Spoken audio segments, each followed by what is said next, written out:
Chapter 1024. Li Tianlan quietly bathed in the rain in the air. The wind and snow in Beihai had stopped when the sun rose, but the rain in the air became more and more dense. It moistened everything silently. But the ruins of Mount Dibing were changing at a speed visible to the naked eye. Flowers, grass and trees. The vitality was vast, and the messy ruins were constantly glowing with vitality under the nourishment of the rain. Li Tianlan's injury was also constantly recovering. No one knew how terrible Li Tianlan's injury was after fighting with Wang Tianzong's sword. At that moment he drew the sword to the limit of his own ability. It was no exaggeration to say that it was a sword that was completely out of control. Li Tianlan's current limit was to twist the sword energy of the peak of the thunder-shocking realm to the limit and completely burst out. Such a blow was equivalent to countless experts at the peak of the thunder-shocking realm attacking at the same time. But in the face of Wang Tianzong's sword energy doppelganger, what Li Tianlan burst out in an instant was the sword energy of the half-step invincible realm. The same twisting frequency, the same extreme burst. The moment the sword energy appeared, Li Tianlan had already suffered irreversible damage. At that time, even if Wang Tianzong's consciousness was still not too clear, he was still conscious. The most direct result of the collision of the two sword energy was that Li Tianlan completely shattered Wang Tianzong's sword energy doppelganger, and extremely terrible internal injuries appeared on Li Tianlan. His body was almost on the verge of collapse. His internal organs were severely torn, his muscle fibers became loose and his bones were shaking. Except for the battle in Heaven Capital, this could be said to be the most serious internal injury Li Tianlan had suffered since he entered the secular world. Even if he was in the dragon vein, he could not fully recover in a short time. With his injury just now, if he could leave Mount Dibing and carry the dragon vein, it would take at least 2 or 3 years to fully recover to the peak state.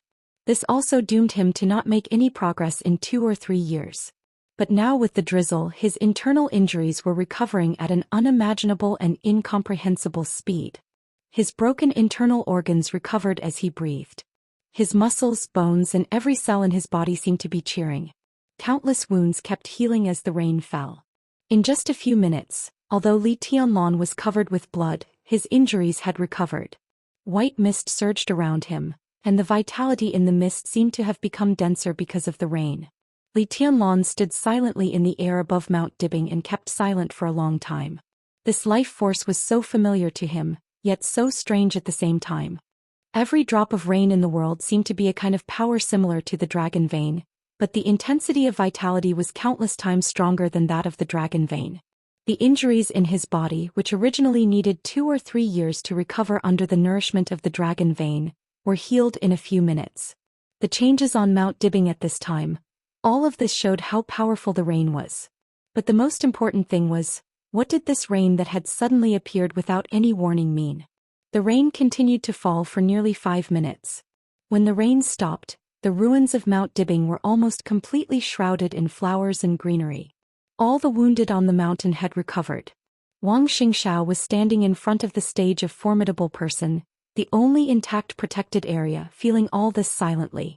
Everyone's heart was filled with disbelief and many doubts, but they didn't know who to ask. Li Tianlan's figure moved. He disappeared from the air, and when he reappeared he was already in front of the stone of formidable person. Clap.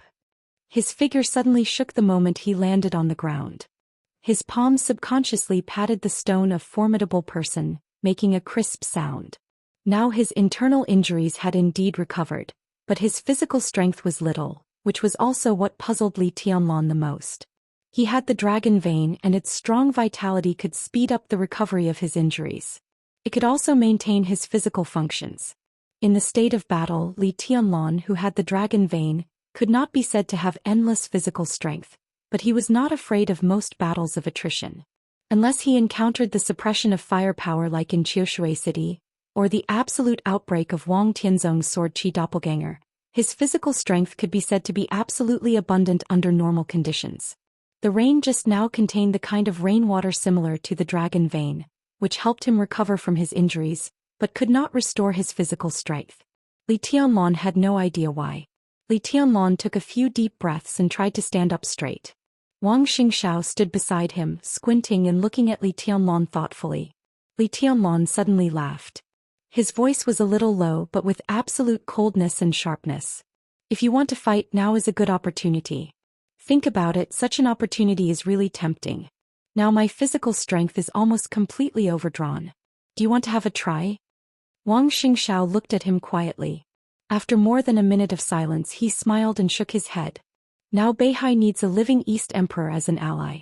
Before the current situation fundamentally changes, Beihai and Emperor Dong's palace will always be each other's natural allies on the bottom line.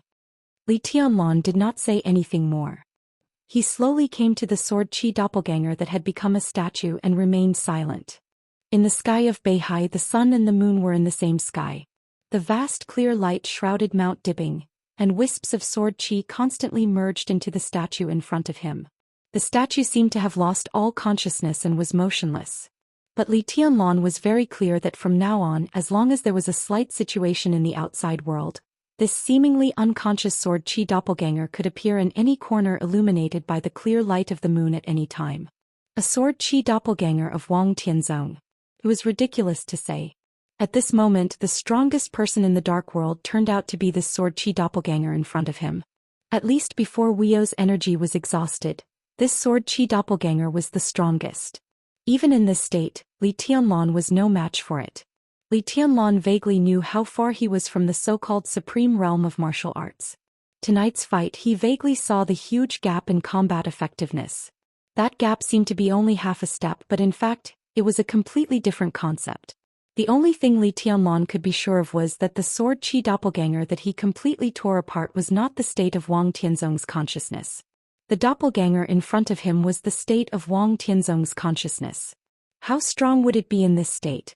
Li Tianlan was silent.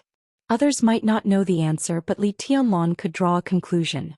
If this doppelganger had been here for a long time after his 3 prohibitions, the doppelganger would wake up, Jiang Shangyu, Li Guangtu, and even Li Tianlan himself. If the sword Qi doppelganger in front of him completely broke out, the 3 of them would not even have the chance to walk out of Mount Dibbing alive. Wang Tianzong had been silent for 2 years. But to some extent he had also entered a new realm. 2 years. The serious injury limited his body and his sword energy. But when his consciousness was active, his sword intent was constantly improving. The sword Qi doppelganger now used Wuyo's energy.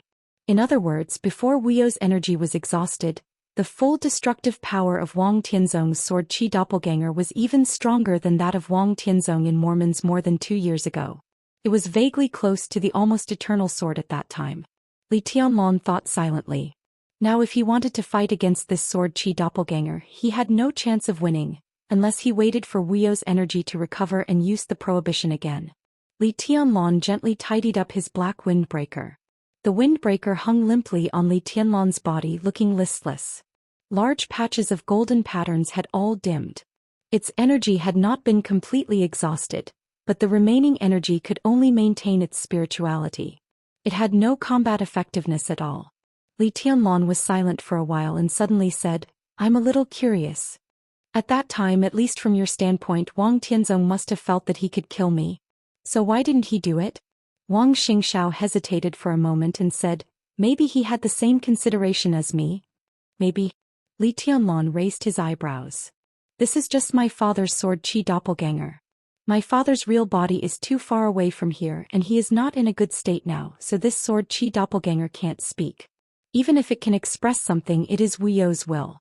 To be exact, the main consciousness of this doppelganger is still Wuyo, but it is Wuyo who is suppressed by my father's sword intent." Wang Xingxiao smiled helplessly. "So it can't be regarded as the sword emperor of Zhongzhou state now?" "Of course." Wang Xingxiao nodded. Li Tianlan nodded. He looked at the statue and was silent for a long time. Then he said softly, "We will have a fight." Wang Xingxiao's face changed slightly, but he did not speak. "But fortunately we still have time now." He turned around and walked down the stairs, down the stage of formidable person. "What's your next plan?" Li Tianlan asked slowly. "Rebuild Mount Dibbing." Wang Xingxiao's tone was a little bitter.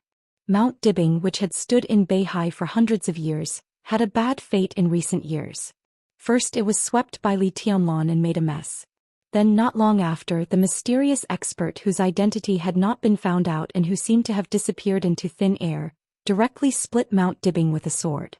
Now, after 2 years of peace, the entire Mount Dibbing completely disappeared tonight, leaving only the stage of formidable person intact. It was impossible for the Wang family of Beihai to have no headquarters. It was imperative to rebuild Mount Dibbing. Congratulations. Wang Xingxiao shook his head and drove all the messy thoughts out of his mind. He looked at Li Tianlan and said, "Right now Li Tianlan really deserved this congratulation." Wang Xingxiao had long known about the existence of Wuyo. He also knew that Wuyo could communicate with his father's sword intent and then form the strongest combat capability in the Dark World. In the final battle in Beihai he sent all the experts. It seemed that he pinned all his hopes on the firepower of Mount Dibbing and Li Tianlan's combat capability.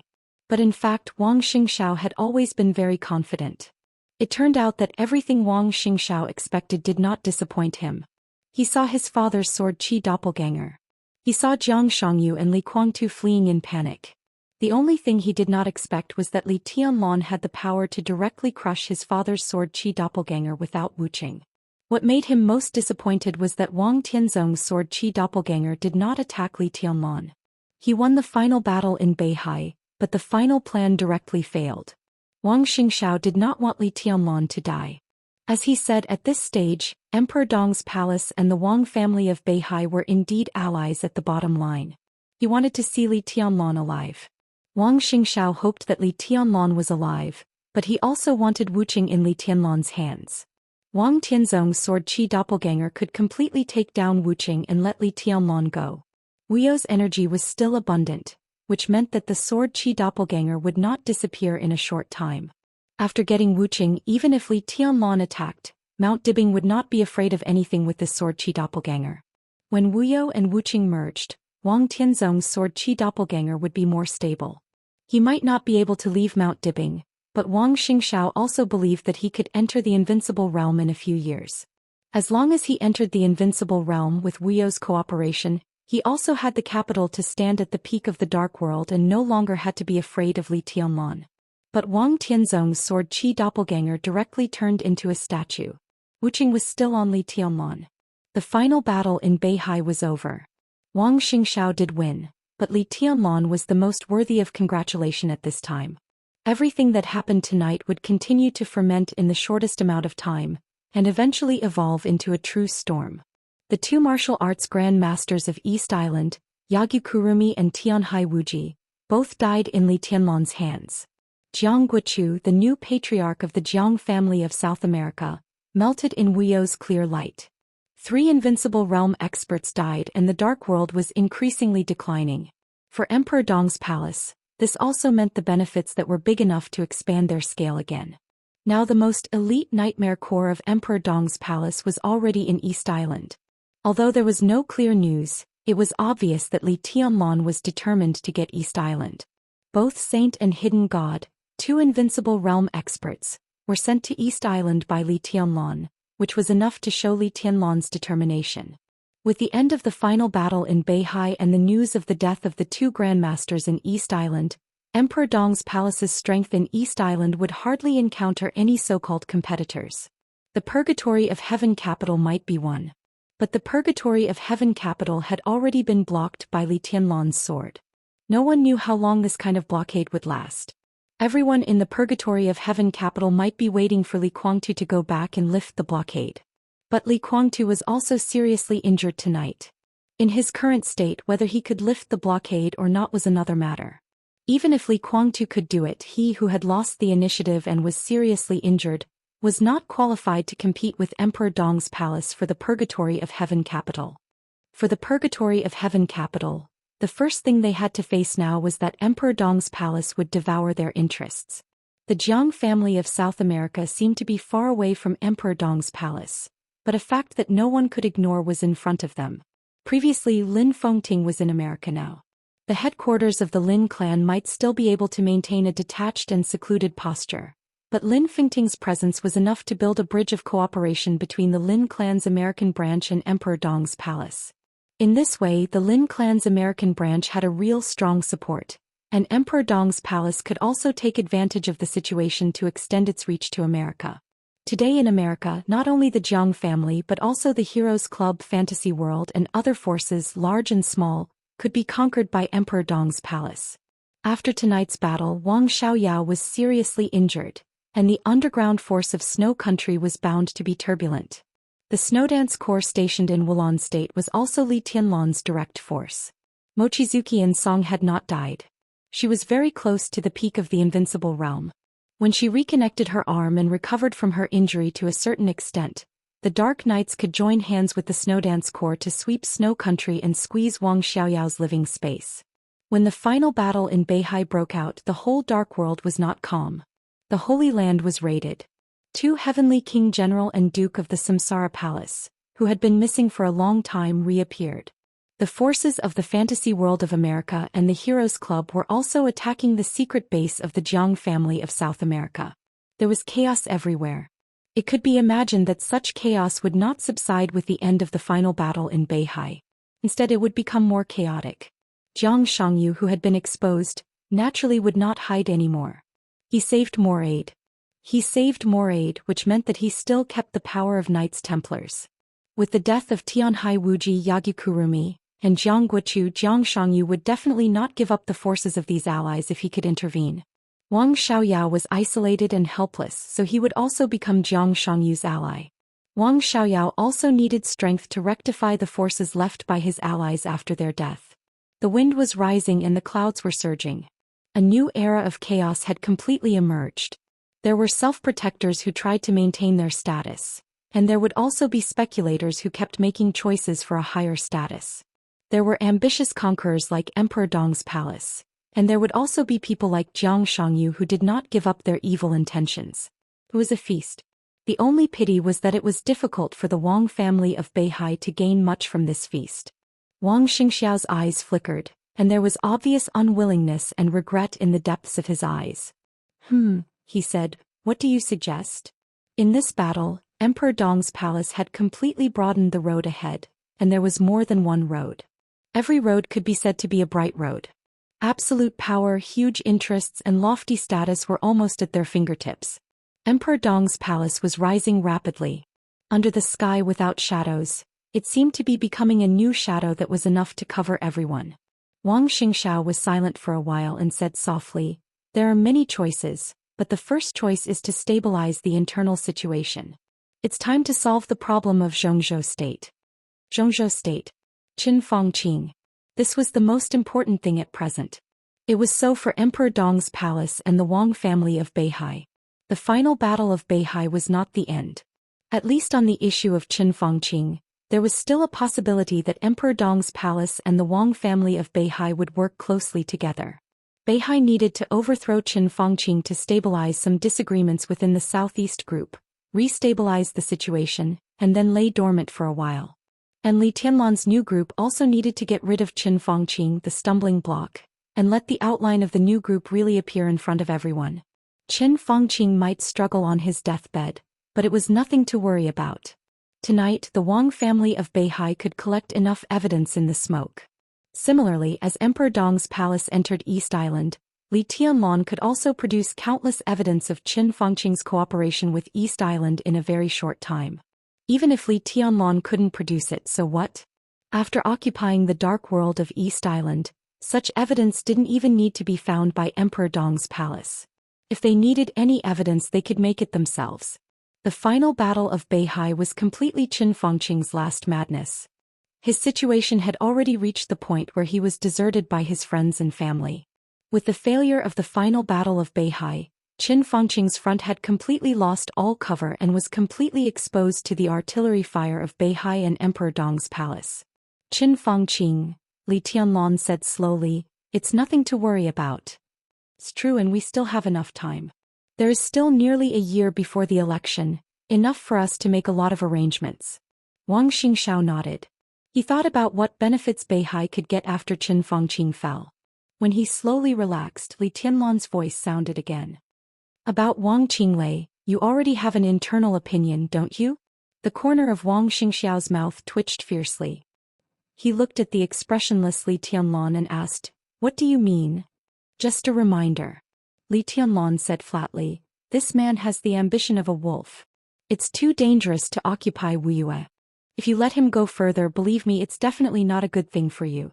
The final battle of Beihai will reveal the dagger. Now Wang Qinglei seems to be a member of the Southeast group, but with Qin Fangqing's fall, if Wang Qinglei goes further, not only will he occupy a place in the Southeast group, but he may even become the new leader of the Prince group in the future. There will be endless troubles in the future. My suggestion is, even if you can't pull Wang Qinglei down this time, at least put him above Wu Yue and Yi Dongxing. Wang Xingxiao's body seemed to tremble because of anger. Li Tianlong emphasized the word harvest. This was undoubtedly telling him that besides Zhongzhou State, Beihai couldn't get the benefits of East Island, Snow Country and America. As for Zhongzhou State, it was already a great harvest to solve the hidden dangers within the Southeast group. After Qin Fangqing fell, they couldn't get the benefits either. Why don't I think we've gained a lot? Wang Xingxiao was so angry that he laughed. Li Tianlong's appetite was beyond his imagination. If they really followed Li Tianlong's plan at this time, then in this final battle of Beihai, the Wang family of Beihai, which had paid countless efforts, could only stabilize the internal situation and gain nothing. This was not what Wang Xingxiao wanted. Before the final battle, he wanted to be ruthless and more, all for the sake of benefits. After the final battle, Li Tianlong told him that he couldn't get anything. This psychological gap was so obvious that no matter how good Wang Xingxiao's self-cultivation was, he couldn't help but lose his composure at this time. I think we are fully capable of getting something else. Wang Xingxiao emphasized and looked at Li Tianlong with an extremely tough tone. Li Tianlong's expressionless face didn't change at all. He walked down the steps of the stage of formidable person and said blandly, "I don't want what you think, I want what I think." He looked straight into Wang Xingxiao's eyes and said, "I think that what I said is enough."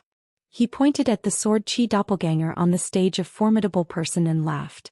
"If you're not convinced, why don't you let it try?" Chapter 1025.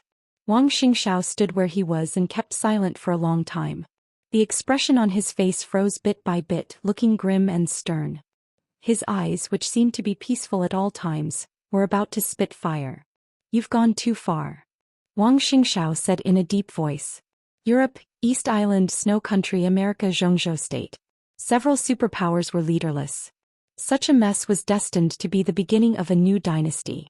The Wang family of Beihai was indeed unable to take care of other things now, but it didn't mean that it didn't want to fight for its own interests.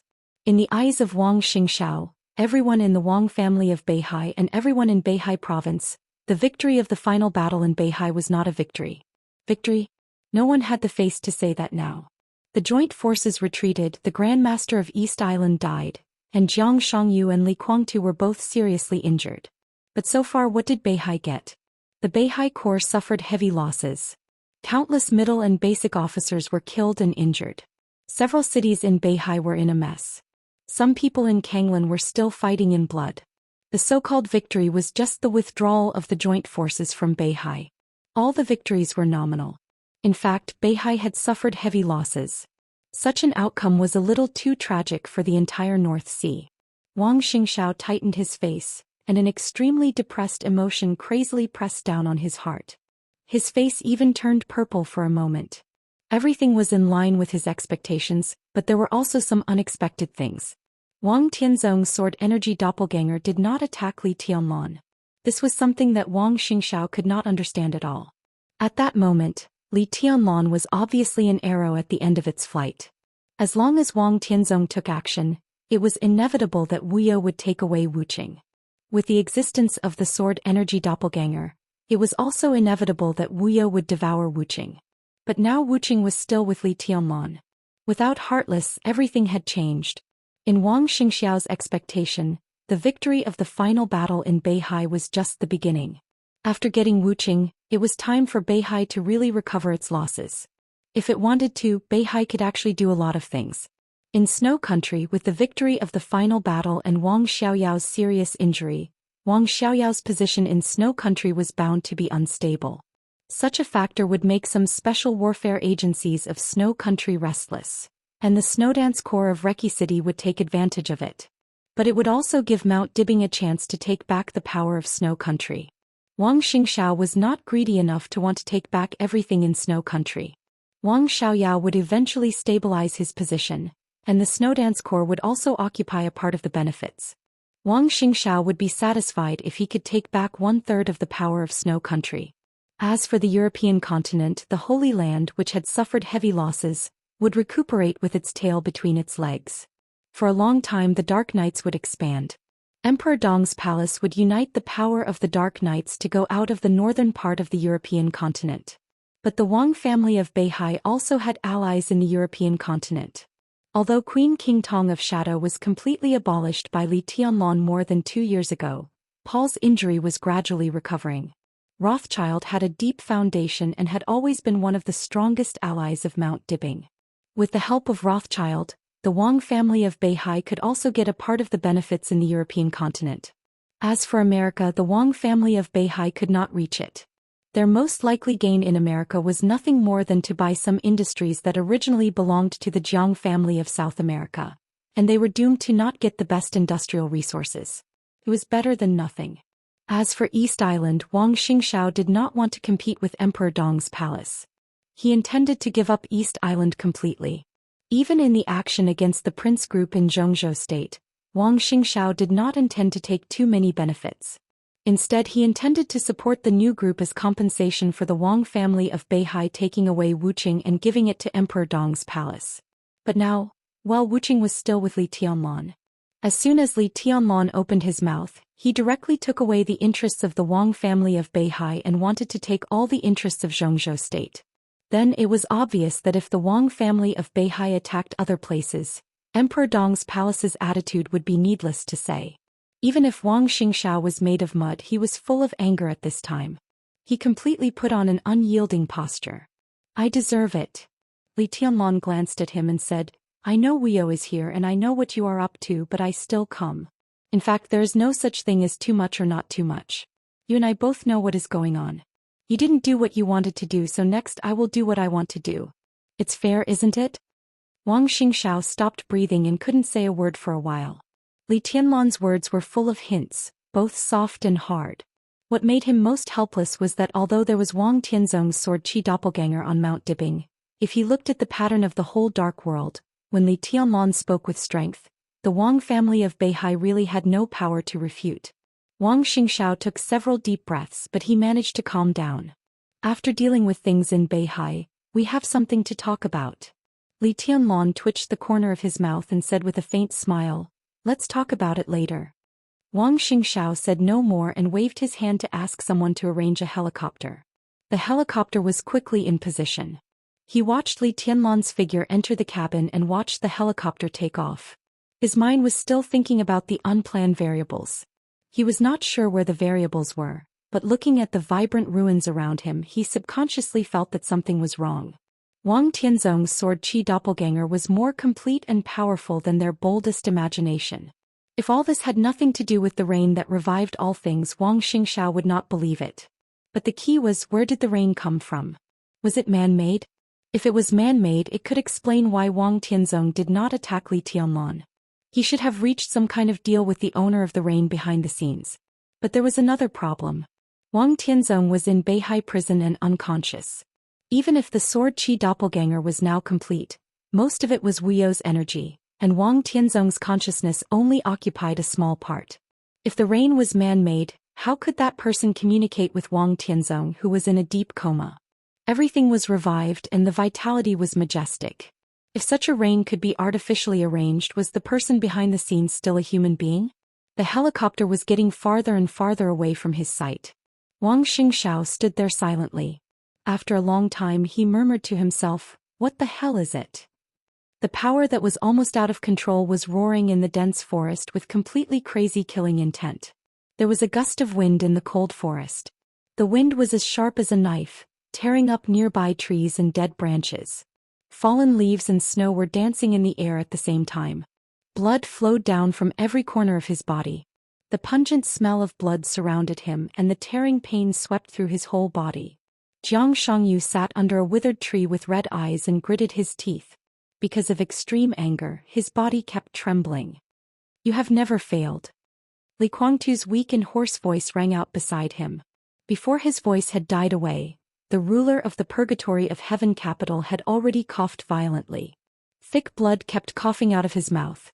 He was short of breath and his face was as pale as paper. His breath had fallen to the bottom. When Wuyo jumped out of the sea, it was Jiang Shangyu who blocked most of the sword chi of Wuyo and Wang Tianzong. But at this time, looking at the specific situation, Li Guangtu's injury was much more serious than Jiang Shangyu's. I thought you were a very calm person. You have endured for many years just to break out. Many times I even admire you. But now you are a little out of control. It's just a failure. The situation is not irreversible. Li Guangtu kept gasping and said with a low smile, "When I was young, I wanted the Li family to annex the Wang family of Beihai. At that time, my father once told me that the Wang family of Beihai's Mount Dibing had a power that the Li family couldn't resist. Even if that power had a limit, it was enough to destroy the Li family countless times before that power was exhausted." Ahem, haha, I didn't believe it at that time. But today it seems that it's true. You and I both know that it's similar to the power of a murderous weapon, so it must have a limit. It can attack once or twice. I don't believe that its energy is endless. If that's the case, why does the Wang family of Beihai hide it? It could have unified the dark world with it. At present we have indeed lost. The joint forces have suffered heavy losses, but the opportunity is still there. What we should do most is to find a way to erase the energy reserve of that thing. So what if we have failed? When the energy reserve of Mount Dibing is exhausted, we can completely launch a second decisive battle in Beihai. You are far younger than me. Why are you not as open-minded as I am? Don't let me look down on you. What do you know? Jiang Shangyu silently listened to Li Guangtu's words. After he finished speaking, he said something extremely gloomy and cold. As he spoke, wisps of killing intent surged uncontrollably again. Jiang Shangyu's eyes became more and more scarlet, with naked gloom and resentment. He could ignore failure. But no one knew what he had paid in a very short time to fight against Wuyo's energy. Yagyu Kurumi, Tianhai Wuji and Jiang Guochu. 2 disciples and an ally. Losing them would hurt his heart and it would greatly damage the vitality of his joint forces, but it was not enough to make him lose his mind. What made him completely unable to calm down was his current state. Compared with Li Guangtu, who was seriously injured, his current state was too good, so good that it was incredible to everyone. Jiang Shangyu was also seriously injured and exhausted. But even so, if he wanted to do it now, he could still barely maintain the combat capability beyond the peak of the invincible realm. What this meant could be imagined. Not to mention Jiang Shangyu's realm, his current defensive power was probably close to that of Wang Tianzong in Mormons, and it was infinitely close. Li Guangtu couldn't understand how Jiang Shangyu maintained his current state in that kind of sword energy. It was true that the defense of a domain-type master was stronger than that of a kendo master, but it was impossible to be so ridiculously strong. Jiang Shangyu could be said to be seriously injured now, but he could also be said to be fine. Li Guangtu didn't know why this happened, so he naturally didn't know what Jiang Shangyu had experienced at that moment. Similar to Li Tianlan, Jiang Shangyu's body was also a weakness. The weakness of Li Tianlan's body was that it was not strong enough. Jiang Shangyu's body was strong enough, but the 2 different kinds of extreme toxins in his body were destroying his body all the time. Fortunately, he had another self. In the normal state, Jiang Shangyu was actually much weaker than everyone thought. He could barely maintain the realm at the peak of the invincible realm. If he wanted to fight with all his strength, the other self had to fall into a deep sleep. The 2 of them were originally one person, so to some extent, the other self could bear a lot of damage for him. With the help of various drugs, this also meant that his physical strength had doubled and reached the real supreme threshold. He was in a good state now because the other self had borne unimaginable damage. After this battle, Jiang Shangyu couldn't even be sure whether the other self could continue to live. This was definitely equivalent to paying a real life. Jiang Shangyu had never even thought about such a heavy price. It doesn't matter whether I understand or not. What matters is that we still have a chance now. We can recuperate and make a comeback. Li Guangtu said blandly. He was seriously injured. If Jiang Shangyu wanted to, he could completely kill him at any time. But Li Guangtu didn't care about this. After the final battle in Beihai, the situation in the Dark World became clearer. The Wang family of Beihai and Emperor Dong's palace were allies above the bottom line. He and Jiang Shangyu, before either of them reached the real supreme realm, they were allies in all aspects. If the lips died, the teeth would be interdependent. No matter which one was missing, it would be difficult for the other to continue to exist. You're a ruthless man. Zhang Shangyu took several deep breaths and suddenly said, "There was a time when I admired you very much. Your stubbornness can make you completely ignore everything. So when the situation develops to a certain extent, there is nothing you can't do and there is nothing you can't do. But do you know what your biggest weakness is?" Li Guangtu narrowed his eyes and looked at Zhang Shangyu, his eyes deep. Zhang Shangyu waved his hand expressionlessly. In the forest, the fallen leaves swept and gradually buried Moraid, who had fallen into a coma beside Zhang Shangyu. Moraid's injury was also extremely serious, but it was not fatal. Zhang Shangyu had injected him with a large number of top-level recovery drugs of the sanctuary. In 24 hours at most he could wake up from a coma and barely regain his ability to move. This was a forest located between Xingzhou and Mount Dibing. It was vast and populated. It was just the blind spot of Mount Dibing. In 24 hours, Beihai had no power to search here. They had too many things to do. After 24 hours when Moraid woke up he could leave Beihai by himself. But now if Zhang Shangyu insisted on taking him with him, that would be the most dangerous. "Say it." Li Guangtu looked at Zhang Shangyu's movements and said blandly. "You're too courageous, so you're very brave to admit your failure." Zhang Shangyu laughed. "I'm different from you. I used to be a nobody with many shortcomings. Even now, I don't have the mentality of a big shot. When things change and the plan goes wrong, my mentality will collapse and my emotions will explode. I'm not willing to accept failure and I don't want to admit the current result." Li Guangtu sneered. "So what? Now we've failed." "Indeed." Zhang Shangyu nodded. "You're right. We've failed, but it doesn't mean that we can't continue to do something. I want to make a comeback. In this situation, do you think there's a possibility for me to make a comeback?" Li Guangtu suddenly fell silent. At this moment he suddenly understood what Zhang Shangyu wanted to do next. Is there a possibility to make a comeback? He pondered silently and sensed his current state. After a long time Li Guangtu, who looked solemn, said in a deep voice, "Are you crazy? You're not blind and neither am I. We all have eyes and we can see that his current state is not good." Zhang Shangyu said indifferently, "I don't care whether I'm crazy or not. You just need to tell me, is there a possibility for us to make a comeback?" Li Guangtu continued to be silent. After a long time he took a deep breath and said, "I don't know." "I don't know either." Zhang Shangyu laughed. "Since you don't know, it's easy to do." He reached out to Li Guangtu. "You, me and ourselves are our only chips now. I can't accept the current failure, so now, would you like to bet with me?" The helicopter roared in the air and Mount Dibing was getting farther and farther away. The outline of Xingzhou city had appeared in Li Tianlan's sight. Only Li Tianlan sat quietly in the spacious cabin, and he was also thinking about the problem that Wang Xingxiao was thinking about. Mochizuki Sange, who was in a coma, lay silently in the corridor in the center of the cabin. Her body had been injected with a lot of recovery potions, and her breath had gradually stabilized. The Wang family of Beihai also found Mochizuki Sange's severed arm. After simple but extremely high-end treatment, Mochizuki Sange's severed arm could be connected. Because the medicine used was absolutely precious, it would hardly have any impact on Mochizuki Sange in the future. Li Tianlan also took her on the plane. After confirming that her state was fine, he didn't pay much attention to her for the time being. He was also very curious about why Wang Tianzong didn't attack him at that time. He was in an extremely bad state at that time, but he had a trump card. He could use the ruthless power to save Mochizuki Sange and directly reverse the situation that had been in a stalemate for a long time at that moment. Naturally, it was not an impulse to do so. Li Tianlan also considered himself. If he had no other means, even if he went to save Mochizuki Sange, he would have other choices. But at that time, after smashing the first sword chi clone of Wang Tianzong in everyone's heart, he should have been really at the end of the road. In fact, it was not wrong to say so. Li Tianlan did have other means at that time. But he hadn't used the so-called means himself, so he didn't know what kind of consequences it would cause. The only thing he could be sure of was that he should be able to reluctantly accept the consequences, but it was difficult for the entire Mount Dibing and the Wang family of Beihai to face such a result. Wang Tianzong didn't attack, so it was naturally meaningless to talk about it now. But why Wang Tianzong didn't attack was what Li Tianlan was most interested in. He was more sure than Wang Xingxiao that there was a huge man-made factor in the rain. That kind of exuberant vitality was completely the aura of the dragon vein.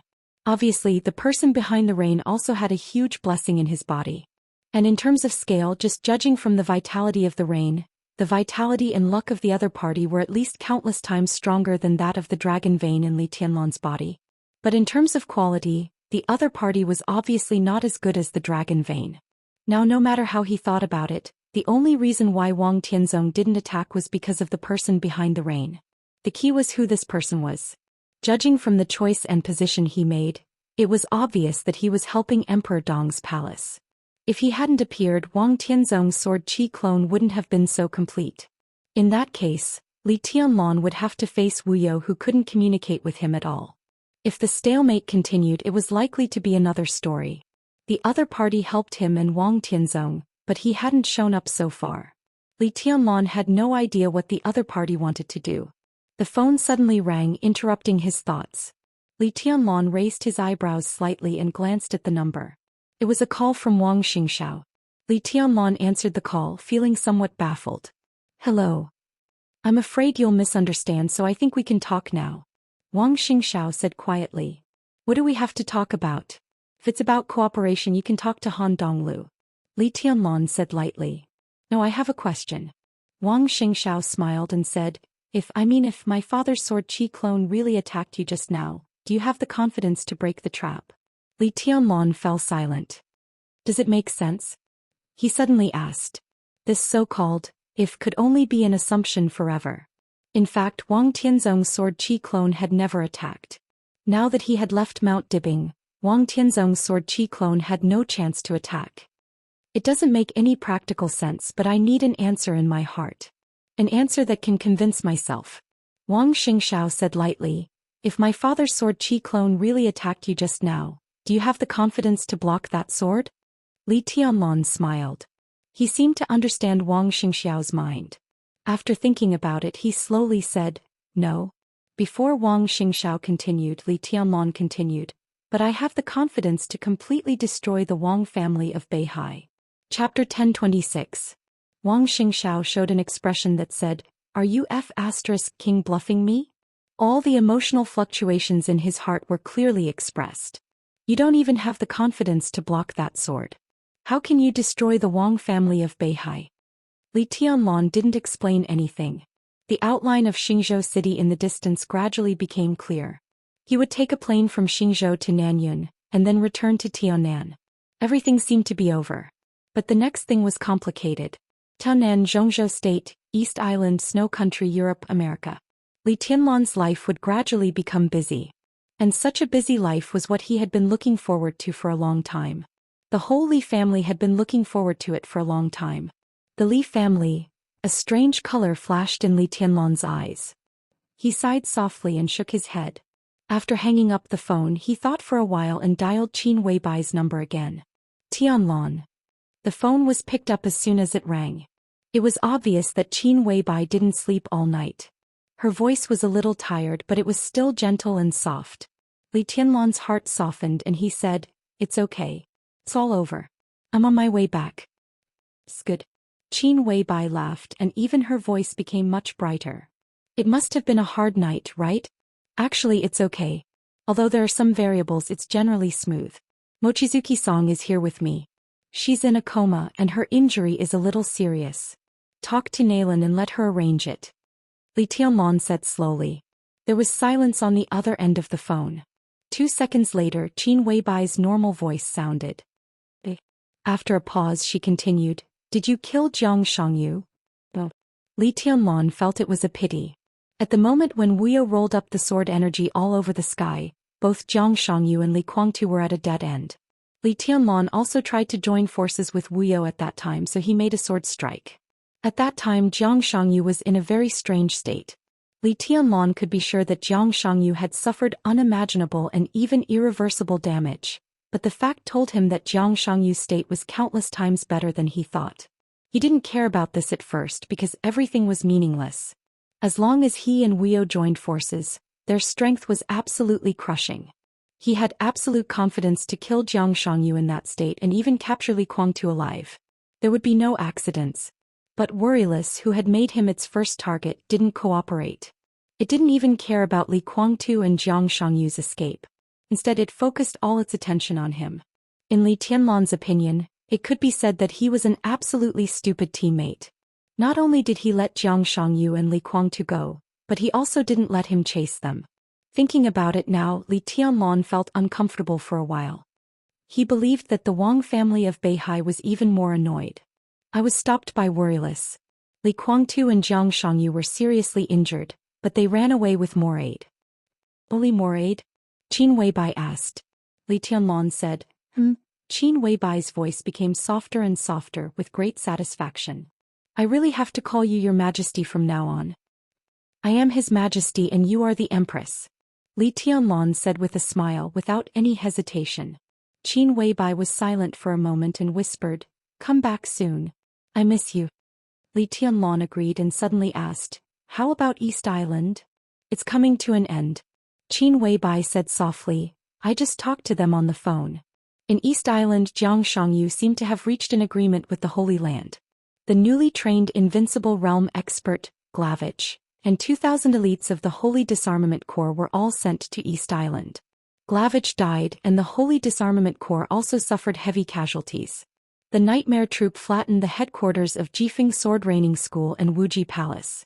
At present there are still some special warfare forces inside East Island, but they have been broken up. You said that Jiang Shangyu and Li Guangtu only took more aid away. Then without Yagyu Kurumi and Tianhai Wuji, everything in East Island has been settled. It just needs some time to clean up and establish the order of Emperor Dong's palace. Saint and Hidden God have already met. In the next period of time, most of them will stay in East Island. Li Tianlan narrowed his eyes and said softly, When the time is right I will go to East Island again. How is the loss of the Nightmare Troop? Qin Weibai's voice stopped. The loss of the Nightmare Troop in East Island had been calculated as soon as possible. What Situ Songyue and Saint reported was an unbelievable and absurd number. When Qin Weibai heard the number for the first time she even thought it was a joke. 161 people of the Nightmare Troop died in battle. No serious injuries, no minor injuries. Qin Weibai said in a strange tone. Li Tianlan nodded subconsciously. Then he suddenly realized something and asked, What is it? He asked as if he suspected that he had heard it wrong. Situ Songyue and Saint were both experts of the Invincible Realm. The former was close to the peak of the Invincible Realm, and the latter's Invincible Realm had not been completely stabilized, but his sword energy and sword intent were extremely sharp. These two people led the Nightmare Troop. When he blocked the Purgatory of Heaven capital, they were fully qualified to wipe out the dark forces in East Island. Li Tianlan was not surprised by this result. What surprised him was the number of casualties. Wiping out Jifeng Sword Raining School, Wuji Palace, fighting with the Holy Disarmament Corps, countless dark forces big and small in East Island. It was a night of desperate fighting. Less than 200 people of the Nightmare Troop with 2,000 people died in battle. And there were no serious injuries, no minor injuries. This also meant that after the Nightmare Troop wiped out East Island with less than 1/10 of the casualties, all the remaining people were still in a vigorous state. 61 people of the Hidden Gods team died in battle, and 100 people of the Saints team died in battle. The only difference is that the former met Xianyuan Wushang earlier. Qin Weibai's voice gradually became serious. After meeting the fat man, it seemed that everything started to become strange. At present, all these changes were greatly beneficial to Emperor Dong's palace, but the feeling that something was out of control became more and more obvious. Qin Weibai didn't like this feeling, although Xianyuan Wushang did make a great contribution to Emperor Dong's palace overnight. The Hidden God and the Saint confirmed that no matter how chaotic the battle was after Xianyuan Wushang arrived on the battlefield, from the moment he appeared, not a single one of our elites was lost. Not to mention any losses, we didn't even suffer any light injuries. Although the Nightmare Legion's physical strength is severely depleted, their overall condition is unbelievably good. Xianyuan Wushang, Li Tianlan murmured to himself and suddenly said, He said he was a doctor? Qin Weibai nodded. What kind of doctor is he? A miracle-working doctor? Li Tianlan laughed. Anyway, Tianlan, you have to have a good talk with him.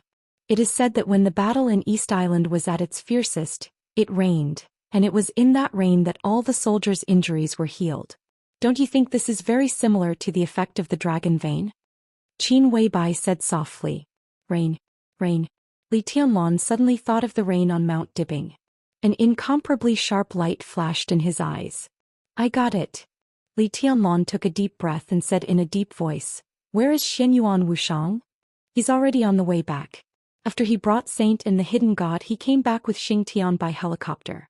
If your plane is not delayed, you should arrive at Tiannan at about the same time. Qin Weibai said. Li Tianlong said, In his mind, the rain on Mount Dibing became clearer and clearer. Everything was revived and the vitality was majestic. Li Tianlong thought quietly and narrowed his eyes tightly. Chapter 1027.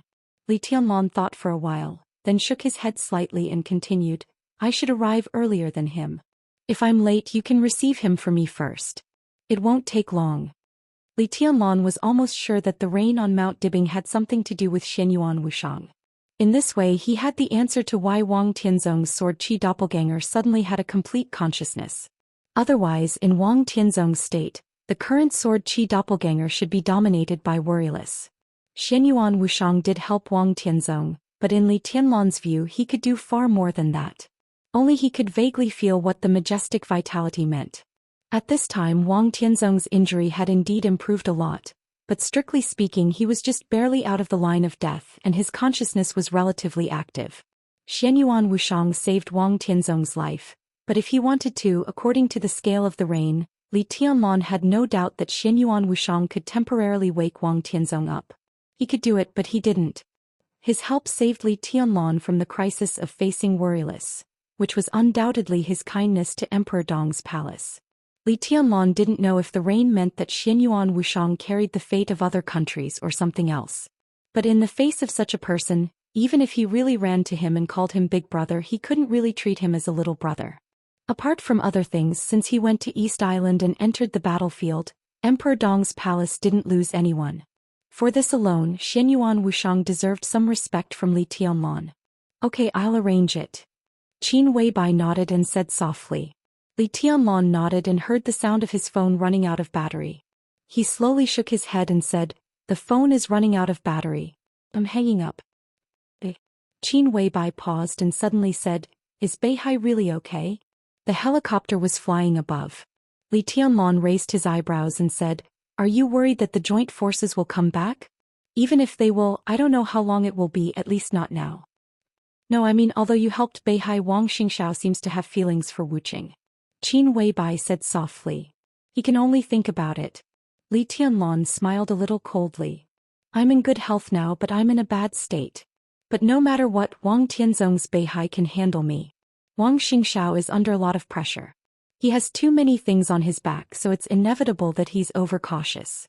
I don't care what he thinks, just like many people have ideas about you. I dare to chop him up, but he doesn't dare to.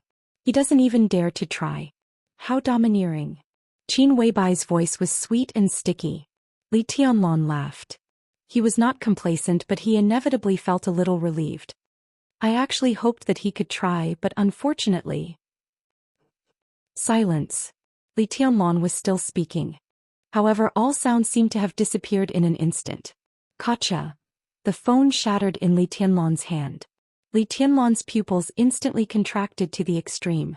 The moment the fragments of the mobile phone fell from his hand, Li Tianlong stretched out his palm. Heartless, who had already transformed into a great sword, suddenly shuddered. Boom. An earth-shattering noise suddenly sounded in the dense forest below the helicopter, roaring endlessly. There were many people in the dark world who had ideas about Li Tianlong, and there were also many people who had ideas about Heartless. If they killed Li Tianlong, they would get benefits. If they killed Heartless, they would get absolutely invincible force. What Wang Xingxiao dared not try, someone dared to try. The surrounding space was turbulent and shattered. The normal flying helicopter was directly torn into scrap iron in the moment when the domain fluctuated. The pilot of the Wang family of Beihai silently evaporated in the air. Li Tianlong's palm touched the hilt of the sword. A streak of sword energy protected moon gaze and song in front of him. In his sight, the whole forest below was shaking wildly. The majestic sword energy and the tide-like domain merged with each other, forming a wave of air that swept through the area of 10,000 meters in an instant. The domain and the sword energy were completely boiling, rising into the sky, and in an instant they were directly in front of Li Tianlan. They were caught off guard. Jiang Shangyu. Li Kuangtu. Li Tianlan was not on guard at all. The surging sword light and domain, which were enough to tear everything apart, surged into the sky. Jiang Shangyu and Li Kuangtu could not be seen. Their joint attack lifted the whole forest in an instant.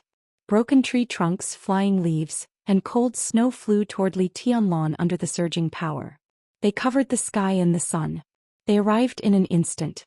No one expected Jiang Shangyu and Li Kuangtu to appear here. The two of them who were seriously injured did not escape. Instead they ambushed Li Tianlan here. There was no despicable and shameless saying in the dark world. There was no doubt that if Li Tianlan died here today, then the final battle in Beihai would be a wonderful turnaround for Jiang Shangyu and Li Kuangtu. Li Tianlan raised the Heartless in his hand. The huge sword body of the Heartless trembled violently. Bang! The dark sword body shattered in an instant. The little energy that was left in the Heartless suddenly burst out at the most critical moment. The colorful energy was mighty.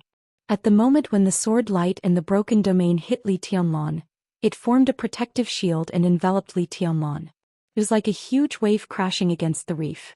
The boundless surging domain and the sword light directly collided with the protective barrier, and then rushed past it. The domain and the sword light surged into the distance and then turned back at a faster speed. Standing in the protective shield, Li Tianlan narrowed his eyes tightly. Ahem, a hoarse cough with a hint of weakness could be heard. Li Tianlan still did not see Li Kuangtu and Jiang Shangyu. But Li Kuangtu's voice seemed to be in his ears. Our enmity actually began in Tiandu. As if he was muttering to himself, Li Kuangtu's voice had an extremely depressed and cold emotion. My only son died in the hands of the Samsara Palace. It can only be that he died in the hands of the Samsara Palace. The sword light was surging. The two experts who had surpassed the peak of the invincible realm attacked with all their strength. The little energy that was left in the Heartless was consumed at a speed visible to the naked eye, and the protective shield was getting thinner and thinner. There was no doubt that when the protective shield broke, Li Tianlan, who had almost no physical strength, would be completely torn apart in an instant. It's that bitch Qin Weibai's idea. Li Kuangtu laughed extremely coldly. Go in peace. If you see the old man on the way, tell him that I will make the Li family surpass the peak. You can all rest in peace. I will get Emperor Dong's palace and I will get Qin Weibai. She killed my son, so she must give me another one. The boiling sword light suddenly intensified. In an instant the morning sunshine was completely suppressed.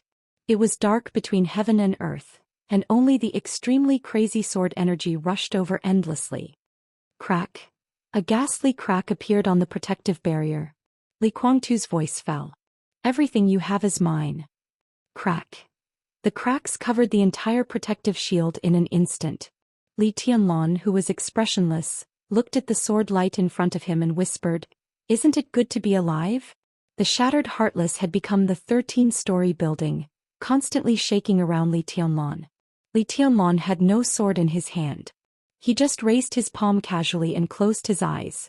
His finger lightly tapped on the protective shield. A weak, almost imperceptible sword energy flowed out of Li Tianlan's hand. The darkness was instantly broken. The sun shrouded the earth again. The sword energy in Li Tianlan's hand disappeared. The surging domain and sword light in front of him also completely disappeared. Puff. Blood spurted out of Li Tianlan's mouth. The tiny, almost imperceptible sword energy slowly fluctuated between heaven and earth. Puff. Not only the corners of his mouth but every part of Li Tianlan's body was breaking. Blood spurted out of his body. As far as his eyes could see, everything was disappearing. The forest within the area of tens of thousands of meters disappeared completely in an instant. It was not breaking. It was really inexplicably disappearing without warning. Li Tianlan's body trembled violently. Thousands of wounds appeared on his body in an instant, covering his whole body. At the same time, European land. In Worry's villa. Qin Weibai, who was lying quietly in the nutrition chamber, frowned slightly. A clear crack appeared between her eyebrows and crystal blood flowed out from between her eyebrows. On the helicopter from East Island to Tiannan, Shenyuan Wushang's face changed dramatically. He couldn't see Li Tianlan through the screen, but at this moment in his sight, The whole world had changed completely. The tiny sword energy that seemed to disappear at any time was still surging in Beihai. The tens of thousands of meters of forest had completely disappeared. The sword energy was surging, rushing to Mount Dibing and Xingzhou City. Everything disappeared silently the moment it came into contact with the sword qi. Li Tianlan's body was almost drained of vitality in an instant, and even his heart began to break. F***ck. Xianyuan Wushang suddenly cursed. In front of Saint he suddenly stood up. The moment he stood up, there were many illusory blue lines in the whole world. Countless symbols replaced the surrounding space and filled the world. At the same time, the world around Li Tianlan suddenly became virtual. Countless lines wandered wildly between heaven and earth, flashing one symbol after another. The world became completely virtual in an instant. There was no distance in the virtual world. Xianyuan Wushang took a step forward. The next second, his chubby hand directly grabbed Li Tianlan's shoulder, and his whole body appeared in front of Li Tianlan. The voice of F***ck was still echoing over East Island. Above Beihai, Xianyuan Wushang's voice also rang out, "Are you crazy?" Endless vitality poured into Li Tianlan's body. The sword energy that was slowly fluctuating in the distance disappeared without a trace the moment he appeared. Crack. The world returned to normal. The virtual world became real again. The eyes on the bridge of Xianyuan Wushang's nose exploded without warning. The fragments flew everywhere, and two dazzling red lines of blood flowed out of Xianyuan Wushang's eyes. Li Tianlan's consciousness was completely blurred, and he was about to fall silent. Xianyuan Wushang's glasses exploded. He was only a doctor and he didn't even have the ability to float. The two of them leaned close to each other and fell from the sky quickly. At the same time the two of them fell. No one knew how far away, in an incomparably huge and magnificent laboratory, countless signal lights all lit up in an instant. The next second, a clear and somewhat weird voice rang out. "Miracle City found, location confirmed, Apostle number 6 is about to go, distance estimation in progress, distance estimation complete, distance unknown, set off immediately." Chapter 1028. Bang! Smoke and dust flew all over the sky. Xianyuan Wushang held Li Tianlan, who was covered in blood, and smashed him to the ground. Xianyuan Wushang, who looked sad and angry, felt that he was not cool at all. He landed in a very awkward position, but his body was not injured. Blood was still flowing from his eyes, dripping. The drops of blood were extremely bright in the sun, red and dazzling. Xianyuan Wushang wiped his eyes casually and opened his eyes, which were completely overflowing with blood. As soon as he got up, he began to check Li Tianlan's situation. In the silent world there was an extremely subtle sound. Blood penetrated the skin, cut through the clothes and soaked the ground. Li Tianlan lay quietly on the ground without a sound. It seemed that he had completely died. His injury seemed to have almost completely destroyed his consciousness. He was so seriously injured that even the dragon vein had fallen silent. The white mist of vitality that seemed to be able to heal his body at any time soon disappeared. "Crazy," Xianyuan Wushang muttered to himself. He opened his eyes and blood kept flowing from his eyes. His eyes were blood red, which looked extremely horrible, as if he was shedding tears of blood. "I knew you were fierce, but you were too fierce. Damn it, I knew there was a trap in the 24 moves of sword left by that guy. Reincarnation. Damn you." Xianyuan Wushang gently pressed his hand on Li Tianlan's chest. Strong vitality bloomed in an instant. The completely boiling white mist rose into the sky with strong vitality. From a distance, it seemed that a huge cloud had suddenly appeared above the two of them. Xianyuan Wushang's whole body was emitting a faint light. The light was not dazzling, but it looked soft and lively. Wisps of light enveloped Li Tianlan little by little, healing the wounds on his body. Li Tianlan's body lay quietly on the ground. His body began to sink slowly. Xianyuan Wushang's body was also sinking. The wind and clouds were surging in the empty forest, and the majestic vitality kept surging more and more intense. The flat land under Li Tianlan had quickly turned into yellow sand at a speed visible to the naked eye. The range of the yellow sand kept expanding. 10 meters, 100 meters, 1,000 meters, several thousand meters. The originally lush forest was razed to the ground by Li Tianlan's sword. Now, as the white fog surged, the forest within an area of nearly 10,000 meters completely turned into a desert at a speed that was enough to make everyone stunned. Xianyuan Wuxiang was expressionless, but his seemingly harmless face was extremely stern. The soft light shrunk back and forth between him and Li Tianlan. Within an area of nearly 10,000 meters, every blade of grass, every tree, and even the vitality of the earth were all extracted by him to heal Li Tianlan's wounds. The wounds on Li Tianlan's body were disappearing at a very slow rate. And with the two of them as the center, the area of the desert, it was getting bigger and bigger. Xianyuan Wuxiang hesitated, glanced in the direction of Mount Dibing and slowly stopped. The light dissipated. Most of the wounds on Li Tianlan's body had healed completely. However, the inside of his body was still in a state of fragmentation. His consciousness had already declined to the lowest point, like a candle that was about to burn out. He didn't even need wind. Just a small gust of air was enough to completely extinguish the flame. Xianyuan Wuxiang's eyes were gloomy. This kind of injury was indeed extremely terrible. But Xianyuan Wuxiang thought he was the most professional doctor. If this kind of injury happened to someone else or in another place, it would not be a problem for him at all. He had countless ways to make the other person recover in the shortest time possible. But he couldn't cure Li Tianlan. It was just like how it was difficult for him to cure Qin Weibai in a short time. Because of Qin Weibai, he could do almost nothing about Li Tianlan's current injury. Real, Xianyuan Wuxiang muttered to himself, and his whole person became more and more irritable. Li Tianlan's current injury was so serious because of the sword energy. This could definitely be regarded as a huge mistake. But it was also a mistake that Xianyuan Wuxiang had not expected at all. Xing Tian's attack in East Island changed something. At that time, Xianyuan Wuxiang saw Li Tianlan's abnormality on the screen, but his attention was all on Wuqing. Wuqing could feel the sword energy in the sky and he was not surprised. But Xianyuan Wuxiang did not expect that Li Tianlan could also feel the sword energy. Perhaps in Li Tianlan's mind his kendo was already perfect, and there was no sword energy that he could not withstand. So in the face of Jiang Shangyu and Li Guangtu's sneak attack, he directly used the thing that he did not see clearly and was not even sure if it was sword energy. The 15th blade, Samsara. After that, it was not the shattering of land but an imitation of the sword energy. Li Tianlan's imitation was somewhat nondescript. Could be said that he did not grasp the essence at all and did not even have the shape. But that kind of sword energy should not have existed. Even if it was just an imitation, Li Tianlan suffered irreversible damage in an instant. And that nondescript sword energy also did not completely break out, but there was a wisp of seemingly and extremely weak sword intent. The moment the sword intent surged, the vitality in Li Tianlan's body had almost been drained.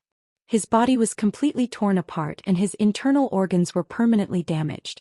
The foundation of martial arts was almost completely broken, and his spiritual will was in chaos. Xianyuan Wuxiang alone could do nothing about Li Tianlan's current state. If it were not for Qin Weibai of the worry-free villa, Li Tianlan would have completely died the moment the sword energy appeared. Xianyuan Wuxiang tried to enter the depths of Li Tianlan's consciousness, but his several attempts all ended in failure.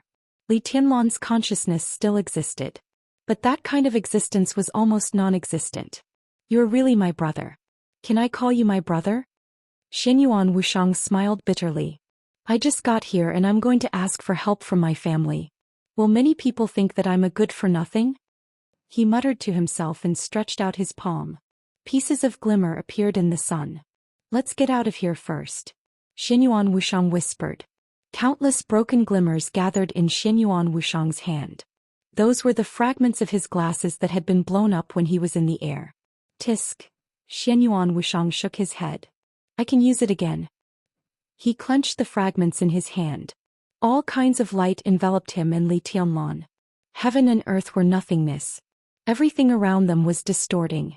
The desert, the cold wind, the sky, the white clouds, the sun, everything became fainter and fainter in the distortion. Xianyuan Wuxiang carefully carried Li Tianlan on his back. Feeling his cold body temperature, Xianyuan Wuxiang also felt cold in his heart. His expression looked extremely tragic. Everything in the world disappeared. Amidst the extreme distortions, everything in the surroundings turned into pieces of virtual yet existing data.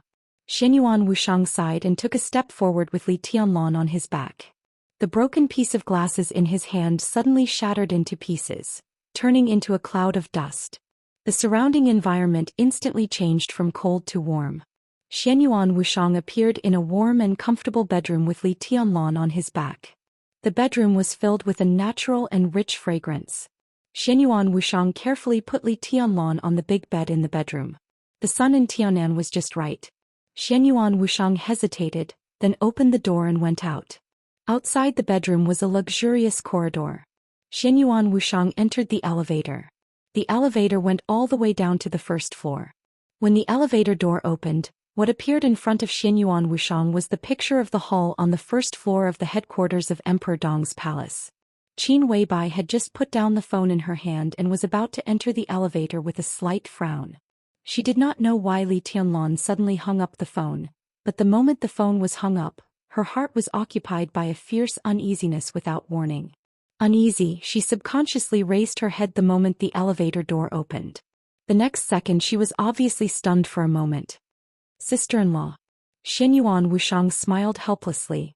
Qin Weibai looked stunned. Why are you here? It's not just me.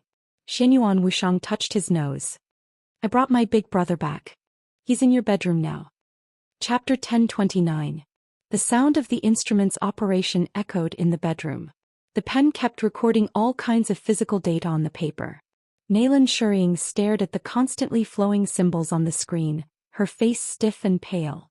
Qin Weibai sat by the bed and reached out to hold Li Tianlan's cold palm. She had been silent for a long time. Less than a minute after she hung up the phone, Xianyuan Wuxiang and Li Tianlan, who had not been together before, returned to Tianan from East Island and Beihai respectively. This sounded absolutely incredible, but no one could care about it at this time. All Qin Weibai's thoughts were on Li Tianlan. Click. The subtle sound of the instrument suddenly increased a little, and then it stopped operating. Naylan Shuying stared at the last line of symbols flowing out of the instrument and gently bit her lip. How is it? Qin Weibai raised her head and looked at Naylan Shuying, a little nervous. Naylan Shuying seemed to be confirming something. She reached out and took the notebook in the assistant's hand that recorded Li Tianlan's data. She glanced at it and then fell silent again. Speak. Qin Weibai's heart kept sinking and her voice became cold. She had a hunch about something. Li Tianlan's hand was held by her and it was cold without any temperature. She hoped that she could hear a glimmer of hope. But Naylan Shuying was destined not to give her this. His Majesty's physical condition is very good, that is to say, he has no trauma. But most of the tissues in his body have been torn apart, especially the heart and the area around the heart. There are more than 320 wounds of various kinds. At present, almost all the organs in His Majesty's body have lost activity, and they have basically stopped running and self-repairing, so... Naylan Shuying paused and said with some embarrassment, I'm sorry, there's nothing I can do. Qin Weibai's body shook violently. Naylan Shuying's voice continued. Now it seems that His Majesty's injury is even more serious than that of the one in Warefree Villa. At present we can only test his body and we can't even test his consciousness or... She wanted to say something but stopped on second thought, but her meaning was very clear. Basically, it was unlikely that their instruments could not detect the patient's consciousness. Now that this happened, it seemed that there could only be one problem. Li Tianlan had lost consciousness. Without consciousness he was naturally a dead man. Li Tianlan had reached the limit of the human body in all aspects, ensuring the activity of his body. So now it seemed that he was still alive, but in fact he had already died. This was Naylan Shuying's conclusion. When she tested the master of Samsara Palace of Carefree Villa, the conclusion she got was that she was infinitely close to death, but at least there was still hope. But now Li Tianlan, being infinitely close to death and truly dying were two completely different concepts. Qin Weibai's body trembled slightly. She looked at Li Tianlan on the bed. Li Tianlan's face quickly became blurred and hazy in his sight. How could this be? She muttered to herself. We just hung up the phone. She touched Li Tianlan's face and looked around the bedroom blankly. Everything around him was a blur. Qin Weibai rubbed her eyes and finally saw Xianyuan Wuxiang, who was standing in a corner with a gloomy expression and seemed to be thinking about something. What happened? She asked softly. At this moment Qin Weibai looked a little pitiful but with a kind of extreme madness. Xianyuan Wuxiang's eyes flickered and his mind wandered. He seemed to be hesitating about something, so he didn't hear Qin Weibai's voice at all, nor did he hear the conversation between Nalan Shuriying and Qin Weibai. Tell me what's going on? Qin Weibai asked again. Her voice was faint with an indescribable deathly stillness. Xianyuan Wuxiang suddenly came to his senses. This. He scratched his head. It's Jiang Shangyu and Li Kuang too. After they withdrew from Mount Dibing, they didn't choose to leave. They chose to sneak attack Big Brother on his way back. Big Brother used some means that he shouldn't have used now, so that his body couldn't bear the power he used and completely collapsed. Strictly speaking, it's not a big deal, but it's a little troublesome. Jiang Shangyu Li Kuangtu sneak attack completely collapsed. One word after another made Qin Weibai's eyes burn with endless madness, but all the crazy emotions disappeared at a faster speed. Nalan Shuriying looked at Xianyuan Wuxiang with a dull face. Both she and Qin Weibai captured Xianyuan Wuxiang's last words. It was not a big deal, but it was a little troublesome. Such a situation was not a big deal, then what was a big deal? Qin Weibai suddenly stood up. It seemed that because she used too much strength, her body swayed forward. She fell down. Horsewoman on the side subconsciously supported Qin Weibai. Qin Weibai's voice was a little distorted with excitement. Can you save Tianlan?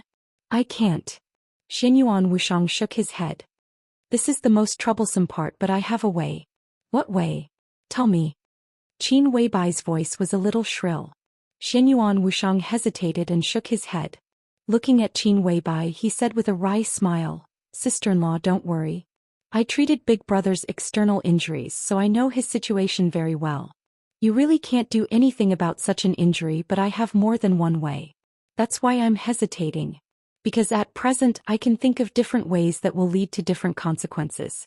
I've informed my family about this. Say something I can understand. Qin Weibai stared into Xianyuan Wuxiang's eyes. How can Tianlan get better now? 3 days. It should be enough. Xianyuan Wuxiang's tone was straightforward and calm. No words could be more powerful than this guarantee. Qin Weibai's body obviously relaxed for a moment, and she asked without hesitation, What does your family want? We don't need anything. Xianyuan Wuxiang laughed. Sister-in-law, I've been saying and doing since I came here. We are family, so I don't mind you being on guard against me. Because there are some things that I really can't say now and I can't explain to you. But I really don't need you to do anything to help Emperor Dong's palace. Well, our family can't let anything happen to Big Brother. Qin Weibai looked at Xianyuan Wuxiang seriously and said seriously, Thank you. Xianyuan Wuxiang smiled and waved his hand. I'll take care of Big Brother. He laughed softly and said, I need peace. Remove all the equipment here and take away the medicine. Nalan Shuriying was obviously stunned and subconsciously looked at Qin Weibai. Remove the equipment and take away the medicine? Qin Weibai frowned slightly. What are you going to do? We've already begun to discuss countermeasures. I'll participate in the family meeting later. As for now, my father suggested that I communicate with sister-in-law. Xianyuan Wuxiang said. Communicate with me about what? Qin Weibai was a little surprised. It's not you. Xianyuan Wuxiang shook his head and then nodded. But it's also you. To be exact, it's you in Worry-Free Heights. Chapter 1030. The desert stopped spreading. Yellow sand replaced the forest, covering an area of nearly 20 kilometers outside Xingzhou City. Could be called a miracle in the daytime. The geological survey team of Beihai responded immediately. Wang Xingxiao didn't even have time to deal with the affairs of Mount Dibing and Kanglin. He rushed here as fast as he could. All kinds of information from Kanglin kept coming. Wang Xingxiao browsed through the messages one after another, feeling a little uneasy. The phone rang suddenly. Wang Xingxiao's palm shook violently and he answered the phone immediately. Patriarch, the location is confirmed. The voice of Lu Yang, the person in charge of Mount Dibing Air Force Base, sounded. 205 meters in front of you is the place where B2-013 lost contact. B2-013. To be precise, it was the number 013 helicopter of the 2nd Squadron of Team B of Mount Dibing Air Force Base. When Li Tianlan left Mount Dibing for Xingzhou Airport, he took this helicopter. The helicopter suddenly lost contact when it approached Xingzhou, and all the signals were completely cut off. Wang Xingxiao felt something was wrong when he got the news, so he quickly went down the mountain and rushed to the scene. He got the news of the desert in Xingzhou 10 minutes ago when he was on his way here. Wang Xingxiao took the phone and nodded, then walked forward about 200 meters. Lu Yang's voice sounded again. It's about here with an error of about 2 meters. Wang Xingxiao looked up at the sky. After the snow, the sun in Beihai was clear and bright and the sky was blue. Under his feet was soft and dry yellow sand. There was nothing unusual here and no helicopter wreckage could be seen. Wang Xingxiao was silent for a while and suddenly waved his hand. A sharp sword intent suddenly appeared in the desert. The sword energy went deep into the ground and in an instant, it soaked the desert for dozens of meters under his feet. Still nothing was found. No. Wang Xingxiao said. Number 013 disappeared very suddenly. Its signal was completely cut off and disappeared in 0.7 seconds. This speed is faster than the reaction speed of the pilot, and it is faster than number 013's warning mechanism. It makes me feel as if it disappeared into thin air the moment it appeared here. Lu Yang's tone was a little strange. Wang Xingxiao twitched the corner of his mouth, but the smile on his face was a little vague. Do you think this is the Bermuda Triangle? Unsolved mystery? Actually, I've always been very interested in these things, but that's not the main point. The most mysterious part of an unsolved mystery is the unknown. Right now, we don't know how 013 disappeared, but from the looks of it, the sudden appearance of this desert is directly related to the disappearance of 013. We can be sure that just yesterday, no, just a few hours or even an hour ago, this place was still a forest. It's impossible for this desert to appear. Lu Yang said softly. I think I know what's going on. Wang Xingxiao's voice was calm. Do you have satellite images? It doesn't matter even if it's a little blurry. Lu Yang was silent for a moment. Wang Xingxiao immediately realized something and shook his head helplessly. Of course, there were satellite images from before. The military low-altitude satellites of the Wang family of Beihai had been covering every corner of Beihai. However, with the end of the battle in Mount Dibing and Li Tianlan's departure from Beihai, Wang Xingxiao had immediately ordered the military satellites of Beihai to capture the images of Kanglan City. What happened here was still a blank space for Beihai for the time being. There are no satellite images. But according to the power detection system we have set up near Mount Dibing in Xingzhou, Your Majesty, there was a burst of extremely terrifying power fluctuations in an instant. Because our detection system is not very perfect at present, the data we get is not very accurate. But roughly speaking, the power fluctuations that burst out at that moment seem to have exceeded the peak of our current record. Wang Xingxiao's expression tightened. He knew very well what the peak of the power detection system that Beihai had recently developed meant. Because it had not been developed for long, some of the data had errors and could not even be detected. For example, the eternal sword above Mormons represented the peak of martial arts in the Dark World for hundreds of years. Because of the overdraft of the Master of Samsara Palace regardless of the cost, because of the ruthless full outburst, and because the Chosen One's sword intent of Samsara were mixed together, it produced extremely complicated parameters that were difficult to measure accurately. The peak data recorded by the power detection system of Beihai was the data of Wang Tianzong's sword energy when he was in Mormons. That was the data when Wang Tianzong had just set foot on that supreme level after the breakthrough. The peak of the power that burst out at that moment just now surpassed that of Wang Tianzong in the period of Mormons? Li Tianlan broke through. How was that possible? Are you sure? Wang Xingxiao asked. There's no problem with the data, but the power appeared for a very short time, probably less than 2 seconds, and suddenly disappeared. Lu Yang's voice was a little confused. Wang Xingxiao held the phone and remained silent. Naturally, he did not think about the unsolved mystery. In his opinion, the helicopter was suddenly attacked when it flew over the sky. The strong sword intent or domain completely melted the helicopter in the flying state in an instant. Then Li Tianlan's full outburst. The extreme high temperature brought by the huge power evaporated everything in the forest in an instant, so the land became a desert. In theory, this could be explained. It was just a desert with a range of 20 kilometers. This sword covered an area of 20,000 meters. Was it so exaggerated? Was Li Tianlan not sure where the target was at that time? And how did Li Tianlan surpass Wang Tianzong in power? If he had broken through successfully, why did that power only appear for less than 2 seconds? Wang Xingxiao remembered the conversation with Li Tianlan before. Li Tianlan said that he was not sure to deal with Wang Tianzong's sword energy doppelganger, But he was sure to destroy the entire Wang family of Beihai. Was it because of this sword? So, this sword seemed to be a kind of explosive ability. Then what was Li Tianlan's current state? The key was where Li Tianlan was now. Wang Xingxiao hesitated for a moment, but finally took out his mobile phone and dialed Qin Weibai's number. All the instruments were removed. All the drugs were taken away. After Nalan Shuriying's team left the huge bedroom on the top floor of the castle, the bedroom suddenly fell into silence. Li Tianlan was still lying silently on the bed as if he had no vitality. Qin Weibai looked at Li Tianlan quietly and then looked at Xianyuan Wushang.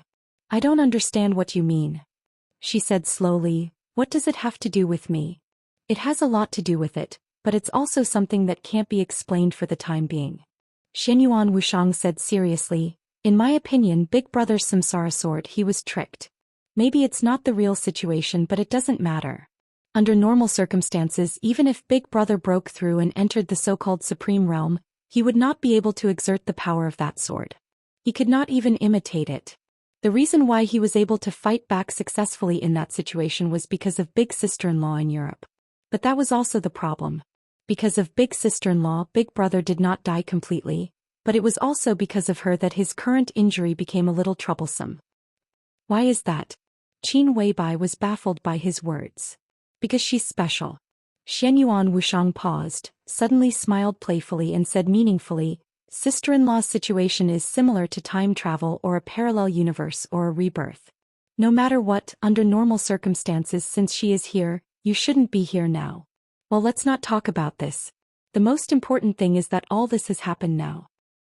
He looked at Qin Weibai and said softly, "Sister-in-law, do you really think this is a coincidence? Do you really think there is no human factor in it? There are so many people in the world and every day different people welcome death or new life. Why can sister-in-law have a rebirth? Is it possible to be a coincidence?" Qin Weibai's body suddenly shook. "Human factor. Human factor. Human factor. What do you mean?" She took a deep breath and asked in a low voice. "Your existence is a very special form of existence that I can't understand." Xianyuan Wushang shook his head. "To be exact, your existence is a paradox." Chapter 1031. How could there be so many coincidences? Xianyuan Wushang said something that Qin Weibai couldn't understand at all. He pressed his palm on Li Tianlan's chest. Wisps of dense white mist floated up from Li Tianlan's body. Xianyuan Wushang's expression was calm. He said softly, "Any incredible coincidence in the final analysis is a kind of inevitability. But most of the time we can't understand it." A breeze suddenly blew. An airflow suddenly appeared in the bedroom with its doors and windows closed. Xianyuan Wushang's whole body began to glow. The clear light was hazy. The breeze blew away the clear light and gradually merged with the extremely thin white mist on Li Tianlan's body. Crack. The clear sound of bones cracking suddenly rang out. Qin Weibai suddenly opened her eyes wide. Xianyuan Wushang's hand on Li Tianlan's chest seemed to have lost all strength and support in an instant. The bones in his hand were almost shattered in an instant. The blood-stained white bones pierced through his flesh and skin. Crack. The dense sound of bones cracking, which was enough to make people's scalps numb, rang out. Xianyuan Wushang's head hung down without any warning. All the bones in his body seemed to have been shattered in an instant and blood gushed out of his body. He had been sitting on the bed, but with the dense sound of bones cracking, his body lost its support in an instant and lay next to Li Tianlan in an extremely stiff posture. In Qin Weibai's sight, Xianyuan Wushang's expression and skin began to change at a speed visible to the naked eye. They turned blue and finally became a gray without any vitality. Blood flowed on his body. In this state, Xianyuan Wushang looked like a corpse that had been dead for an unknown period of time. Faint but shocking sounds of explosions kept ringing out in his body. Qin Weibai couldn't see what was happening in Xianyuan Wushang's body, but the constant vibrations seemed to be constantly tearing the strange things in his body. His heart, blood vessels, muscles, and bones seemed to be torn apart by that kind of power in the shortest time possible. Xianyuan Wushang's eyes were still open. His face was gray. His face, which used to look harmless to humans and animals, was now indescribably strange and ferocious. Qin Weibai had seen a lot of dead bodies. However, in the extremely quiet bedroom, the scene in front of her made her instinctively feel uncomfortable. her scalp went numb, her body tensed up, and even her breathing seemed to carry a sense of nervousness and fear. Xianyuan Wuxiang didn't breathe or have a heartbeat, but his open eyes flashed with an incomparably clear trace of mockery and arrogance. A cold and gloomy voice sounded with disdain and contempt. Order. The white mist and hazy clear light completely enveloped him and Li Tianlan. Xianyuan Wuxiang didn't finish. Qin Weibai can't hear. In the depths of the colorful consciousness, a voice echoed, I am also an order. His voice seemed to spread throughout the entire space, echoing in the boundless world. It was quiet all around. Covered in blood, Xianyuan Wuxiang stood in place, staring blankly at the colorful world around him. His body was still lying beside Li Tianlan, but his own consciousness had already appeared in the depths of Qin Weibai's consciousness. The real Qin Weibai, or the depths of Gu Xinyan's consciousness. It was no longer a virtual doppelganger. Without that pair of glasses, Xianyuan Wuxiang didn't have the ability of virtual doppelganger and virtual intrusion. His current consciousness was his own consciousness. In other words, if he was trapped here, then Xianyuan Wuxiang in Emperor Dong's palace would die completely. This was undoubtedly a very serious consequence. But the problem was that Xianyuan Wuxiang seemed to have just noticed this problem. Blood continued to flow out of his body. Countless rays of light floated and shone around him. The moment he came to his senses, Xianyuan Wuxiang's expression suddenly changed. He looked as if he had seen a ghost, and he subconsciously blurted out a curse. The curse also echoed wildly between heaven and earth, like thunder all over the world. The light surged, indifferent and distant.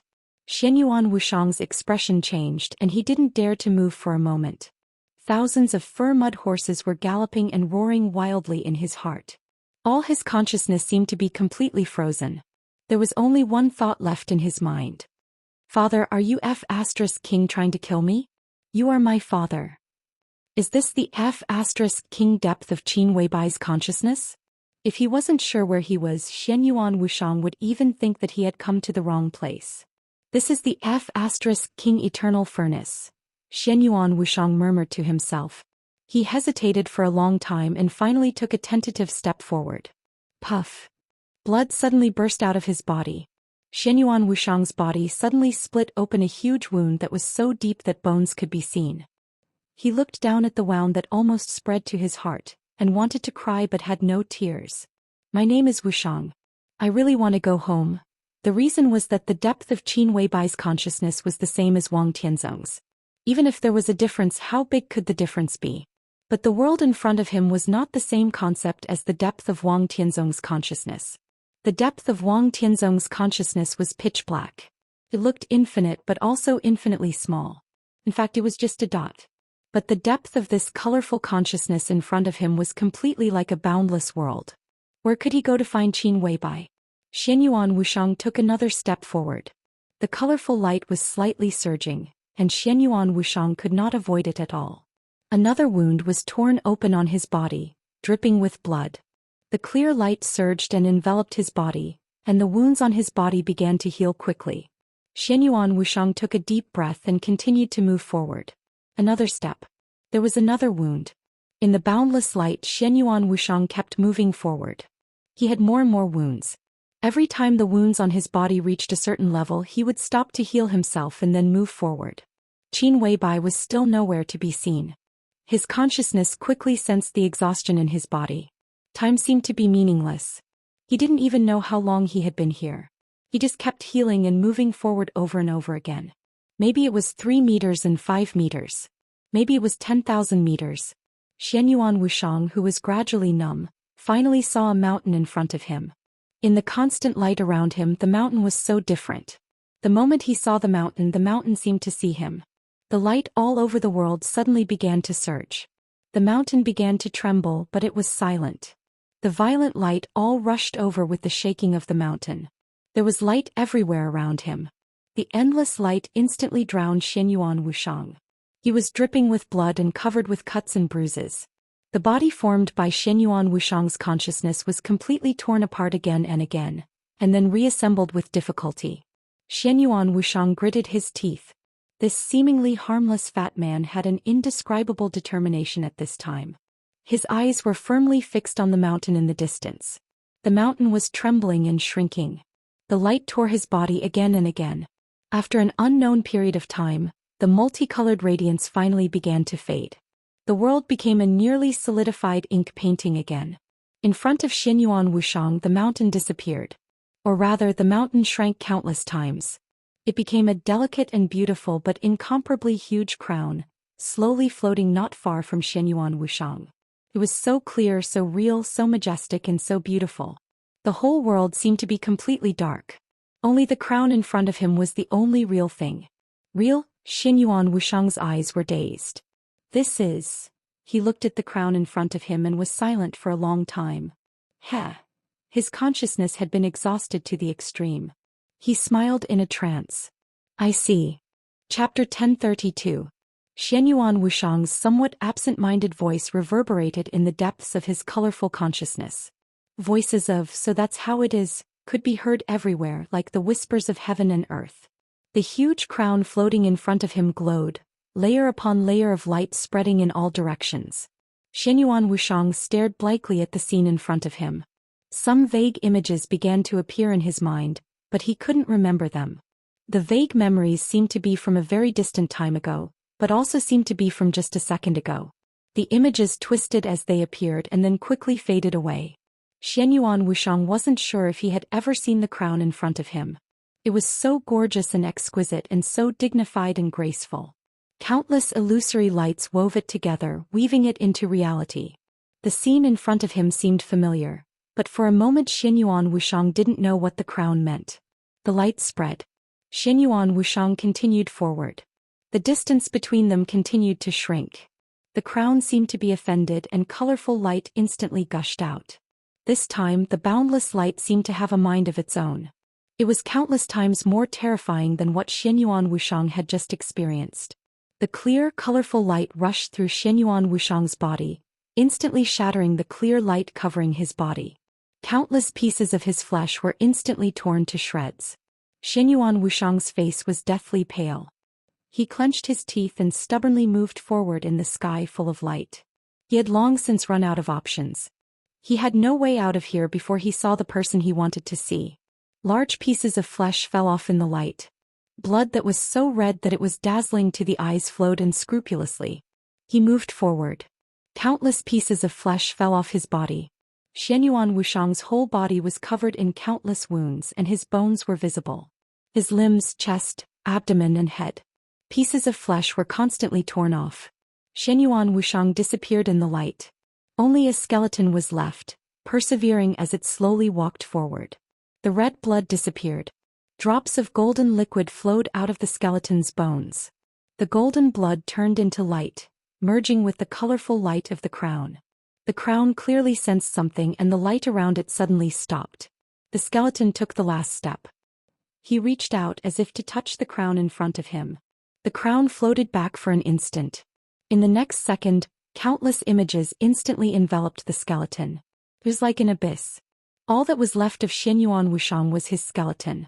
An incomparably majestic yet incomparably gloomy voice echoed between heaven and earth. He failed. But there is still a chance. Can you afford to wait? Who knows how long it will take? Time is meaningless. I'll go. What can we do? Maybe I can't do anything, but at least I can be with him. You think this is a good thing? How is he now? It's hard to say. I can't find him. Based on his current state, he might have entered the Order Realm or fallen into the Shadow Realm. Perhaps. In short, none of the possibilities are what we want. But it's you, not me. What do you want? Whether it's real or illusory, I just want to be with him. Say no more. Brother, send us to Miracle City. Falling. Countless rays of light weaved into a bottomless abyss. The images were like a deep well that devoured all of Xianyuan Wushang's consciousness. From now on, I'm Gu Xianyan. Welcome to Kunlun City, welcome to Phoenix Pavilion. As clear as water, as pure as snow, as ethereal as wind, as cold as fog, she is an outstanding beauty. This woman will bring chaos to the world. Remember this man. Li Tianlon. This is my goal. Stay by his side. Xianyan greets your highness. The first beauty of Zhongzhou state deserves this title. Gu Xianyan leaves Kunlun City today. That's it. You have me completely. Really? Why don't you admit it? I don't know. You know it. Stop it. Don't force me. I'm pregnant. You're so perfunctory in naming your child. I hate it. Who dares to fight with me? It hurts. Why don't you fight back? I'm sorry. Xianyuan Wushang's consciousness fell into a snowstorm. Kill my man. This. Don't you think I look like a bird? The multicolored light and the multicolored sword light suddenly overlapped. I'll find him and take this world with me. All of you. Die with him. I want to be with him. From today on you're called Gu Xianyan. I'm Qin Weibai. But I'm Qin Weibai. I am. I'm the future. I'm the past. Let me go, you bitch. No, I won't let you go. Li Tianlong bastard. The almost eternal sword light pierced through the sky, piercing through the supreme monument of martial arts of this era. It's all over. The colorful sword light dissipated instantly. All the light around disappeared. Extreme darkness and silence enveloped everything. Xianyuan Wushang kept falling. His speed kept increasing. But there was always darkness and silence around him. Xianyuan Wushang, who was only a skeleton, couldn't even hear his own heartbeat and blood flow. The continuous fall seemed to become endless eternity. It was long and short. Everything lost its meaning. His consciousness gradually blurred and his thoughts gradually solidified. The darkness around him was so real that it seemed to merge with him. Xianyuan Wushang struggled subconsciously. Boundless light suddenly shone brightly. The wind and snow filled the sky. The eternal sword light suddenly lit up in the wind and snow that filled the sky. The wind and snow were flying and huge waves were surging. The sword light was like a rainbow tearing the world apart. The whole world seemed to be full of chaotic and crazy sword light, with extreme silence and destruction. The corpses of the Wang family of Beihai were everywhere. The weapon fragments with empty ammunition covered the whole battlefield.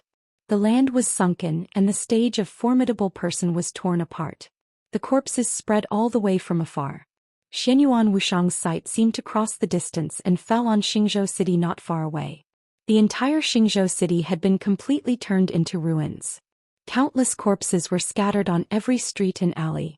The flag of the Beihai Corps had been broken. The entire Beihai Corps seemed to have been completely annihilated, destroyed along with Xingzhou city. The ruins of Mount Dibing were about to disappear. The violent waves of Beihai surged over and was about to cover everything that used to be Mount Dibing. The land turned into the sea. A quiet, almost old figure stood on the surface of the sea.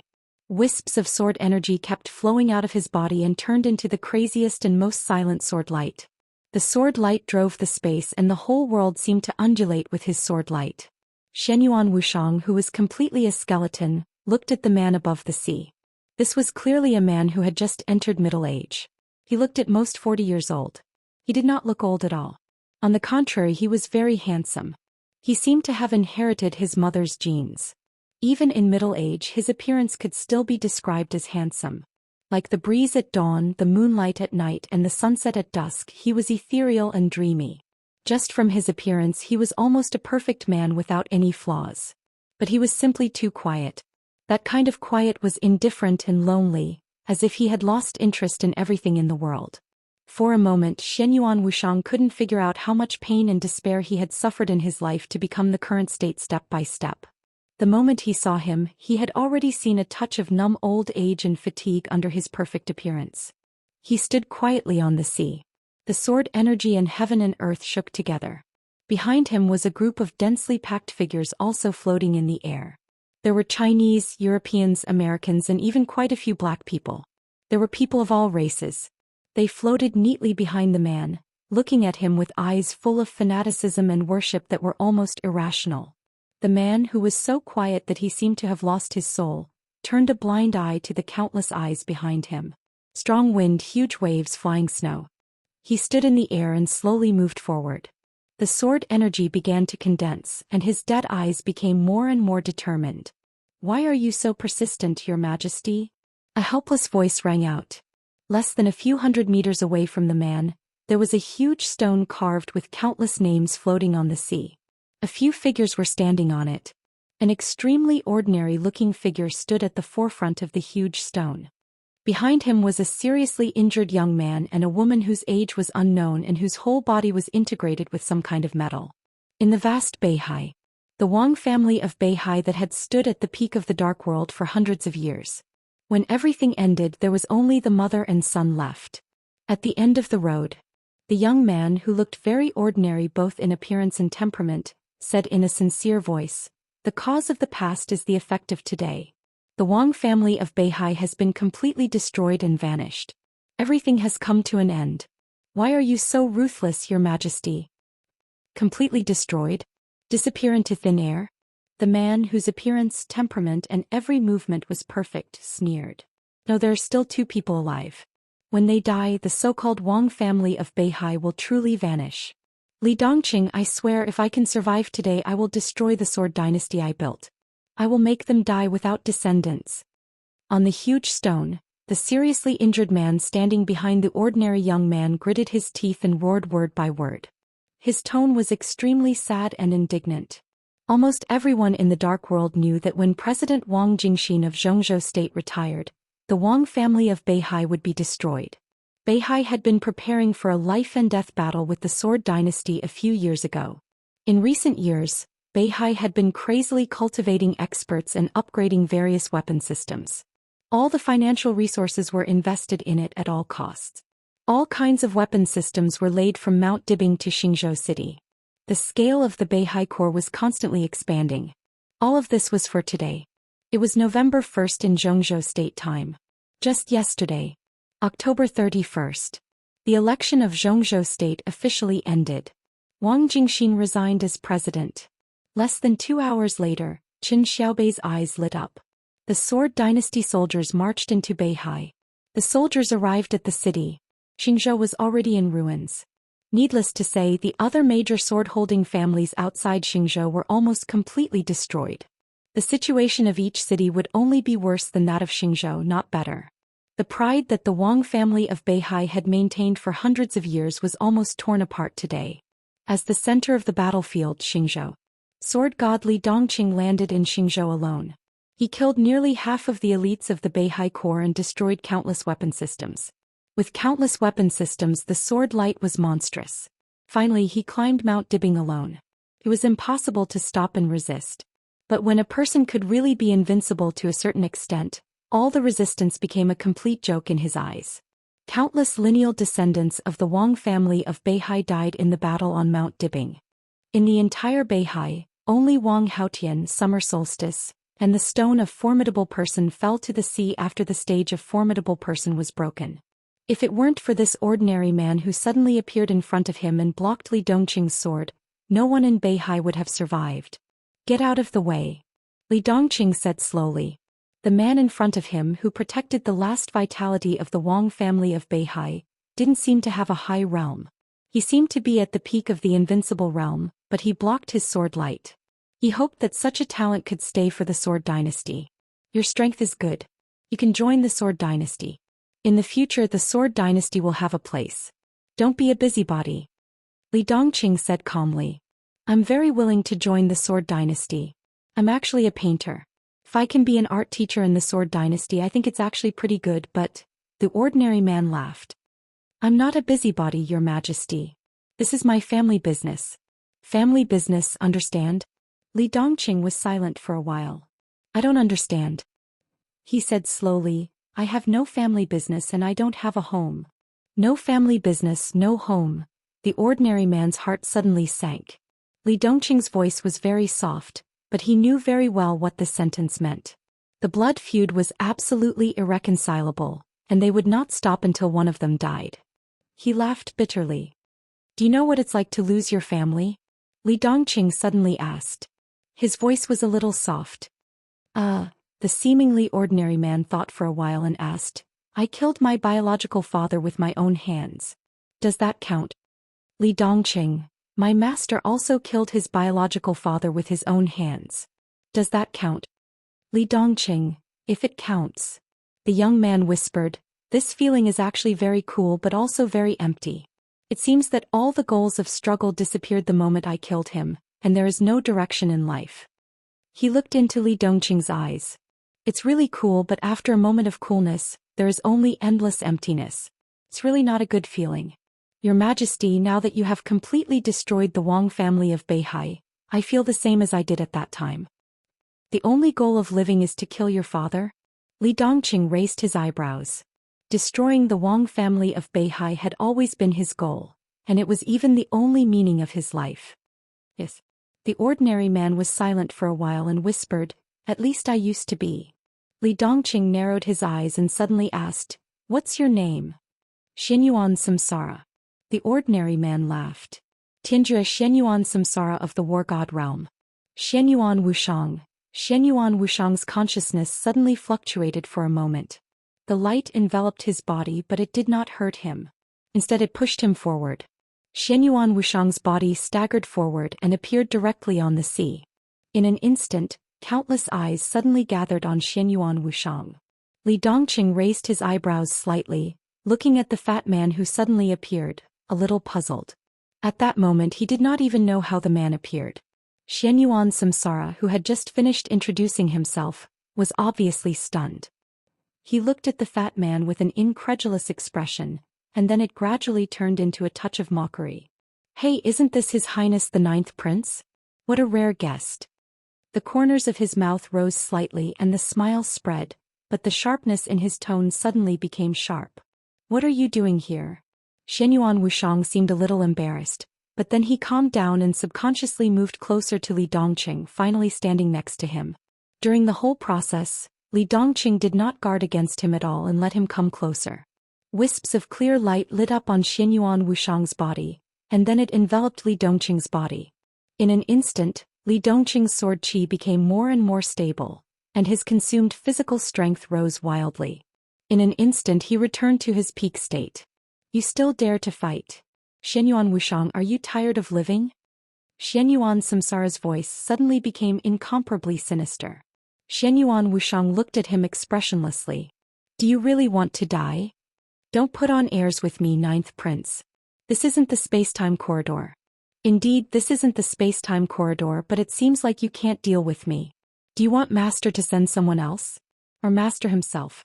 If I can die under his sword, I'll be very honored, but do you really want war so much? This prince here represents the space-time corridor. Come, try and touch me."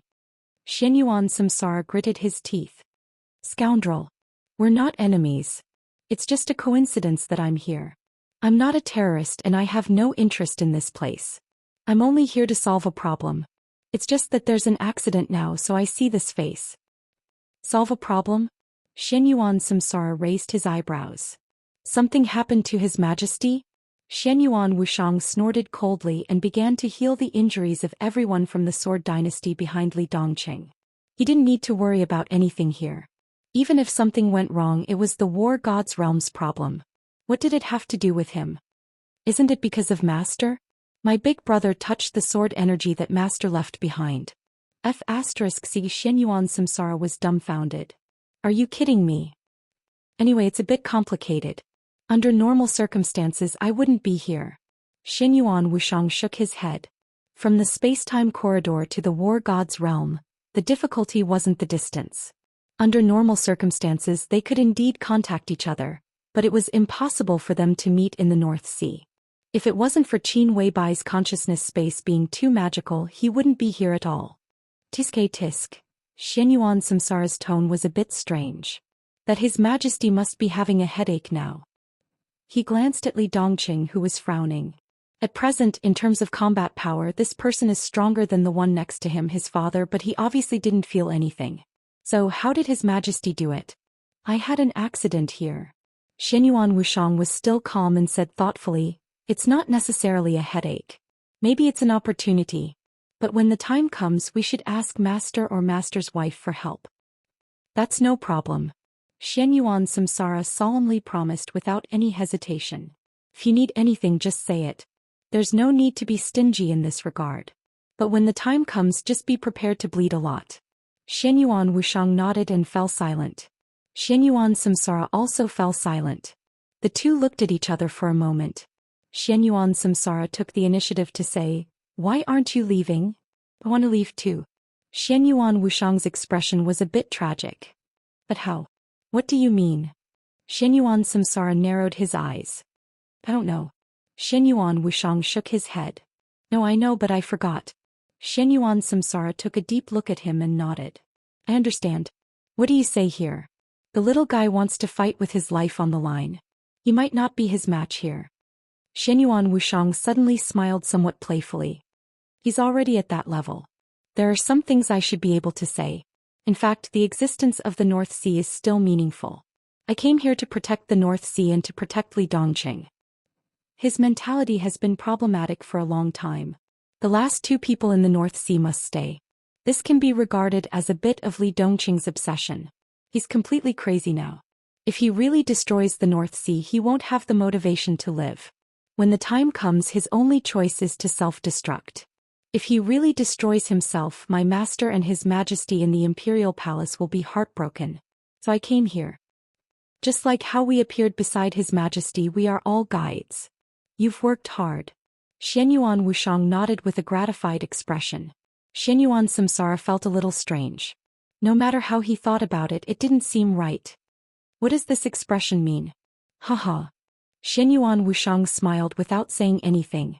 Li Dongqing's potential had already been affirmed. Because of the existence of his parents, he didn't need to be explained in any aspect.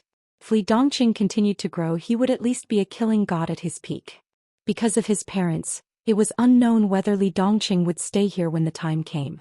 Xianyuan Wushang now really felt like someone else was helping his family cultivate a talent. Let's start the show.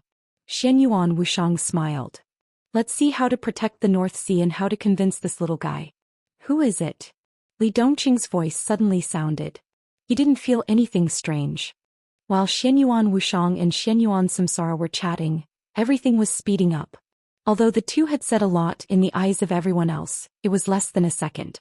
Feeling the recovery of his strength, Li Dongqing's tone seemed to have become somewhat gentle. Him. Xianyuan Samsara's voice sounded. You can call him uncle. He's father's friend. Li Dongqing suddenly narrowed his eyes. What do you mean? It's literally what I mean. Xianyuan Samsara shook his head. Your Majesty, there are a lot of things that you don't understand now. I should be able to tell you some of them now. In fact, there is no such thing as... The corner of Xianyuan Samsara's mouth was still moving. But all his voice suddenly disappeared in an instant. Li Dongqing's eyes flashed with doubt. In the next second, Xianyuan Samsara's face suddenly changed. His face quickly turned pale. The moment he suddenly closed his mouth, a wound suddenly appeared between his eyebrows. A scarlet drop of blood that reflected almost all the light flowed directly from between his eyebrows. Xianyuan Wushang's face suddenly changed. He subconsciously waved his hand and a clear light enveloped Xianyuan Samsara, quickly healing his injury. What's going on? Li Dongqing raised his eyebrows inexplicably. That's about it. Xianyuan Samsara smiled bitterly. I want to tell you something, but I can't say it. It's not that I don't want to say it, but even if I say it, you can't hear it. Even if I write it on paper, you can't see it. Li Dongqing fell silent. At that moment he could tell whether Xianyuan Samsara was pretending or not. Xianyuan Samsara obviously wanted to say something and said something. The fat man next to him could obviously hear it, but he couldn't. And the shape of Xianyuan Samsara's mouth was also distorted in an instant. He glanced at Xianyuan Wushang. I can't say it either. Xianyuan Wushang shook his head. Only when I reach the peak level can I hear the voice. But he's right, I'm indeed father's friend. I saw some interesting scenes. North Sea's Mount Dibbing was cut open by a sword, right? I've been there, so I should know. As for the current North Sea, no one cares whether these two people are killed or not, but it doesn't matter. Father is now. All the voices disappeared in an instant. At this moment, Li Dongqing clearly felt an abrupt but incomparably dense killing intent suddenly form around him. However, before that killing intent could envelop Xianyuan Wushang, a seven-colored light instantly enveloped his body. Xianyuan Wushang's figure quickly disappeared. Darkness, light, and countless chaotic scenes constantly flashed. Blood. Flesh splattered. Xianyuan Wushang became a skeleton again. His skeleton was covered in dense cracks and countless amounts of golden liquid flowed out little by little from the cracks of his bones. The messy light stabilized again. The crown appeared in Xianyuan Wushang's sight once again. The crown was slowly shrinking. Xianyuan Wushang froze on the spot. After a long silence, he seemed to understand something. He raised his hand and waved it gently. His weak consciousness directly formed a very strange experimental platform in front of him. There was a very small tube on the experimental platform. A drop of water flowed out of the tube and eventually became a bubble. Her consciousness became clear from blurry. It was as if there were countless rays of light constantly moving away and then drawing closer. The moment her consciousness appeared, she didn't know where she was or who she was. It was as if she had just woken up after thousands of years of sleep. She was confused and slow. She felt that she was walking forward. Walking in the pitch-black wilderness, there was not a single trace of light. Some pictures gradually appeared in her mind as if different people were saying different things. Gu Xianyan Qin Wei Bai Li Tianlon Dongqing Huangtu Gu Xingyun Xian Xianyuan Li Dongqing. All the experiences seemed to be completely connected but in no order. The pictures began to become clear, forming different things one after another, but the order became more and more chaotic. She didn't know which thing happened first and which thing happened later. She began to think about the order and then she thought about the time. One thing after another, in an utterly confused sequence, led to different results. But no matter how it developed, people were always the most vivid in her memory. So what was the meaning of time and order? She moved cautiously in the darkness without any light, allowing countless images to flash through her mind. After a long time, she suddenly stopped for a moment and began to think about a very important question. Who am I? There seemed to be a lot of people in her memory. But where was the me in her memory? Was it Gu Xianyan? Was it Qin Weibai? Was it Li Tianlon? Was it Dongqing Huangtu? Was it, who am I? There seemed to be no place for her in all the memories. She suddenly felt a little irritable and angry. There was a little light in the distance. The light was getting bigger and more obvious, rushing toward her at an extreme speed. There seemed to be a figure flashing in the light, getting closer and closer to her. She saw an illusory vague shadow that seemed to dissipate at any time, coming toward her with endless light. She instinctively wanted to fight back. At the moment when she thought about it, countless lights completely enveloped the shadow. The shadow became more and more illusory, but it kept moving forward. She became more and more annoyed. She had just woken up and her mood was extremely unstable. She instinctively wanted to control the light to kill the other party. A speck of golden light suddenly appeared in the colorful light. The moment the golden light and the light completely merged, she suddenly felt an unparalleled familiarity. The shadow seemed to appear beside her in an instant. The familiar feeling became clearer and clearer. She watched the other party stretch out his palm toward her. So she took a step back. The light under her control instantly shrouded her. The faint shadow disappeared. She herself was wrapped in endless light as she continued to fall. Until the deepest part of nothingness. The eternal silence passed slowly as if it was meaningless. The sound of the slight collision of machinery suddenly sounded. She seemed to open her eyes from a deep sleep. There was darkness in front of her. The extreme darkness was slowly thinning. A little hazy and pure clear light lit up. She blinked and the memory in her mind was very clear. It was the moment when Xianyuan blade pierced Wang Tianzong's chest. She took a step forward in a daze, subconsciously trying to get close to the clear light in the darkness. The clear light gradually became clear and it seemed to be a transparent bubble that looked very big but very small. The bubbles spread all the way from a distance and there were more and more of them. She hesitated and slowly walked in the direction where the bubbles drifted from. There were more and more clear lights and the surroundings became brighter and brighter. A shining test bench gradually appeared in front of her. The test bench seemed to be operating by itself. She hesitated for a moment and continued to move forward. The test bench became clearer and clearer. The test bench shining with bronze luster looked old and mottled with a strong breath of time. In front of the test bench, there was an illusory shadow that seemed to disappear completely at any time. The shadow was so illusory that she could not see its facial features or even its complete body. Kept busy in front of the test bench and one bubble after another flew out of the test bench. She looked at it for a long time and then said softly, "Okay?" The shadow responded softly. In the dark space, Xianyuan Wushang saw the crown getting closer and closer to him, and finally stopped in front of the test bench. Different perspectives, different scenes. In the eyes of the crown, the skeleton in front of him was just a shadow that would disappear at any time. In the eyes of the skeleton, the Qin Weibai he wanted to find was just this crown. What was the essence?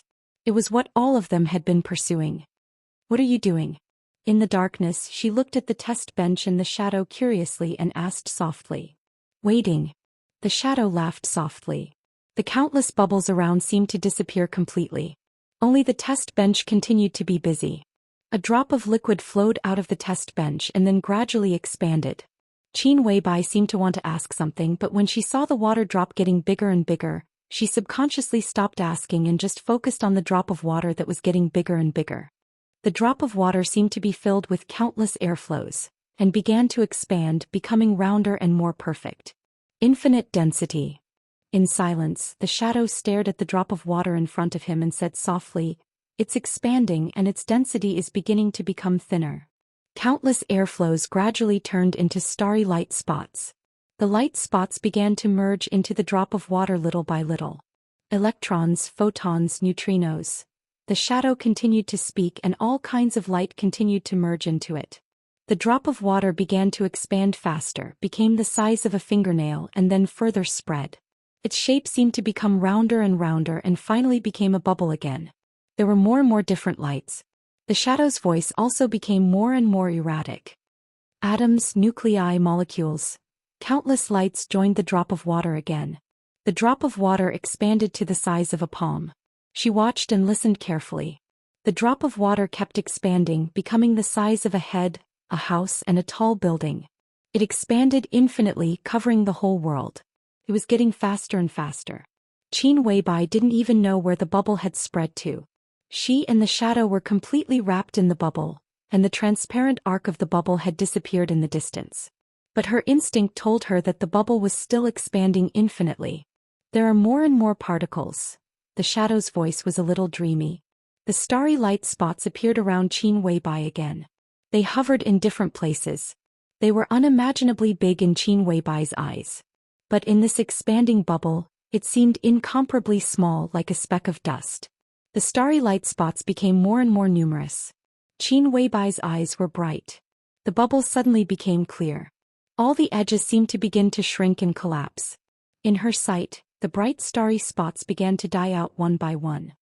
"Say," the shadow whispered, "if these tiny lights are conscious, how desperate must they be now?" His voice was very soft but with absolute cruelty. Qin Weibai looked at it blankly and didn't speak. The infinitely large bubble shrank back at a very fast speed. Bang! The bubble turned into a drop of water. The drop of water suddenly exploded again. There was nothingness. Most of the starry light spots disappeared. Only a limited number of light spots were still shining. Qin Weibai quietly looked at those tenacious light spots, and suddenly there was a sincere joy and hope in her heart. The water droplets that exploded into nothingness turned into the most basic particles. The basic particles began to combine and turned into water droplets again. The water droplets turned into bubbles again and began to expand infinitely again.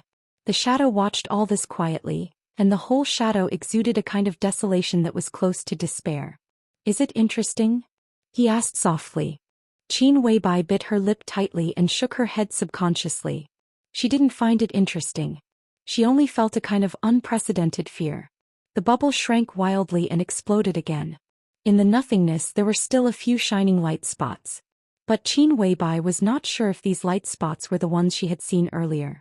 Water droplets, bubbles, expansion, contraction, explosion. It was a never-ending cycle. In this dark space, the constant repetition seemed to be the true eternity. "Can you understand it?" the shadow asked softly. Qin Weibai shook her head. "Do you find it familiar?" the shadow asked again. Qin Weibai wanted to shake her head, but all her movements stopped where she was. She did not shake her head or nod. Instead she fell silent. "I understand." Xianyuan Wushang sighed softly. In fact, there was no need for communication. There was never a need for communication. He was sure of Qin Weibai's current state and understood the treatment plan for Li Tianlan. The bubbles exploded and expanded over and over again, endlessly repeating the cycle. "What do you want to do here?" Qin Weibai asked. "The main purpose of my coming here is to do this experiment and determine whether I can understand it or not." Now that he had gotten the answer whether Qin Weibai understood it or not, his trip was worthwhile. Xianyuan Wushang smiled and said, I should go. Who is it? Qin Weibai stared at the test bench in front of her and asked cautiously. Leave the test bench here. Xianyuan Wushang smiled and said, I can study it when I'm bored. Who is it? Xianyuan Wushang asked again. Xianyuan Wushang murmured in a low voice, or we are just a group of poor wretches struggling in despair to survive. His shadow floated up gently and went further and further away. The test bench was still working. The bubble expanded infinitely and turned into a world. Xianyuan Wushang's murmur echoed between heaven and earth. Life is the greatest illusion. 10,000-word chapter. Chapter 1033. The darkness was slowly retreating, dissipating at a very slow speed. The surrounding space gradually became illusory. Xianyuan Wushang kept retreating. All the colorful light disappeared the moment Qin Weibai spoke. His body gradually became real and flesh and blood began to appear on his pale skeleton. More and more flesh and blood formed his limbs and facial features. A seemingly harmless fat man appeared at the end of his consciousness. Xianyuan Wushang sighed and took a step forward. The depth of his consciousness was behind him. The bedroom of the palace master of Emperor Dong's palace was right in front of him. Everything around him seemed to be illusory. The world shone with different colors and everything in sight seemed to have turned into numbers. Countless numbers formed densely packed data. Xianyuan Wushang raised his head. Everything in his sight was like a three-dimensional virtual world. Except for himself, everything else had become all kinds of data. The depth of his consciousness and the bedroom of the palace master stood face to face in front of him. Xianyuan Wushang slowly turned around and walked in another direction. Countless data around him slowly changed as he moved. It seemed that he was calculating something. Xianyuan Wushang calmly began to combine strings of data. His body was now pure thinking and consciousness. Consciousness and data had completed the initial integration, forming a thinking network in the virtual world that could communicate with the outside world at the fastest speed. His thinking continued to extend. Xianyuan Wushang's figure crazily shuttled back and forth in the virtual world at an infinite speed. The depth of his consciousness and the bedroom of the palace master instantly flew away. The surroundings became eternal darkness and silence again. Xianyuan Wushang's expression was extremely calm. The thinking network seemed to be constantly extending in an infinite space. His consciousness was extremely fast. It kept moving forward, but it also seemed to be motionless. When the space was large to a certain extent, there was no relative reference. Even if it was absolute speed, the situation seemed to be static. The world was originally quiet. His mind shuttled back and forth in the darkness. After an unknown period of time, the virtual dark world completely disappeared. Xianyuan Wushang's mind fluctuated. Finally, he felt a faint but extremely stable network signal. What appeared in front of him was a virtual network base station.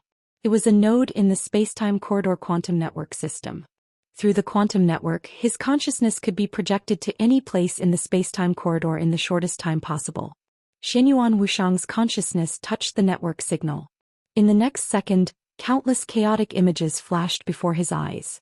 Xianyuan Wushang's vision blurred, and his consciousness turned into a projection, appearing in a large hall. It might not be accurate to call it a hall, but it was absolutely correct. This was really a hall, but it was a hall so vast that it exceeded the limits of everyone's imagination.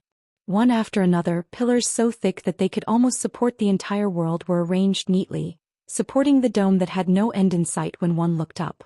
Above the dome that was so far away that one could barely see the end of it.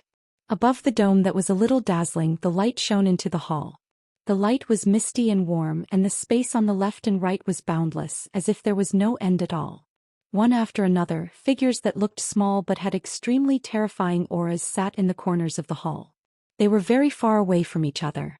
Everyone was suppressing their own auras, but the energy that naturally overflowed from their bodies tore through space uncontrollably, making the entire hall look blurry. As far as Xianyuan Wushang could remember, this was the 4th time he had come here. Every time he attended a meeting here, his heart would be in turmoil.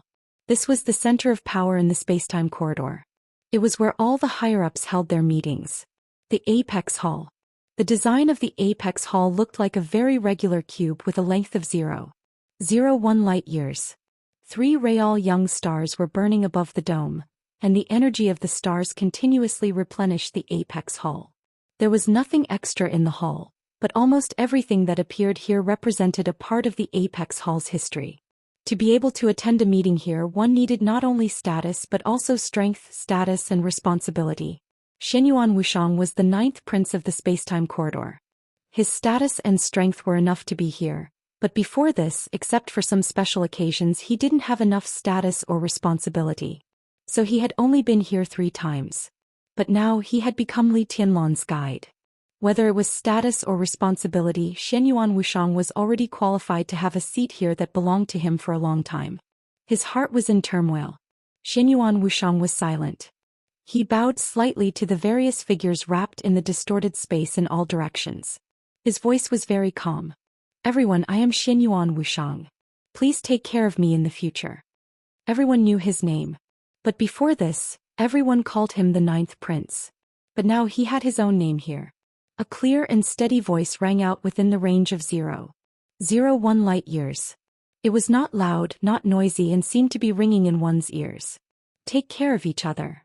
Xianyuan Wuxiang slowly turned around and looked at the central seat of the apex hall. Compared to the figures around him, which seemed a little distorted because of the power, there was a soft but incomparably real golden light on the seat of the host. Everything seemed to be contained in that golden light.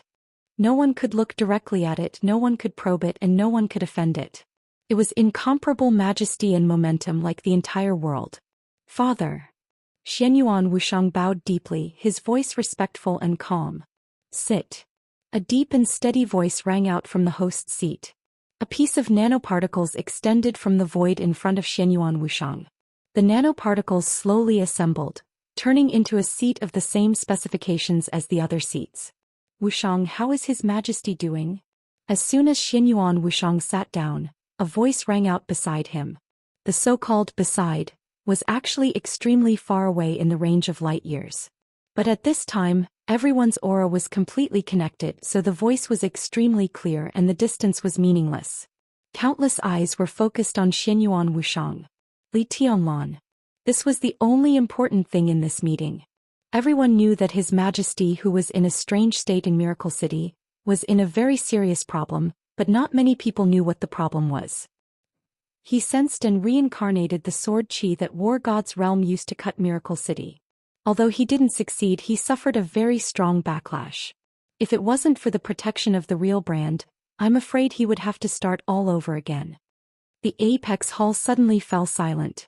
Time passed slowly. After an unknown amount of time, an incredulous female voice slowly said, "I saw the whole process of Miracle City being cut." Although War God wasn't at his peak, he was still a rare expert. To feel that sword chi, he had to be at least at heaven's end, but His Majesty couldn't have reached that level in Miracle City. "There are many reasons, but the cause was my mistake." Xianyuan Wuxiang's voice was low. "The guardian I brought there made a move. Although he was very careful, he still changed something, and that sword chi also showed a little bit. Moreover, King Wei was always by His Majesty's side. At that time, King Wei was on His Majesty's body, and His Majesty had the real brand. Although it was very weak, I think both His Majesty and King Wei sensed something the moment the sword chi appeared." After a pause, he continued, "This was my mistake.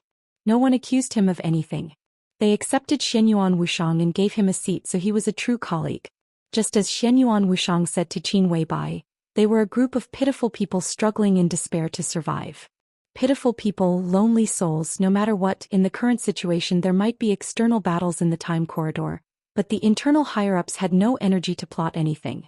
Since they were on the same side, the mistakes of colleagues were their own mistakes. It's not necessarily a bad thing." A calm voice rang out.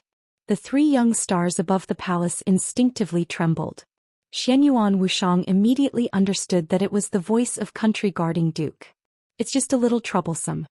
An incomparably cold voice rang out, and it was filled with wanton killing intent. The space in the Apex Palace trembled slightly, and the War King's voice continued to ring out. His killing intent and battle intent continued to surge. "Your Majesty has accidentally touched that sword chi. The location of Miracle City might be exposed very soon. The 2 sides have been searching for Miracle City's location. If they find anything, they will definitely take action. Miracle City is the ancestral land, and its importance is self-evident. The one who will act this time may be an apocalypse. That's impossible. On the main seat, the golden light slowly said, "We can sense each other's apocalypse. Unless they really want to start a full-scale war, the apocalypse will not act." War God's realm killed an apocalypse not long ago, and with Miracle City, it may be an opportunity for them to start a war. Country Guarding Duke's voice sounded a little solemn. The golden light flickered slightly, and an extremely calm voice came from the light. "No, if Miracle City is exposed, the one who will act will at most be an apostle." Apostles were also important figures worthy of everyone's attention, and they could be said to be the strongest in group battles among those of the same level. There was no one else. Not to mention an apostle, even Xianyuan Wuxiang, who had countless auxiliary abilities but was the weakest among those of the same level, could cause devastating damage to Miracle City if he disregarded the consequences. "It's fine," Xianyuan Wuxiang said in a low voice. "If it's just an apostle, the guardian and I can stop them." The voice in the golden light sounded again. "I will contact the palace and cover the location of Miracle City again." The surging aura of War King calmed down. The incomparably calm voice, which could make the stars tremble with every sentence, sounded again. "How is Her Highness's situation? Her true imprint is second only to His Majesty. How is her condition?" Xianyuan Wuxiang frowned and suddenly said, "How long have I been in the depths of Her Highness's consciousness?" "Time is meaningless," Country Guarding Duke said softly. The Country Guarding Duke said softly, "If you must calculate, it has been about 400 years since you entered the depths of Her Highness's consciousness. Note this is your time. Here it is 2 hours. 400 years, 400 years." Xianyuan Wuxiang frowned even more. Her Highness's true imprint is still transforming, but the transformation is beyond expectations. There is already a trace of the embryonic form of the eternal furnace in the depths of her consciousness. I went to the other half of Miracle City in the depths of her consciousness and saw Xianyuan reincarnation. Xianyuan reincarnation? The Country Guarding Duke raised his eyebrows slightly. The chief disciple of the god of war? Yes. Xianyuan Wuxiang nodded. He's Li Dongqing's guide. I saw the first meeting between Xianyuan Luanhui and Li Dongqing, but I'm not sure if what I saw is happening or if it's already in the past. Time is meaningless. The Country Guarding Duke repeated again and suddenly laughed. Whether in the space-time corridor or the war god's realm, Xianyuan reincarnation, the first disciple of the war god, is known as the first celestial end. The war god values him very much. He became Li Dongqing's guide. Is this because he is afraid that the space-time corridor will snatch him in the future? There was a burst of laughter in the summit hall. Everyone felt that this matter was interesting. Only the golden light on the main seat remained calm. Go on. Xianyuan Wuxiang nodded. The time I went was too coincidental. I am not sure if it was a real coincidence or Her Highness's true imprint was guiding me. If it was the latter, it means that Her Highness's true imprint has shown signs of recovery. But obviously Her Highness's will is still chaotic under my test. If you want His Majesty to recover in the most perfect state, it will take time. We need to wait for Her Highness's true imprint to recover. It will take a long time. 100 years, 200 years, or even longer is possible. This is the real time of Miracle City. It is meaningful. No one could refute this. Everyone knew what the real time of hundreds of years meant to Li Tianlan. Miracle City's definition of strength is very interesting. They divide different strengths and use a very abstract word. Realm. Qi-controlling realm, ice-condensing realm, fire-flaming realm, thunder-shocking realm, and invincible realm. This seems to be the top combat capability of Miracle City at present. There is no clear division of realms for people who have surpassed the peak of the invincible realm. In addition, there is another division that does not count as a realm, the chosen one. That is, the invincible realm. They call it the supreme realm, but there is still no clear name of the realm. In my opinion, the supreme realm is equivalent to completely getting rid of the limitations of the invincible realm. It is not surpassing the peak of the invincible realm, but truly entering a new level. To be precise, the peak strength of the chosen one should be equivalent to 3 to 4. 5 levels of authority. His Majesty may be able to break the limit of 5 levels, but not too much. Good Lord, 5 levels of authority. Isn't that really invincible? If the battlefield is limited to Miracle City, Even Heaven's End realm may not be his opponent. What level was His Majesty at when he left Miracle City? Warlord's roaring laughter rang out. For 7 levels of authority. In the golden light of the main seat, a steady voice rang out. With His Majesty's potential, this data is very likely to be equaled. When I arrived at Miracle City, His Majesty was engaged in a battle. I can be sure that His Majesty has touched the order in some aspects, but his martial arts is still his main foundation. And don't forget, King Wei has always been by his side. In this case, once he reaches the peak strength of Miracle City with King Wei in hand, it is almost equivalent to having the power of the 5th level of authority. You know what the 5th level of authority of Miracle City means. Go on. The voice in the golden light was steady and without any fluctuation. His Majesty's current combat strength is close to the limit of Miracle City, but this kind of strength also has flaws. His physical strength has not kept up with the current combat strength. If the true imprint in the depths of His Majesty's consciousness is completely awakened, then this problem can indeed be solved, but His Majesty's true imprint is only showing signs of awakening. Everyone, we can't wait too long. So I think that the current secondary method is the best one. We have no way to use His Majesty's true imprint to recreate a real body for His Majesty, so we can only use conventional treatment methods to heal him and make up for the lack of physical strength. As for what we want, His Majesty's physical condition, there will always be a chance in the future. But if we do this, His Majesty's future progress will be slower. A hesitant voice rang out. Moreover, King Wei has always been with His Majesty. With him, His Majesty's physical strength doesn't need to worry too much. If we use the second method, the price we need to pay is too high. We have no way to calculate the real time and His Majesty's time here. In fact, if we wait for the true imprint in the depths of His Majesty's consciousness to awaken, it will take at least 100 or 200 years of real time.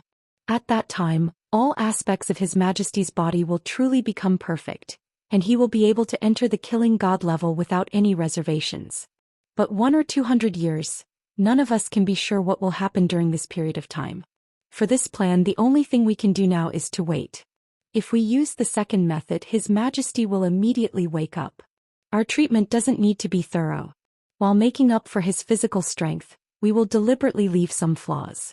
When His Majesty's true imprint recovers in the future, we will make up for these flaws. But the price is that after His Majesty leaves Miracle City with His Majesty, there will be no real time. The process of His Majesty's true imprint's recovery will be delayed for an unknown period of time, which will delay His Majesty's advancement. We don't know how long this will take. At the same time, we need to pay an extremely rare truth potion to make up for His Majesty's true injuries. I admit that the price is high, but this is the only way, Xianyuan Wuxiang said slowly. Xianyuan Wuxiang said slowly, we all know that no one can afford to waste such a rare moment of real time. There was silence. After a long time, an unfamiliar voice which had been silent rang out. His Majesty's injury came from War God. The atmosphere became more and more silent. Even Xianyuan Wuxiang didn't know what to say for a moment. The one who spoke was the first prince, who was also Xianyuan Wuxiang's elder brother. His tone was full of bitterness. The War God of the War God realm. He had only left Miracle City for a few hundred years. But after getting rid of the real time in Miracle City, no one knew how long had passed in his War God realm. Time was meaningless. No one could be sure for thousands of years. The two from Human Emperor Palace and War God realm also rose from insignificance to stand at the top. Decades ago in real time, War God personally separated Miracle City. The tacit consent of Time Corridor was equivalent to recognition of the status of War God realm and Human Emperor Palace. At that time, War God was already a top expert. The sword chi he left at that time was now touched by Li Tianlan, and then caused real injuries. Then, in the case that Time Corridor couldn't activate Qin Weibai's true imprint, they could only pay a truth potion whose level could not be lower than that of War God to save Li Tianlan. Save Li Tianlan? Time Corridor didn't have such an option. To save Li Tianlan, they had to pay such a precious potion. Such a potion represented that it was close to the level of War God decades ago. That was to say, if it could save Li Tianlan, it could also save an expert close to the level of War God. How many such experts could there be in the whole Time Corridor? This even meant that the lives of the future His Majesty or several lords were used to save Li Tianlan. Of course they had to save him. But the price was too high. Time Corridor was ahead of War God Realm and Human Emperor Palace in many technologies. But in terms of potions, War God Realm and Human Emperor Palace had been studying for countless years. In this respect, they were ahead of Time Corridor. Time Corridor also had this kind of potion that could make up for real injuries. But to make up for Li Tianlan's level of potion, if Time Corridor wanted to save his life, they had to either spend unimaginable resources to gamble on a bottle, or they had to put down their pride and spend a small but still massive amount of resources to ask War God Realm for a bottle. This was a very difficult thing for everyone. War God and His Majesty have a relationship, maybe. When he left Miracle City, the Li family didn't exist yet. Their relationship had faded. At least we can talk to each other. Silly, Time Corridor needs to talk to others? What do you think we are? Ridiculous self-esteem. How can we not bow our heads when we need help? All right. A steady voice sounded in the golden light. A crystal bottle without any luster suddenly floated out of the golden light and finally fell in front of Xianyuan Wushang. There were a few drops of completely transparent liquid in the crystal bottle. They looked like a few drops of pure water. There was nothing unusual about them. This is the latest achievement of War God Realm. I fought with Lin Xianyuan some time ago and he lost to me. Xianyuan Wushang was stunned. In the Summit Palace, War King snorted coldly. There was only one His Majesty in the Time Corridor, and he was fully deserving of being the strongest. Other than that, the strongest was War King, the King of War. Could be said that he was truly above tens of thousands of people. War God Lin Xianyuan of War God Realm did come to Time Corridor some time ago, but the first person he challenged was not His Majesty but War King. The Battle King had lost. He had lost countless resources. And His Majesty won. He won this bottle of medicine. In this way, it was equivalent to the Time Corridor paying a huge amount of resources in exchange for this bottle of medicine. War King was a little depressed, but there was nothing he could say. That's it. His Majesty in the golden light said softly, then suddenly asked, "How is King Wei's condition?" It's still in a split state, but King Wei's core seems to have been contaminated to some extent. King Wei's body still retains a pure will, but his core desperately yearns for freedom. If it wasn't for his core, His Majesty might not have touched that sword chi. Contaminated. An extremely sharp sword light suddenly flashed in the hall. Order or shadow? I can't be sure at the moment. But His Majesty can solve this matter. As he spoke, he finally reached out and took the medicine in front of him. His Majesty grunted. He seemed to want to say something, but when the words were about to come out of his mouth, he suddenly moved his mouth and grunted with a raised tone. Beep. An ear-piercing voice rang out in the Apex Palace without any warning. Warning, warning. High-frequency energy vibration detected. Data matching in progress. Data matching completed. Space fragmentation detected. Compatibility 100%. Warning. Warning. Peak energy source detected. Alignment analysis in progress. Analysis complete. Alignment neutral. Everyone's body slightly relaxed. The shrill warning faded away. But the sound of the notification still echoed in the Summit Palace. Peak energy source detected. Matching target, Human Emperor. Similarity 57%. God of War. Similarity 99.7%. Target confirmed. God of War of God of War. Analyzing target's existence form. Analysis complete. Target is sword chi projection. Communication signal detected. Countless notifications became softer and softer. On the main seat of the Summit Palace, the golden light jumping became more and more real. His Majesty's voice rang out from the golden light. Open the door and welcome the guest. Silently, a huge vortex appeared in a certain direction of the Apex Palace. The huge vortex swallowed all the light and surrounding matter the moment it appeared. The vortex became stable in the shortest time possible. A slowly rotating black hole slowly extended from the void until it reached the wormhole that had suddenly appeared in the distance.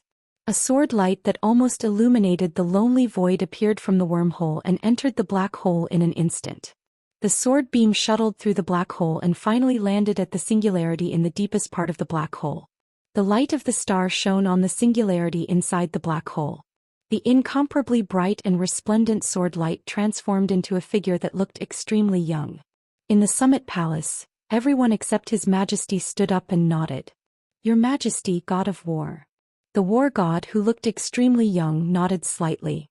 The sword light that contained boundless energy surrounded him like a dense fog, enveloping him from head to toe. I'm here to deliver something.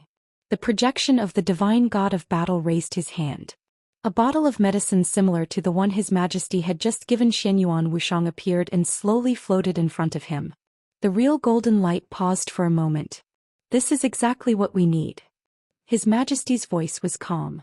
What resources does the war god realm want? Forget about resources. He and I are family. It's not a loss to save him once. The voice of the god of war was clear and indifferent, but there was a hint of toughness in his words. Perhaps he had slowed down his tone, but his habitual words carried an indescribable kind of strength. Family. The war king's deep voice suddenly sounded as if he was roaring. Lin Xianyun, what do you think our Majesty is?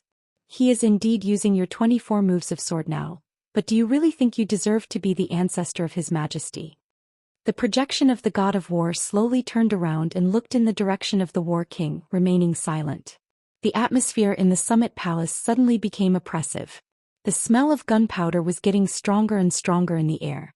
Xianyuan Wuxiang subconsciously touched the medicine in front of his chest, a little nervous.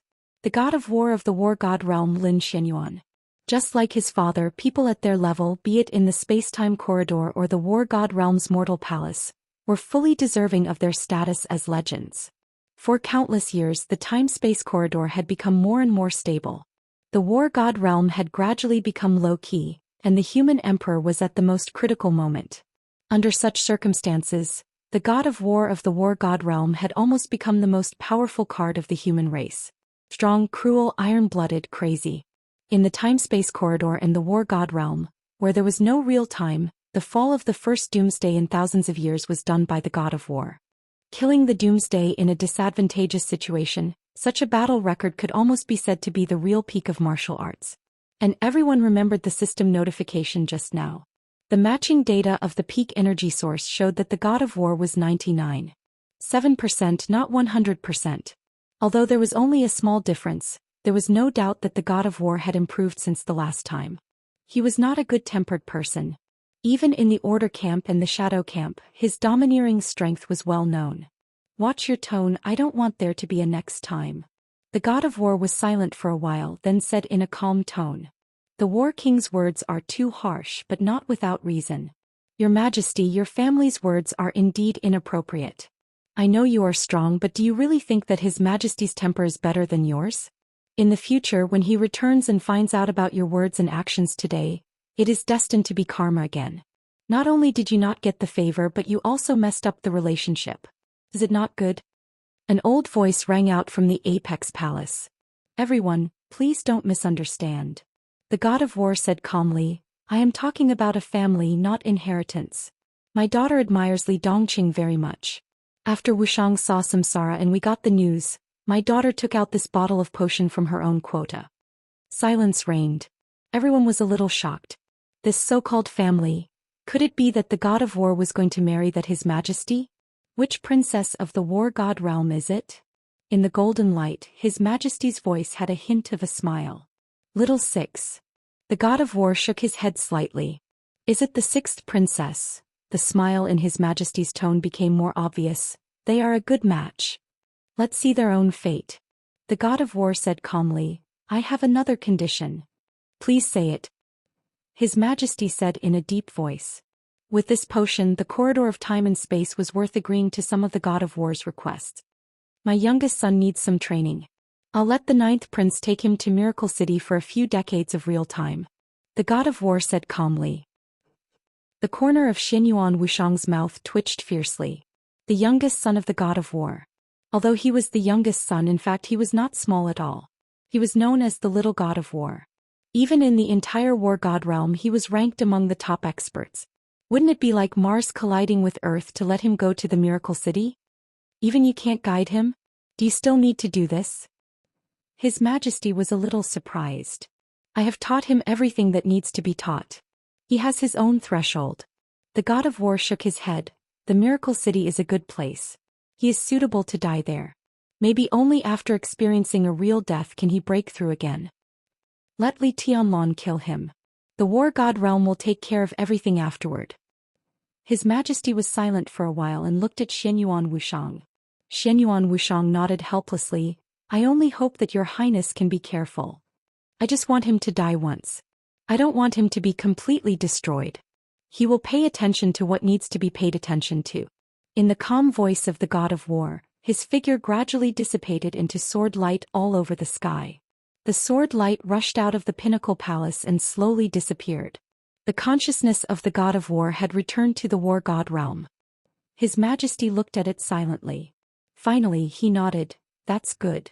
The golden light shone on the main seat and finally disappeared. The pinnacle palace began to become quiet and empty. One by one the projections gradually dissipated. Xianyuan Wushang touched the potion in his arms and said with a sad face, it's too difficult for me. No one answered him. He was the only one left in the pinnacle palace. Becoming Li Tianlan's guide and thus obtaining the qualification to enter the pinnacle palace officially meant that this matter was extremely important. Xianyuan Wushang sighed and closed his eyes. He opened them again the moment he closed them. It was as if time had frozen for a second. Before the words he said when he entered the depths of his consciousness, Qin Weibai's voice sounded. Qin Weibai's voice rang out. What's wrong with you? What order? I'm not crazy really. Oh naive. Which madman will tell you that he's crazy? I'm not crazy. Chapter 1034. Xianyuan Wushang's misty eyes became extremely clear the moment Qin Weibai's voice sounded. His complete consciousness was still in the process of gradually returning. It started when his body fell softly beside Li Tianlan. Entering the depths of his consciousness he saw Li Dongqing and Xianyuan Lunhui. The meeting in the summit palace. Scenes began to appear one after another. Xianyuan Wushang was not sure how long he had experienced. Because time was meaningless. No matter how long it was, in the most real time it was less than a second. His heart gradually beat. The blood in his body began to speed up. Xianyuan Wushang, who was lying beside Li Tianlan in a very strange posture and covered with wounds, looked like a dead man, moved slightly. Countless blood began to flow back into his body. His bones healed quickly and his heartbeat became strong again. The gray color on his face, which was full of a strong sense of death, gradually faded and became ruddy. In the most real environment, Xianyuan Wushang became the most illusory state again. He reached out to hold his head and slowly sat up. Nothing, a little messy. Xianyuan Wushang's voice was a little slow. Qin Weibai's voice was a little hesitant. He was not even sure what had happened just now. Fast. Too fast. She heard the dense sound of bones cracking, saw Xianyuan Wushang fall beside Li Tianlan covered in blood, and saw his face become like a dead body. Everything seemed to happen really but also like an illusion. She just blinked and received the message in her brain. Xianyuan Wushang had returned to normal. I'm fine. Xianyuan Wushang shook his head hard. Qin Weibai still wanted to say something, but Xianyuan Wushang's words had completely diverted all her attention. I found a way to treat my brother. What? Qin Weibai was stunned and then her eyes suddenly lit up. What way? This. Xianyuan Wushang reached into his arms and took out a very delicate and small crystal bottle. There were about 10 drops of transparent liquid in the crystal bottle, which was shaking slightly, looking like the purest water. This is... Qin Weibai was a little confused. Sister-in-law, if you trust me, let me use this potion for my brother. In terms of technical level, this thing is many generations more advanced than the immortality potion of the Wang family of Beihai. So it can not only cure my brother's injury, but also repair most of his body's hidden dangers. Xianyuan Wushang said softly, it wasn't easy for my family to obtain this bottle of medicine. He held the potion tightly and his voice became calmer and calmer. I'm sure. This is the only way to save Big Brother. The key is, do you believe me? Believe it or not. Qin Weibai looked into Xianyuan Wushang's eyes and remained silent for a long time. Li Tianlan's injury was indeed very serious. It would not be an exaggeration to say that he had already fallen. Nalan Shuying, who represented the highest medical level of this era, expressed that she was powerless. She didn't even mention her third-generation immortality. What this meant was self-evident. Even if Qin Weibai didn't trust Xianyuan Wushang, she had no other choice. The origin of this potion was unknown. At least in Qin Weibai's eyes, Xianyuan Wushang just lay on the bed for a while, and then there was this potion. She didn't know what was in this potion, but in Li Tianlan's current state, whether she believed it or not, Qin Weibai's only choice was to try it. I have no choice. She shook her head gently. I see. Xianyuan Wushang nodded and gently unscrewed the cap. There was nothing unusual. The 10 drops of water were still shaking slightly in the crystal bottle. A glimmer of light appeared in Xianyuan Wushang's hand. The light seeped into the mouth of the bottle. Xianyuan Wushang was feeling the liquid in the bottle with great caution, making the final confirmation. He was a saint. Of course, there was a path above saint. However, in the extremely long time of the space-time corridor, there was no way to continue to promote saint. Not only the space-time corridor but also the Emperor Palace and the War God realm. Unless the order was completely promoted, saint was already the peak of the human clan. In the real environment of Miracle City, Xianyuan Wushang could use his authority to confirm the effect of this potion. Qin Weibai had no choice but to believe in Xianyuan Wushang. But Xianyuan Wushang didn't dare to completely trust the War God realm. There was an Emperor Palace in the War God realm. But here there was only the space-time corridor. Although the combined forces and resources of the War God realm and the human Emperor Palace couldn't compare to the space-time corridor, the difference was not that big. Both sides weren't enemies, but strictly speaking they couldn't be considered friends. They could cooperate and trade all for the sake of survival. Neither the War God nor the one in the Emperor Palace was a villain, but Li Tianlan was too important to the space-time corridor. No one could afford any accident. Everyone in the space-time corridor was waiting for his return. The War God was also very clear about this. Now, if he really did something to make an accident happen to Li Tianlan, then the space-time corridor could not recover the loss even if it died with the other party. Xianyuan Wushang had no way to describe Li Tianlan's importance to the space-time corridor, but the most basic example was that in order to protect Li Tianlan and let him return in the future, there was no one in the space-time corridor that could not be sacrificed. This key was simply irreplaceable. The reason given by the War God in the Pinnacle Palace was indeed sufficient. But if Li Tianlan's importance to the space-time corridor was taken into account, then the so-called sufficient was not sufficient. The latest true potion developed by the War God realm was indeed very important and precious. Every bottle or even every drop represented a huge amount of resources. But in this matter, such a bottle of potion was nothing. The dense clear light analyzed the liquid in the crystal bottle little by little. Xianyuan Wushang nervously observed the liquid in the bottle. In this environment, if the War God had left any backup in the crystal bottle with his authority, it was almost impossible that he could not find it. The clear light and the clear water vibrated slightly, looking very harmonious. The constantly fluctuating clear light even analyzed every water molecule in the liquid, but found no problem. Xianyuan Wushang breathed a sigh of relief, finally relieved. Then I'll start. He glanced at Qin Weibai. Qin Weibai nodded and stared at Xianyuan Wushang's eyes. Sister-in-law, don't worry. Xianyuan Wushang smiled, looking harmless. He turned to face Li Tianlan, holding the crystal bottle in his hand, and directly turned it over. Boom!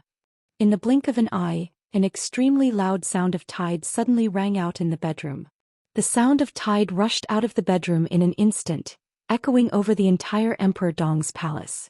More than a dozen drops of liquid in the crystal bottle vibrated violently. In front of Qin Weibai's eyes, there seemed to be endless water directly gushing out of the small crystal bottle. The water was overwhelming, completely enveloping Li Tianlan's figure. Chapter 738. As soon as Qin Fian hung up, Xiaoya entered the ward, holding something wrapped in fabric in her hand. Jiang Zhao looked at it and frowned. Xiaoya was still wearing slippers.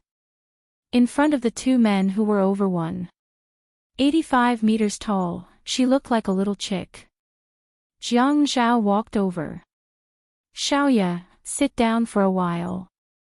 The doctor gave Zhou Xian an injection. Her fever should be gone soon. Xiaoya pushed Jiang Zhao away, her eyes fixed on Qin Fian, who was leaning against the window. Qin Fian's attitude wasn't as good as Jiang Zhao's.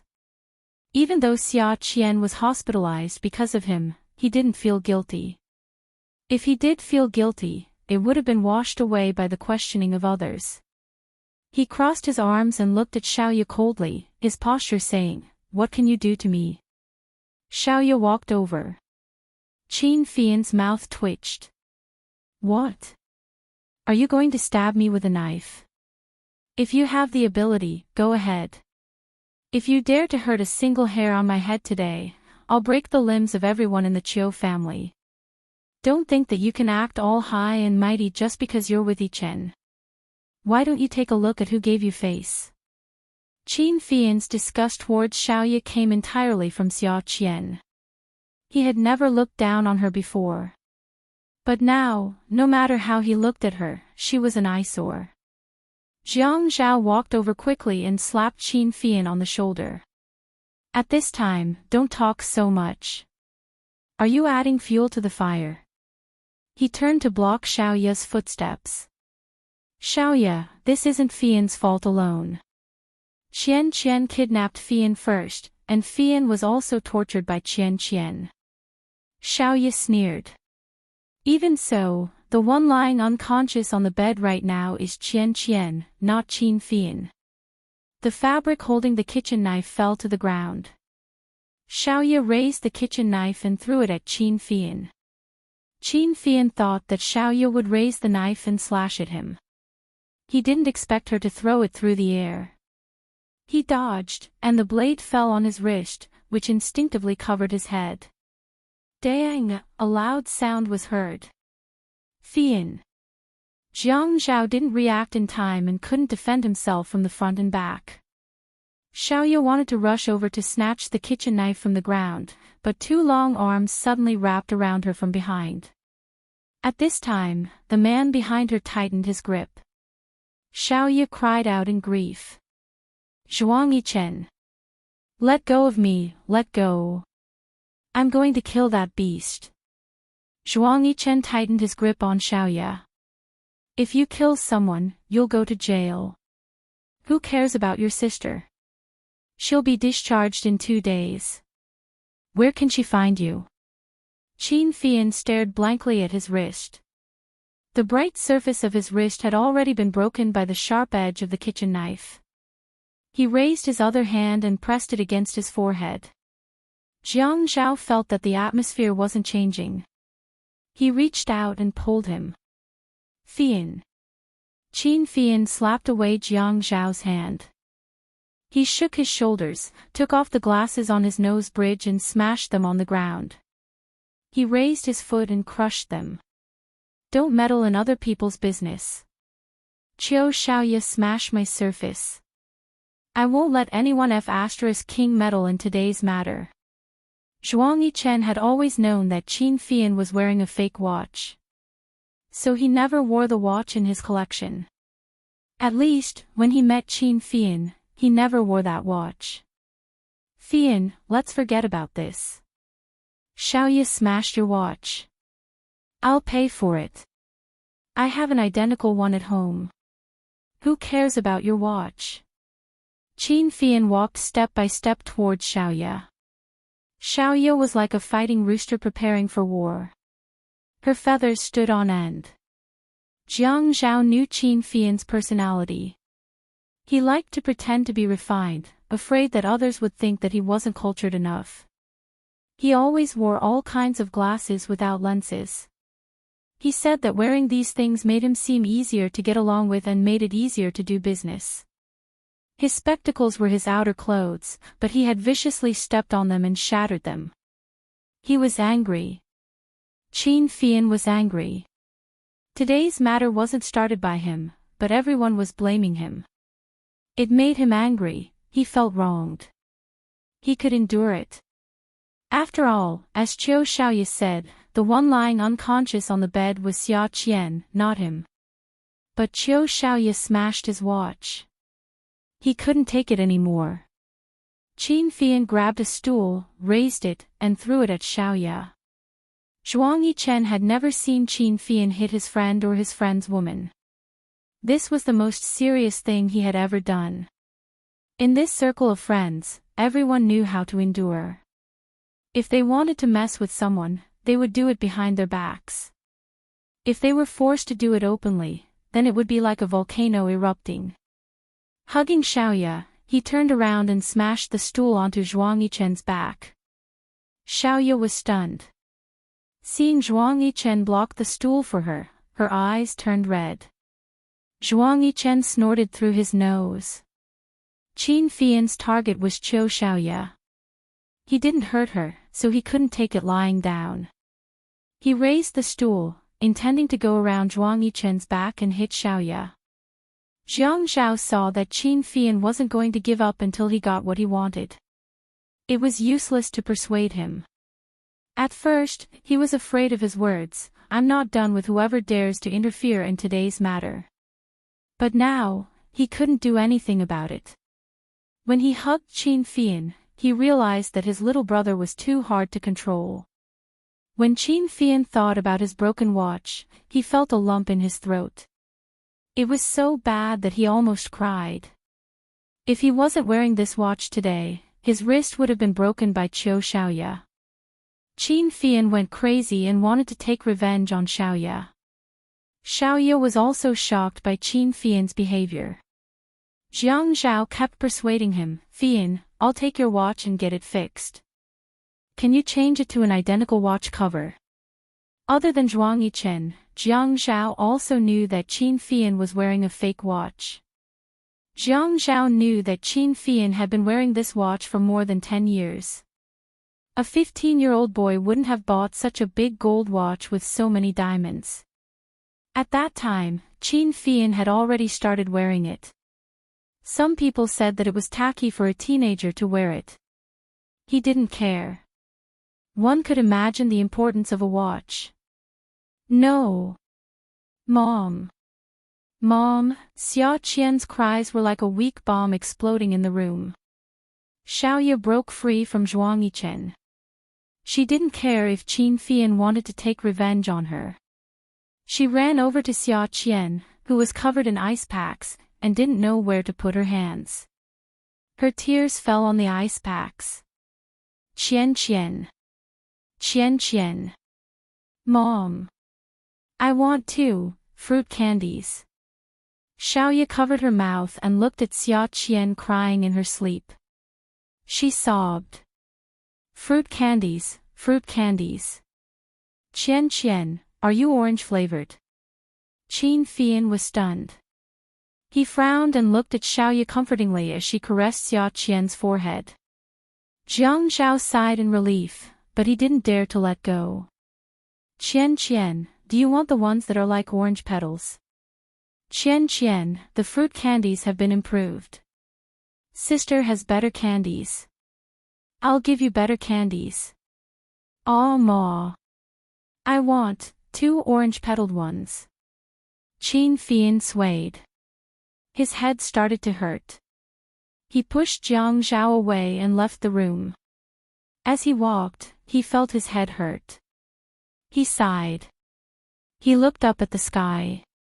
The white clouds were quickly turning dark. They were getting lower and lower, making it hard for him to stand. Xiaoqian kept calling for her mom. She refused to answer Xiaoya. Xiaoya knelt by the bed anxiously.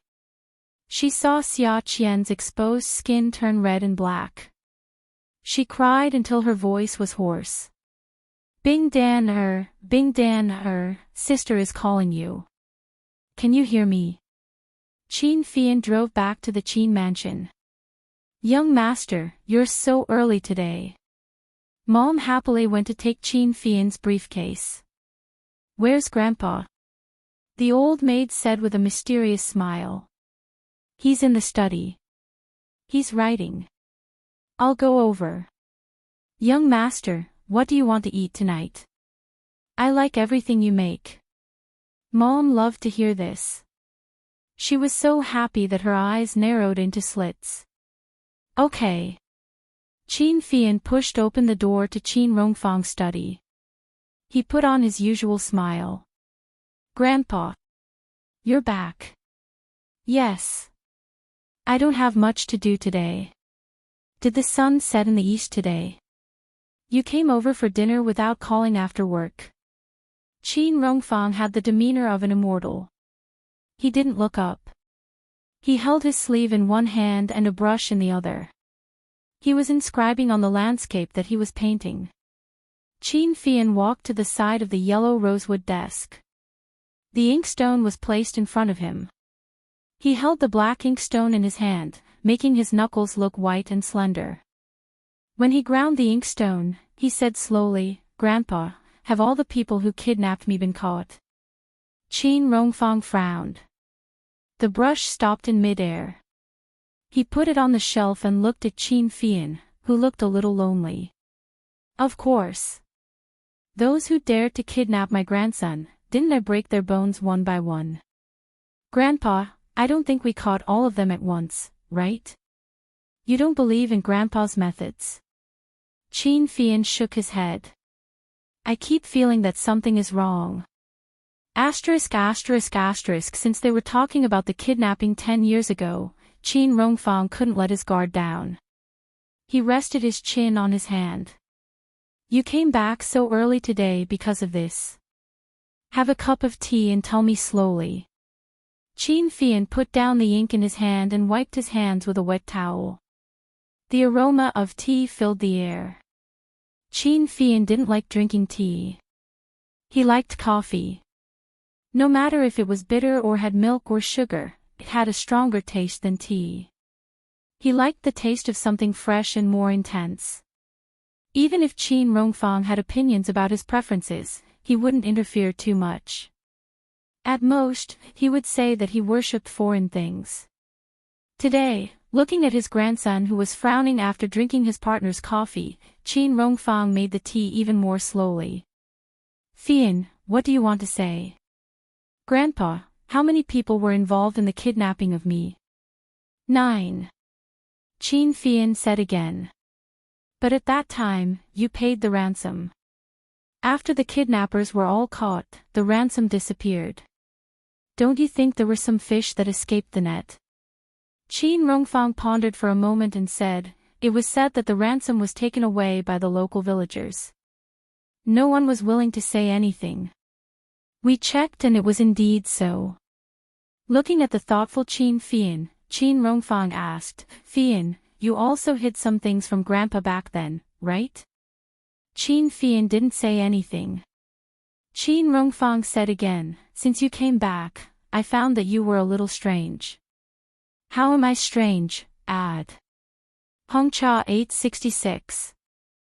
Chapter 739. Qin Rongfang took a sip of tea. "Grandpa has asked you many times, but you were unwilling to tell me. I was also afraid that the incident had traumatized you, so I didn't ask. You bought a small sugar factory, the machines were old, the ingredients were primitive, and there were only a few old workers. The factory was small and uninnovative, and the wages of the workers were not low. It was equivalent to feeding a few people there. You never liked to eat sugar, and if you wanted to eat, you would occasionally peel the kind produced by your own sugar factory. Speaking of our Qin family, we're the wealthiest family in High City. Yet, my own grandson wears a fake watch all day long. Although outsiders never say anything about it, I'm puzzled. If you can't afford it, Grandpa can buy it for you. But are you someone who can't afford it? Ever since you came back that time, you didn't get close to female classmates. You even asked me to tell the school leaders that girls can't sit around you. At that time, I thought you wanted to focus on your studies and was afraid that girls would harass you, so I didn't think much of it. But later, you became more and more ridiculous, and even told the public that you were gay. Fian, Grandpa doesn't know how much trauma that kidnapping caused to you, but the psychological consultation said that the impact was not big. But with your various changes, Grandpa can't help but worry. You're not young anymore, and Grandpa is old. Grandpa can't force you to do anything, but you're the only child of the Qin family now. You're right. Your sister-in-law is pregnant with twins now, and you want to give one of them to Grandpa to take the surname Qin. But if it's a boy and a girl, do you think Grandpa will have the face to snatch a grandson from the Jiang family to take the surname Qin? Even if Grandpa Jiang agrees, Grandpa can't do such a thing. Zhao Xiao's job doesn't allow him to have a second child. Grandpa can't do such things that make things difficult for others. Can you understand Grandpa's painstaking efforts? Qin Fian did not answer. Grandpa, these years, I've been looking for someone. A girl? Yes. Qin Rongfang was so agitated that he almost knocked over the teacup in his hand. Tell me, Grandpa will find her for you. Qin Fian lit a cigarette in annoyance. He rarely smoked. At home, Qin Fian did not allow the younger generation to smoke in front of him. Today, he let Qin Fian do as he pleased. He even patiently waited for him to finish smoking before talking to him. Qin Fian exhaled a puff of smoke. The place where I was kidnapped was Wander Village, but I lived in Starfield Town for a period of time. I took the bus back to Sea City by myself, so I didn't tell you about this.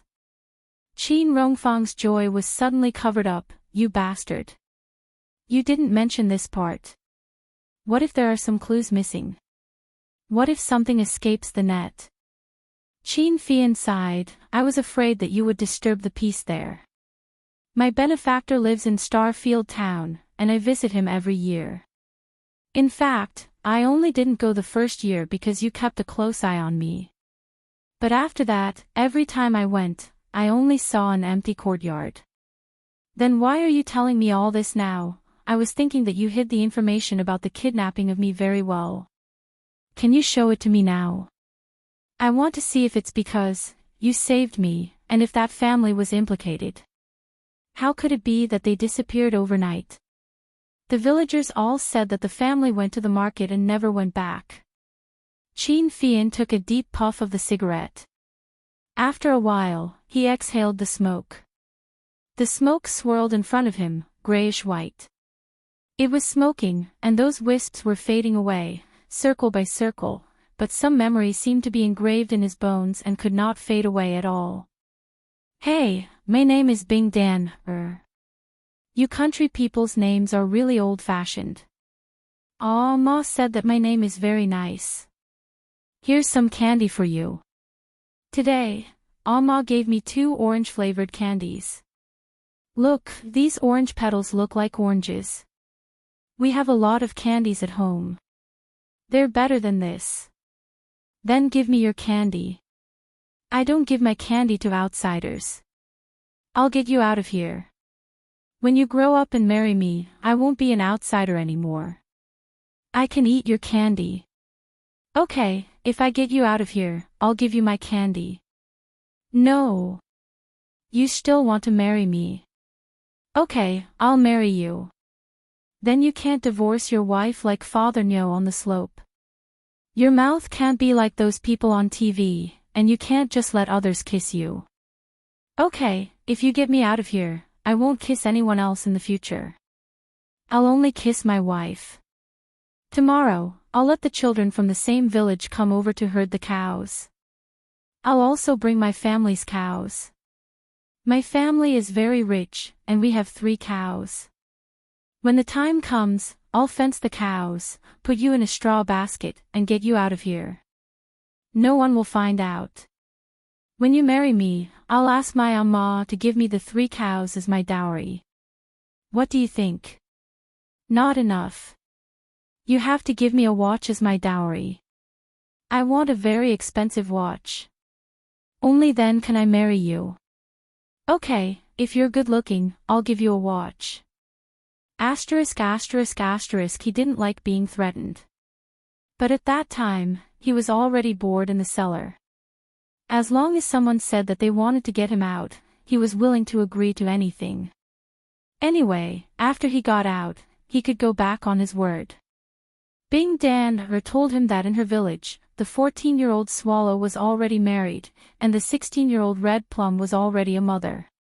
Unbelievable, country people. In fact, most of the children in their teens had their first awakening of love. But at that time, he felt that his aesthetic standards shouldn't be like that. Bing Dan's single eyelids weren't good looking. The children in the village ran around happily outside, and their skin was darker than the girls in the city. Bing Dan said that her family was very rich. In order to show that her family was very rich, she always stuffed meat into his bowl. She said that her family was very rich, and she ate too much. She was annoyed when she saw meat. Bing Dan was only 12 years old at that time. Xianxia's vision was a little blurry. He touched his nose. Looking at the cracked surface on his wrist, his heart ached. He didn't know where she stole this watch. She went to the city with her pa that time and didn't get hurt when they came back. Even her pa didn't know. In his eyes, Bing Dan was extremely smart. At that time, she probably wanted to prepare a dowry and marry him. She even said shamelessly in front of him, "I stole it because that person said that this was the most expensive watch." Bing Dan was extremely smart. The kidnappers hid him in the refugee village. There were mountains everywhere, and there were many potato sellers in the mountain valleys. No one knew. But Bing Dan could get a group of cowherd boys to cover up. They could smuggle him out of the potato cellar and steal the watch as a dowry. Bing Dan had a pair of single eyelids, but her eyes were especially bright. It was her pupils that were especially bright, and she always had a lot of ideas. He remembered that she always ran away happily. Back then, Bing Dan liked to fold candy wrappers. She would keep the candy wrappers after eating it and fold them into butterflies or dragonflies. At that time, she brought him out of the refugee village and brought him back to Starfield Town. He stayed at her house, and there were candy wrappers and dragonflies strung together under the mosquito net. When he left, she gave him packets of candy wrappers. When he couldn't find her, he followed the address on the candy wrappers, found the sugar factory, and bought it. He originally wanted to torture Xianxia to death, but when he heard Xianxia call out, "Mama," again and again, he had the urge to cry. At night, in Xianxia's ward at Rinxin Hospital, Xianxia peeled off the candy wrappers. The candy wrappers made a cracking sound, and the petals of the past started to rain in his mind. It rained flowers all over the sky. He pinched open Xianxia's mouth. Xiaoya was about to kick up a fuss when she saw the hard candy that was like an orange petal. She froze. In the next second, Xianxia had already thrown the candy into her mouth. Xianxia pulled a stool across the bed and sat down facing Xiaoya. "Xianxia should be from Starfield Town, right? How did you know?" Xianxia's heart skipped a beat, but he still hoped that he could calm down. Maybe she wasn't. A 12-year-old girl couldn't have changed so much in just 10 years. His impression of Bing Dan was completely different from Xianxia. Bing Dan was 10,000 times smarter than Xianxia. Then why did all of their families disappear in just one night? I've also checked, and they don't have any relatives. Xianxia couldn't help but laugh when he saw Xianxia, who was sleeping soundly, sipping the candy in her mouth with a "biu-biu" sound. Only then did Xiaoya see the candy wrappers in Xianxia's hands. These kinds of candies didn't exist anymore. Bing Dan liked to carry these candies with her when she was young. She stared at Xianxia for a long time before saying, "We're very distant cousins." The locals don't know. Late at night, Xianxia walked out of the hospital. He started to beat his chest with all his might. As he beat, he kicked everything that could be kicked. The person he had been looking for more than 10 years had been tortured so badly by him. Xiaoya's sobbing voice still echoed in his ears as she recounted, "At that time, they came to visit our relatives. At first, I despised them because they were from the countryside and I didn't like them very much. My mother always praised her for being hardworking, so I disliked her even more. At that time, our family went to the countryside to avoid the summer heat. A fire broke out at a farmhouse and her parents were burned to death. She was seriously injured because she tried to save me. My parents almost used up all their savings for her treatment and skin grafting. She didn't have many burns on her face, but her eyelids were burned. My mother said that girls shouldn't have scars on their faces, so she had her double eyelids cut along the scar. When she woke up, she couldn't remember anything. She didn't even recognize me. She didn't even know who her parents were. Actually, this was the result we all hoped for, so we gave her a new name. Xianxia didn't know what to do. He was still a little uncomfortable and couldn't get used to it. The person he had been looking for was right there, but he couldn't recognize her. She had gone through so much suffering and had to undergo skin grafting on a large scale. Xiaoya said that everyone in the family felt guilty and almost went bankrupt for Zhou Xian's treatment. They were afraid that if something went wrong, it would cause a girl to regret it for the rest of her life. When he was rubbing her body, he heard her begging him. She said that the skin on her body was all grafted and would be damaged if he rubbed it. With a loud bang, he punched himself in the chest again. Those sobs and cries for mercy were like a demon's voice in his ears. Xianxia trembled a little. He sat in the car and locked himself in. He laid the seat flat. He thought that he might as well sleep like a log. When he was in the dark potato cellar, he only ate sweet potatoes. Come and see Xinwu 799. Chapter 740. She would always knock on the wooden board. When she heard his voice, she would throw a candy to him through the crack, saying that her family was rich, so she had candy to eat. Sometimes, she would wrap a boiled egg in the paper of her exercise book and throw it in for him. Later, she said that she didn't want to marry him at first, but because he was pretty, even though her family was rich and giving him 3 cows was a little too much, he was pretty and she thought about it.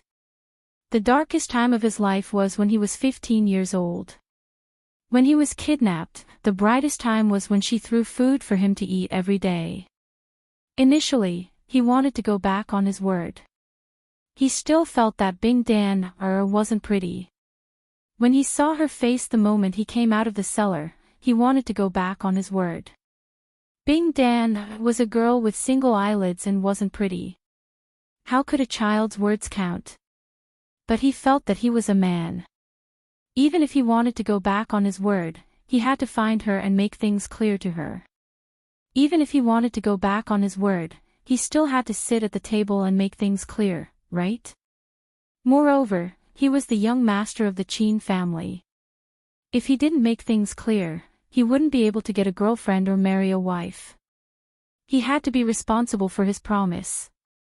But every time he went to Starfield Town, the things wrapped around his pride became thinner and thinner. Every time he sat on the train, he would think that single eyelids weren't pretty, but her eyes were especially bright and were actually very pretty. Anyway, he would force himself to marry her. After all, he was a man. How could he go back on his word? Every time he went to Starfield Town, he brought more and more things with him. He always wondered if she liked more things now that she was a little older. She was 15 or 16 years old, and she was 18 to 19 years old. Girls always liked different things. CDs, MP3s, MP4s, MP5s, and girls' favorite things were cell phones, tablets, and dresses. He didn't know if she had grown taller, but he always bought one for each age. Those things that he felt that the children in the countryside wouldn't have, he would bring them year after year. He always remembered her raising her chin and saying to him, "Our family is very rich. Our family is the richest family in Starfield Town. If you marry me, you'll be very proud. Our family has 3 cows and a big house with about 10 rooms. There aren't many families in Starfield Town with more than 10 rooms." She put the kitchen, chicken pen, cow pen, and dog kennel. They were all included in the layout of her house. When he lived in her house, she always threatened him, "Don't think that you're so great just because you're beautiful. There are many people who want to be our son-in-law. Among those people, there are also some who are good-looking. There are even people who are better looking than you." Until one day, when she stuffed some money into his hands, she said with reddened eyes, "My mother said that you're the child of a rich family, so you should go back home." My mother said that your family will be worried. My mother said that your family is richer than mine, so you can wear different clothes and shoes every day. We can't afford them. My mother asked me to send you to the train station and let you go back to the provincial capital. That day when she sent him to the car, she only asked him, "Do you still mean what you said?" He just nodded. She grinned.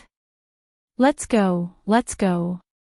When I enter junior high school, there will definitely be a lot of boys who like me. If you don't hurry up and marry me, I will be snatched away. After the car drove out, he stuck his head out to look at her and saw that she was wiping her tears. When she saw him stick his head out, she immediately smiled at him. At that time, his eyes were also blurry. Other people said that children in the countryside were shy, but he had never thought so. This was because there were many girls in the countryside who got married at the age of 14 or 15. Many of them stopped studying and got married when they entered junior high school. In fact, he went to Starfield Town many times a year. He was really worried that she would get married before finishing junior high school. However, Bing Dan said that her family was rich and she didn't have to quit school to get married. She still had to go to university because she was the only child in the family and her parents could afford it. Thinking of this, he wasn't so anxious. The more he didn't see her in these years, the deeper his impression became. It was so deep that he couldn't erase it from his mind. Later on, it was so deep that he felt that there was no girl who was prettier than Bing Dan. Bing Dan had the world's prettiest single eyelids and the world's prettiest eyes. They sparkled like stars. There was always sweat on the tip of her little nose, and she was cuter than anyone else. Her teeth were like small beads, and when she bit on the hard fruit candy, there was a crunching sound. When she smiled at the sunlight, her little white teeth reflected the light. Xianxia felt that water had entered his ears. They were wet and he casually reached out to touch them. His chest heaved up and down and he spurted out from time to time. He took a deep breath and then sniffled. Finally, he raised his arm and covered his eyes. He didn't dare to stay in Zhou Xian's ward. He didn't dare to think about how he had treated her. He couldn't even forgive himself. How could he let others forgive him? Xianxia turned over. His body curled up into a ball. His sobs were very suppressed. The depression in his heart made his entire stomach ache. He didn't know what he did wrong. God just had to go against him. There were a few times when Zhou Xian approached him, provoked him, kissed him, and took off his pants. He didn't kill her because he lost his kiss. He should have sensed something was wrong. But he didn't have any thoughts. He didn't threaten Dan. Did he bring this upon himself? The surface she gave him was also broken. After so many years, it hadn't been broken. Now that it was broken, what did it mean? Was it an ominous order? Xianxia had never been so impatient. He anxiously kicked the steering wheel with his long legs.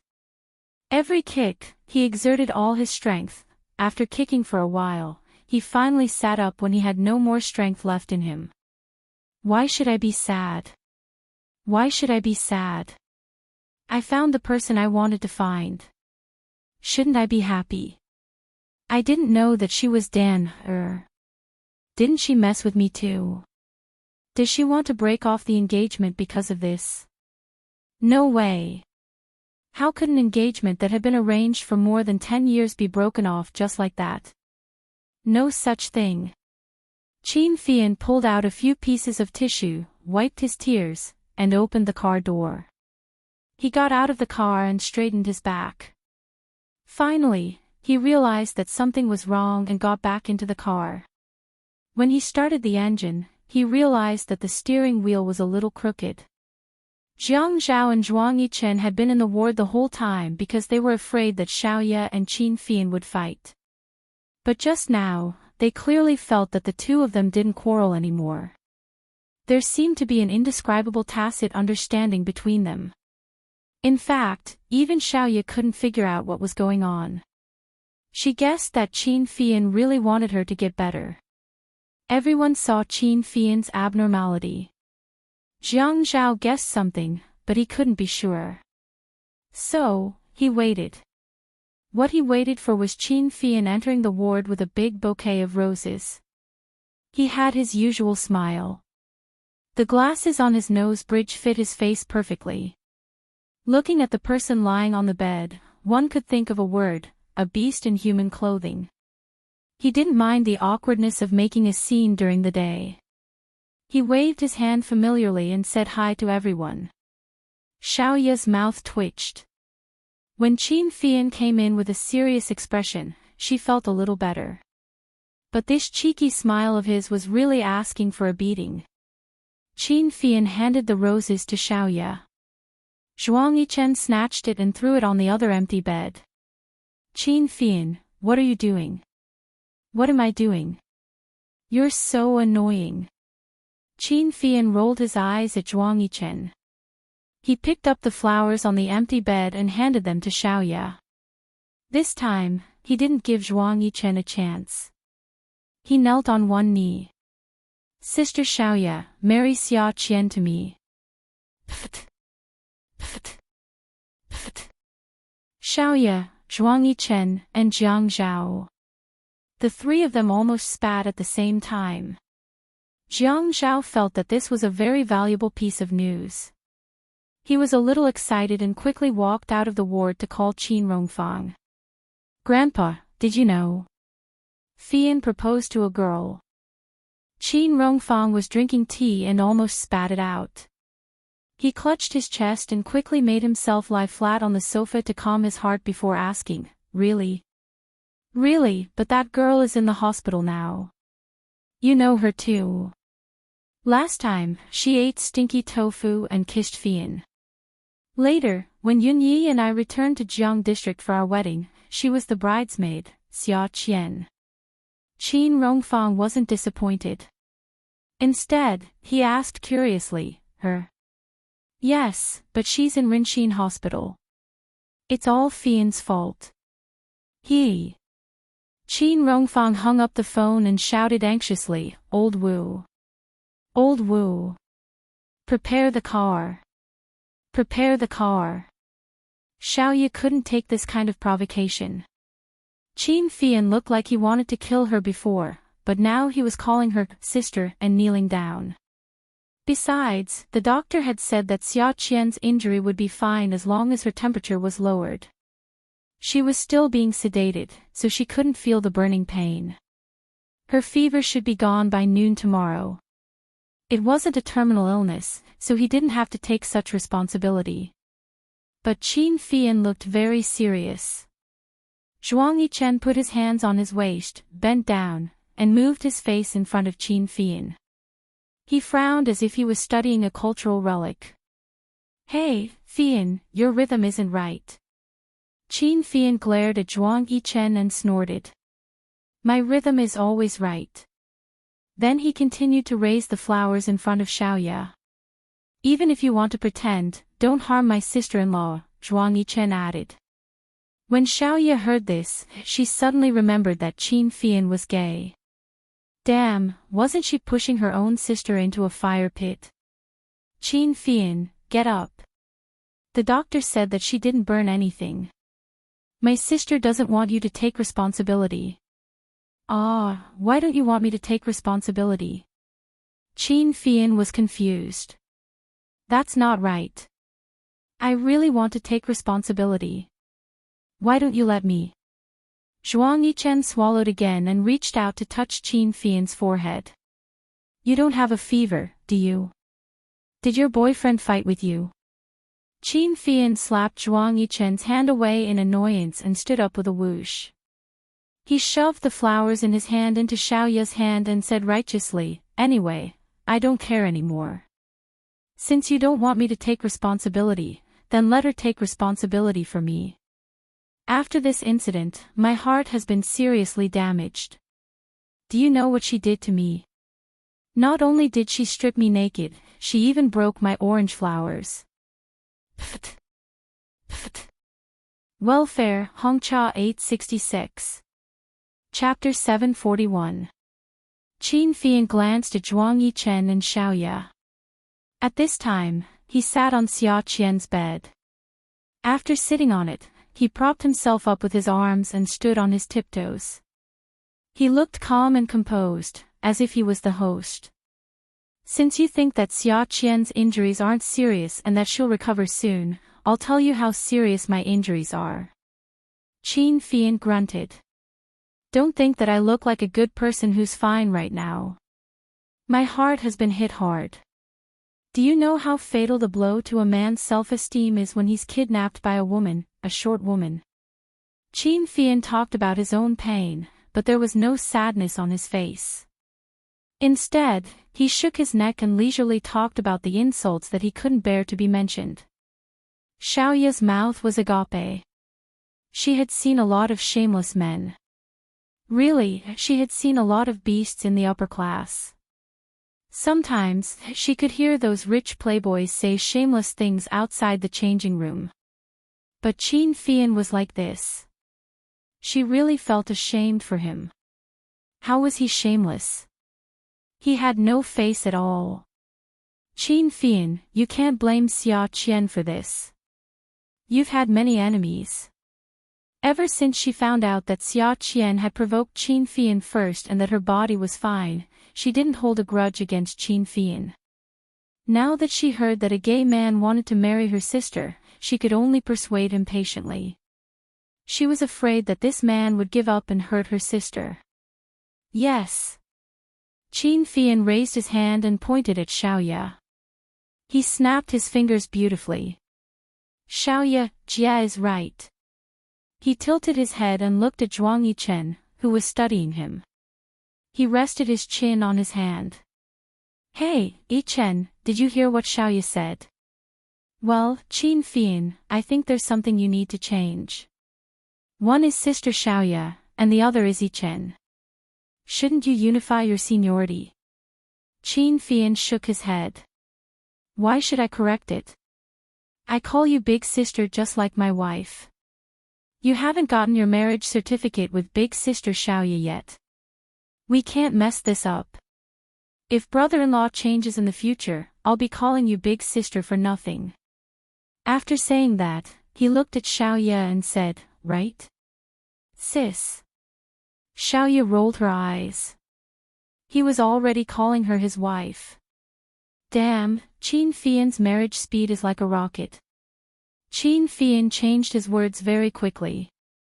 Zhuang Yichen gritted his teeth and raised his foot to kick Qin Fian's leg. Qin Fian jumped up from the bed to dodge. Zhuang Yichen glared at him. Qin Fian. I never knew that you were so annoying. Sis, look, he's afraid that I'll tell the truth. Xiaoya waved her hand. Stop calling me sis. You're making me sound old. I still have to call you sis, sis, sis, sis, sis, sis. Qin Fian placed his hands on his waist and began to do the 8th set of radio calisthenics. His butt moved in big circles as he said lazily, you said it yourself. We've had many feuds, and she's always the one looking for trouble, right? The first time, she ate stinky tofu and even bit me. Sis, you saw it, right? She kissed me in front of so many people. Everyone knows that. That was my first kiss. How could she take it away just like that? Xiaoya face-bombed. Zhuang Yichen simply sat down and flipped through the magazine. Don't talk about integrity with a young master who says that he's gay every day. He doesn't have it at all. If he did, he definitely wouldn't let anyone know that he's gay. The second time at the swimming pool, she took off my pants. You all know about it, right? Other than when I was young and couldn't take care of myself, my pants have never been taken off by anyone in my life. Tell me, who's the one responsible? This time, she kidnapped me again. Not only did she hurt my pride, but she also left a serious psychological shadow in me. This shadow might stay with me for the rest of my life. Go and take a look at that room. She bought a bunch of things on the table. She bought some tools to torture me. If you saw it, wouldn't you criticize her cruelty and sympathize with me? She should be despised by the whole world. You said that a man like me was tied up by her and was completely naked. She even touched me all over my body. Qin Fian then remembered that Zhou Xian had also touched him there. His face turned red, and he coughed. He quickly said, "Anyway, she committed a heinous crime. If she doesn't want to take responsibility for me, I won't let it go." Xiaoya nudged Zhuang Yichen. "Yichen, say something. You'll pay for it." "Okay, you. Let young Master Qin name a price." Zhuang Yichen didn't even raise his head. Qin Fian stopped exercising and frowned. "Can money make up for the damage that Zhou Xian has done to me? Do you think that my mental health isn't important?" Xiaoya saw that Zhuang Yichen didn't care and was a little anxious. "You still want to take revenge on Xianxia? Qin Fian, let me tell you, there's no way you're planning to do that. He was gay.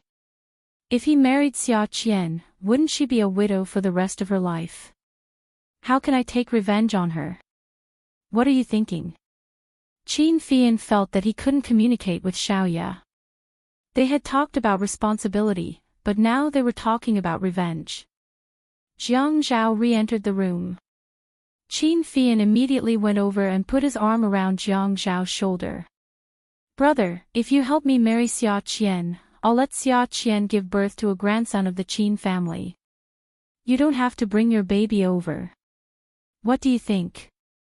What are you doing?" Jiang Zhao laughed. "Since when did you like Zhou Xian?" Qin Fian leaned his arm on Jiang Zhao and said, "Zhou Xian and I are engaged. Do you remember when I was kidnapped?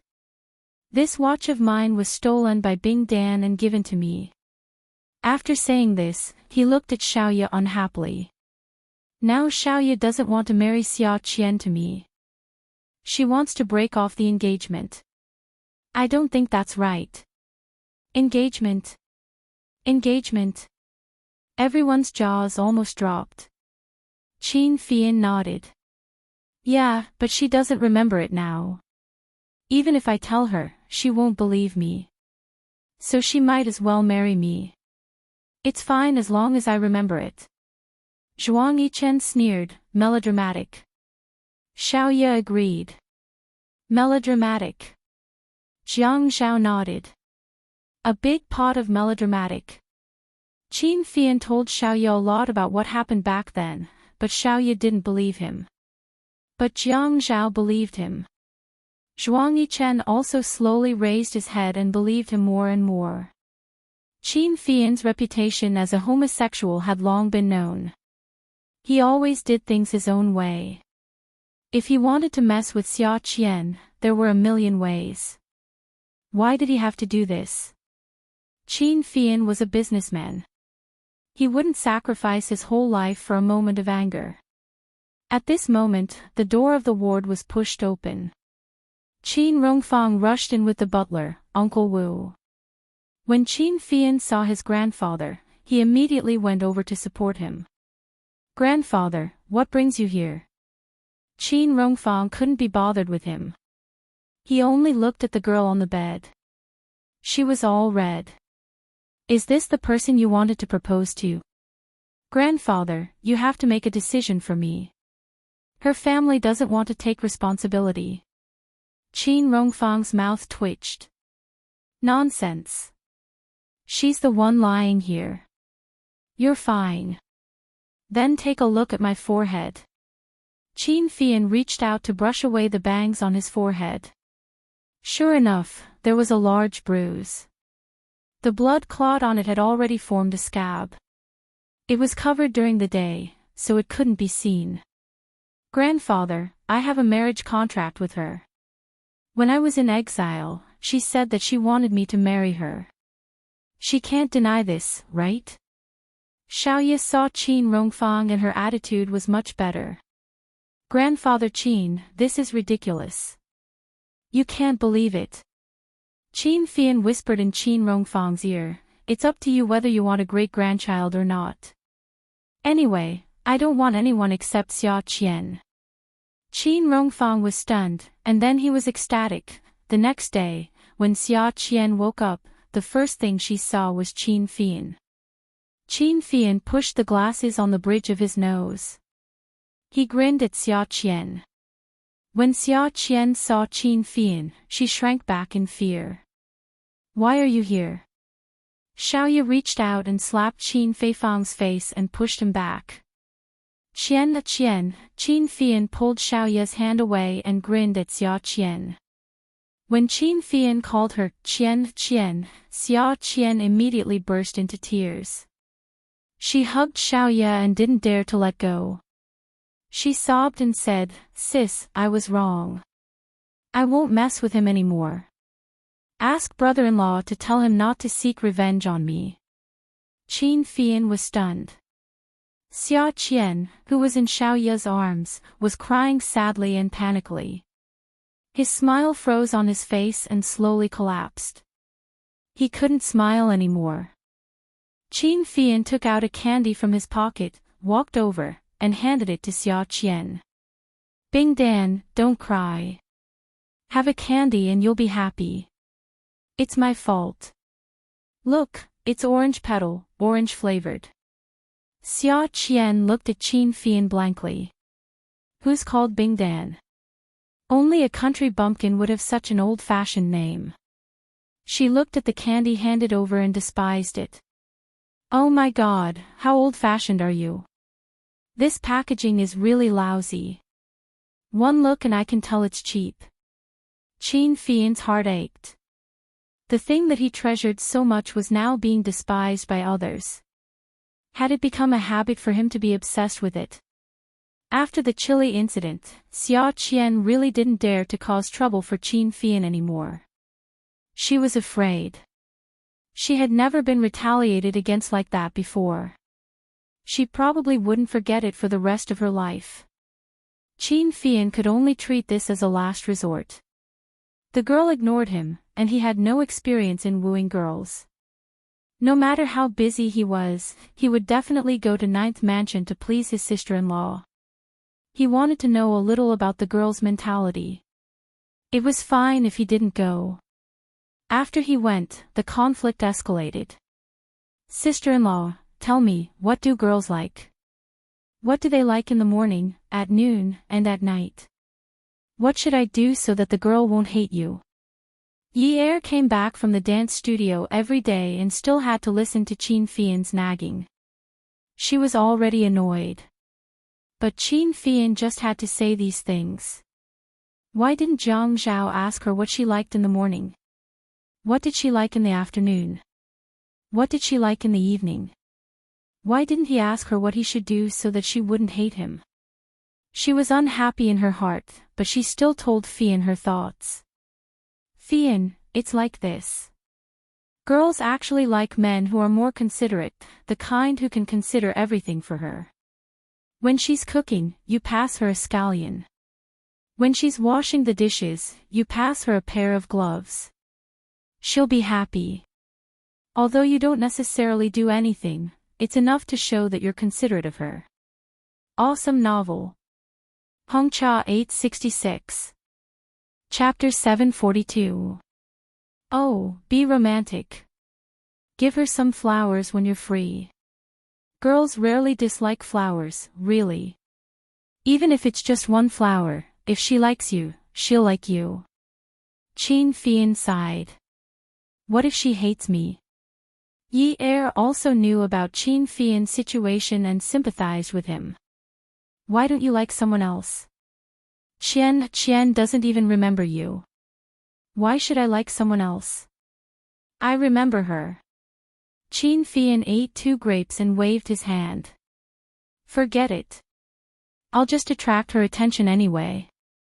As soon as Qin Fian left, Yi Er came looking for trouble with Zhang Zhao. Why don't you give me flowers? Give me one every day. Aren't there flowers in the vase every day? Isn't it troublesome to buy more? 3 or 4 pillows flew at him. Qin Fian's pursuit of girls was still at the most primitive stage. If he couldn't get her, he would scratch the wall anxiously. Zhou Xian hated him and was afraid of him. She just ignored him. Sending her flowers, treating her to a meal, and giving her gifts were all useless. At night, Qin Fian went to look for Qin Rongfang again and threw a tantrum. "When are you going to marry my wife?" Qin Rongfang was no longer in a hurry. When he first found out that his grandson liked women, he was so angry that he almost turned into fireworks and shot into the sky. But now that he saw his grandson anxious like an ant on a hot pan every day, Qin Rongfang felt better. He felt like he was taking revenge. "You can be anxious all you want, but I'm not anxious." Qin Rongfang drew his mountains and rivers, forests and birds, dipping his brush in ink and sprinkling colors. It was his style of handling things calmly. "Grandpa, you don't want to have a great-grandson, do you?" Qin Rongfang replied, "I don't want to. With Zhao Zhao and Yi Er's child, I don't have to worry. Zhao Zhao's child will definitely be smart and cute. Look at how he and Yi Er are so good-looking. The child will definitely be very beautiful." Qin Fian was so angry that he wanted to vomit blood. He stomped his feet. "You don't care. Fine. Since you can't do anything about it, then let's just leave it at that. When the people at the station get together with her, I'll give up. I can't be without her." Qin Rongfang smiled faintly. "You don't really like men anyway. There's no need to insist on anyone. We can change." Qin Fian had long seen through Qin Rongfang's thoughts. This old fox, after knowing that he was not gay, he ostracized him, took revenge on him, and targeted him for everything. This old fox just wanted to see him anxious. Fine, he would show him anxious. "She's my fiancée that I got engaged to when I was 15 years old. Why should I change her?" "Fian, don't be impatient. Everything has to be calm. Without Zhou Xian, won't the earth stop spinning? I. Wouldn't my great-grandson be settled then?" Qin Rongfang used an extremely serious and educational tone to say something out of place. Qin Fian took a step back and distanced himself from the desk. He pushed up the glasses on the bridge of his nose and glanced at the old man who was painting. He clicked his tongue several times. How sinister! Who could be more sinister than this old fox? He actually wanted to drug him. Good. Luckily he had a nest outside. Otherwise, he wouldn't even know if a woman was stuffed into his bed in the middle of the night. "Grandfather, you shouldn't have done things that would make a junior feel ashamed." The old man's eyebrows and hair were as white as snow. He raised his eyebrows as he put down his brush. Sigh. People say that the old are still young. The old are still young. Actually, in this family, I am the youngest. I should be forgiven for everything I do. Look at what you did a few years ago. Sigh. How shameless. The old man sighed, very melancholy. Qin Fian felt that the corner of his mouth was twitching non-stop. "Grandpa, this is revenge. I feel that this will damage your prestige." "What prestige do I need? My prestige has already been ruined by my grandson. What prestige can I still have? Are you going to help me marry Zhou Xian or not?" "No. Go marry your own wife. What does it have to do with me? If she is kidnapped, it is because you are too bad. What does it have to do with me?" Qin Fian vomited blood again. He didn't even say goodnight. He turned and walked out the door. He couldn't stay in this house anymore. There was no warmth at all. His parents didn't care about him and his sister since he was young. Now his grandfather didn't care either. He didn't even care about his marriage. He couldn't stay in this house anymore. Qin Fian held a little temper in his heart the whole way. He walked down the corridor to Fei Yu's room. Looking around, there was no one in the empty bedroom. The bathroom was also empty. After looking around, shouldn't Fei Yu be doing her homework at this time? He didn't know where his intuition came from, but Qin Fian walked towards the small awning on the top floor. Fengxing, it's not right. You can't write it like this. Luo, look, you have to hold the brush with strength. When you hold the brush, your palm must be empty. It feels like you can put an egg in it. Don't use the strength of your arm to pull the brush. You have to use the strength of your wrist and knuckles. Fei Yu adjusted the position of the brush in Fengxing's hand. She spoke softly to Fengxing. The light in the small canopy was white and bright, clearly illuminating the figures of the young man and woman. The boy's features were delicate and pretty, while the girl was quiet and elegant. On a round stone table, there was ink and paper. The brush was in the boy's hand.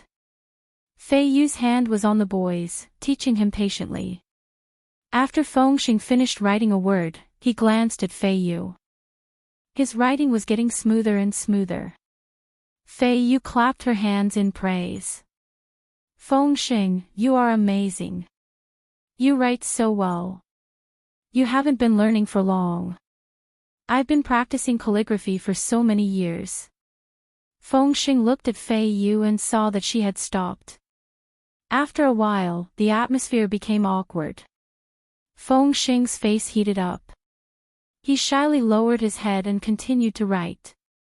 Fengxing, you know how to write. Write down your home's address, okay? I will definitely help you find your home.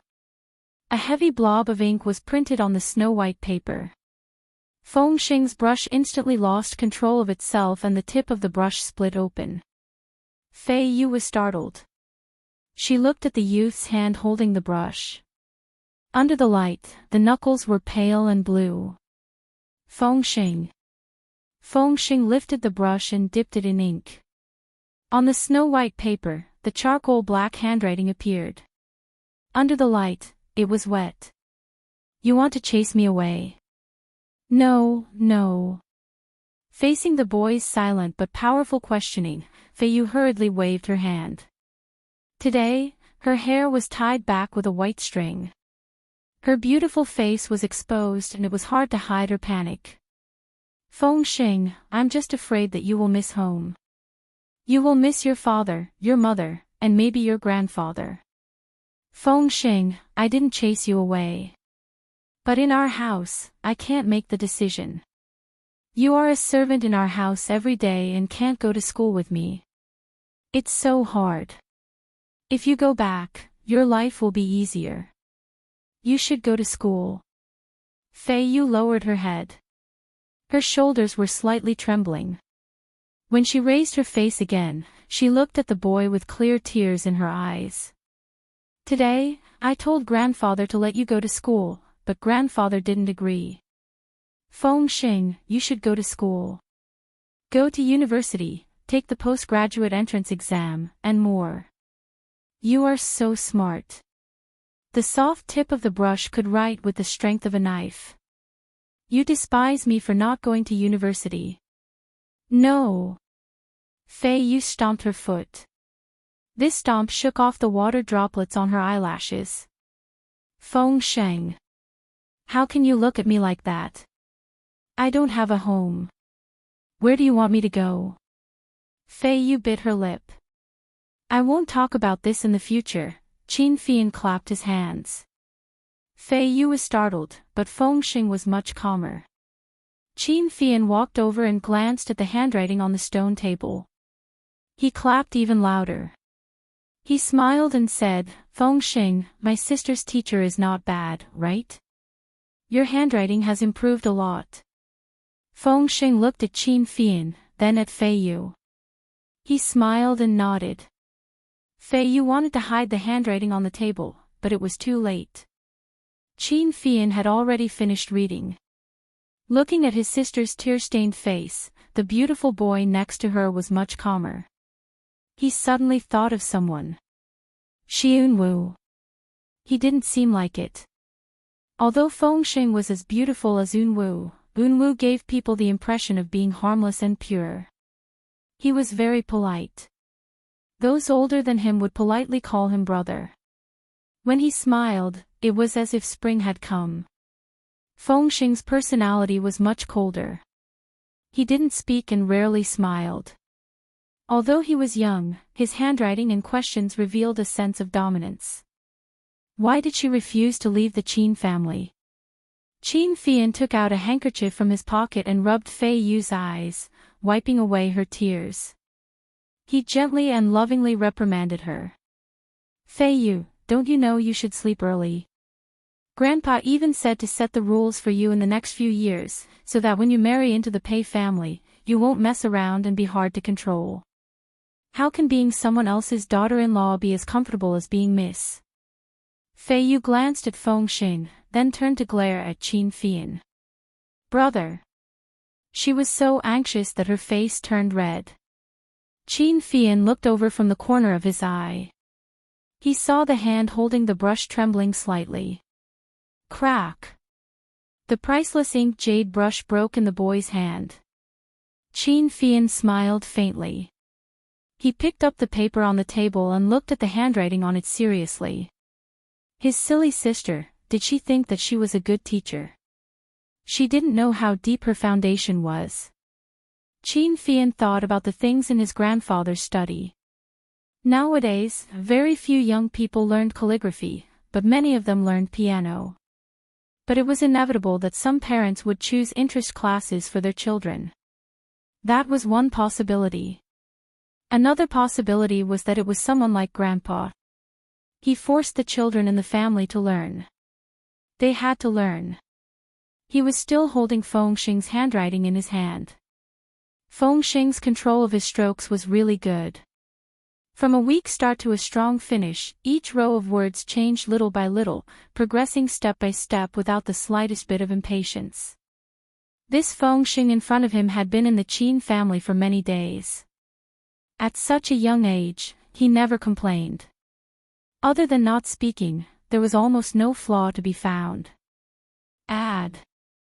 Xinwu 799. Chapter 743. But the doctor said that there was nothing wrong with his vocal cords. The reason he couldn't speak was probably due to psychological trauma.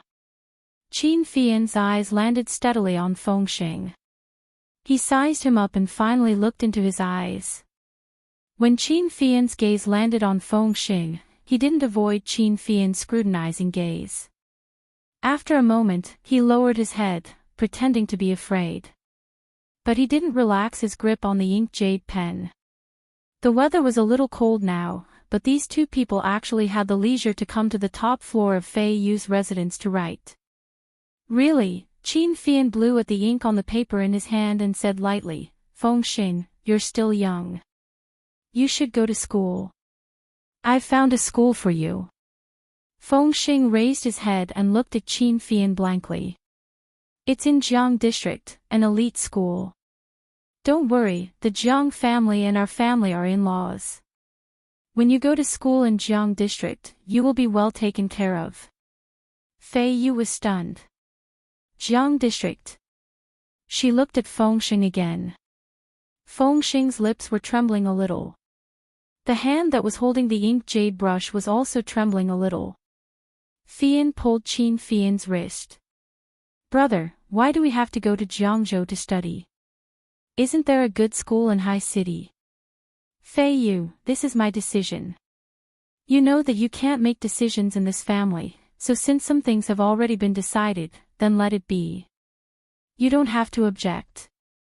Your task now is to study, then go to university and marry into the Pei family in a few years. You don't have to worry about anything else. Qin Fian looked at the young men and women standing in front of him with ugly expressions, then turned his gaze back to Fei Yu. He crumpled the paper in his hand into a ball and threw it into the wastebasket beside the stone table. He patted Fei Yu's head. Xiao Yu, when you have time, read more books related to exams. Although grades are not important to us, you know that Grandpa is very vain in this aspect. He is also old, so you should work harder to make him happy. You are outstanding in everything. When you marry into the Pei family in the future, Grandpa will laugh especially heartily when he praises you. You also know that the Pei family is well matched with us, and Grandpa does not want to lose out in this aspect. Fei Yu said in a low voice, why do we have to be well matched? Isn't the sister-in-law you keep saying that you want to marry someone with no family background and no background?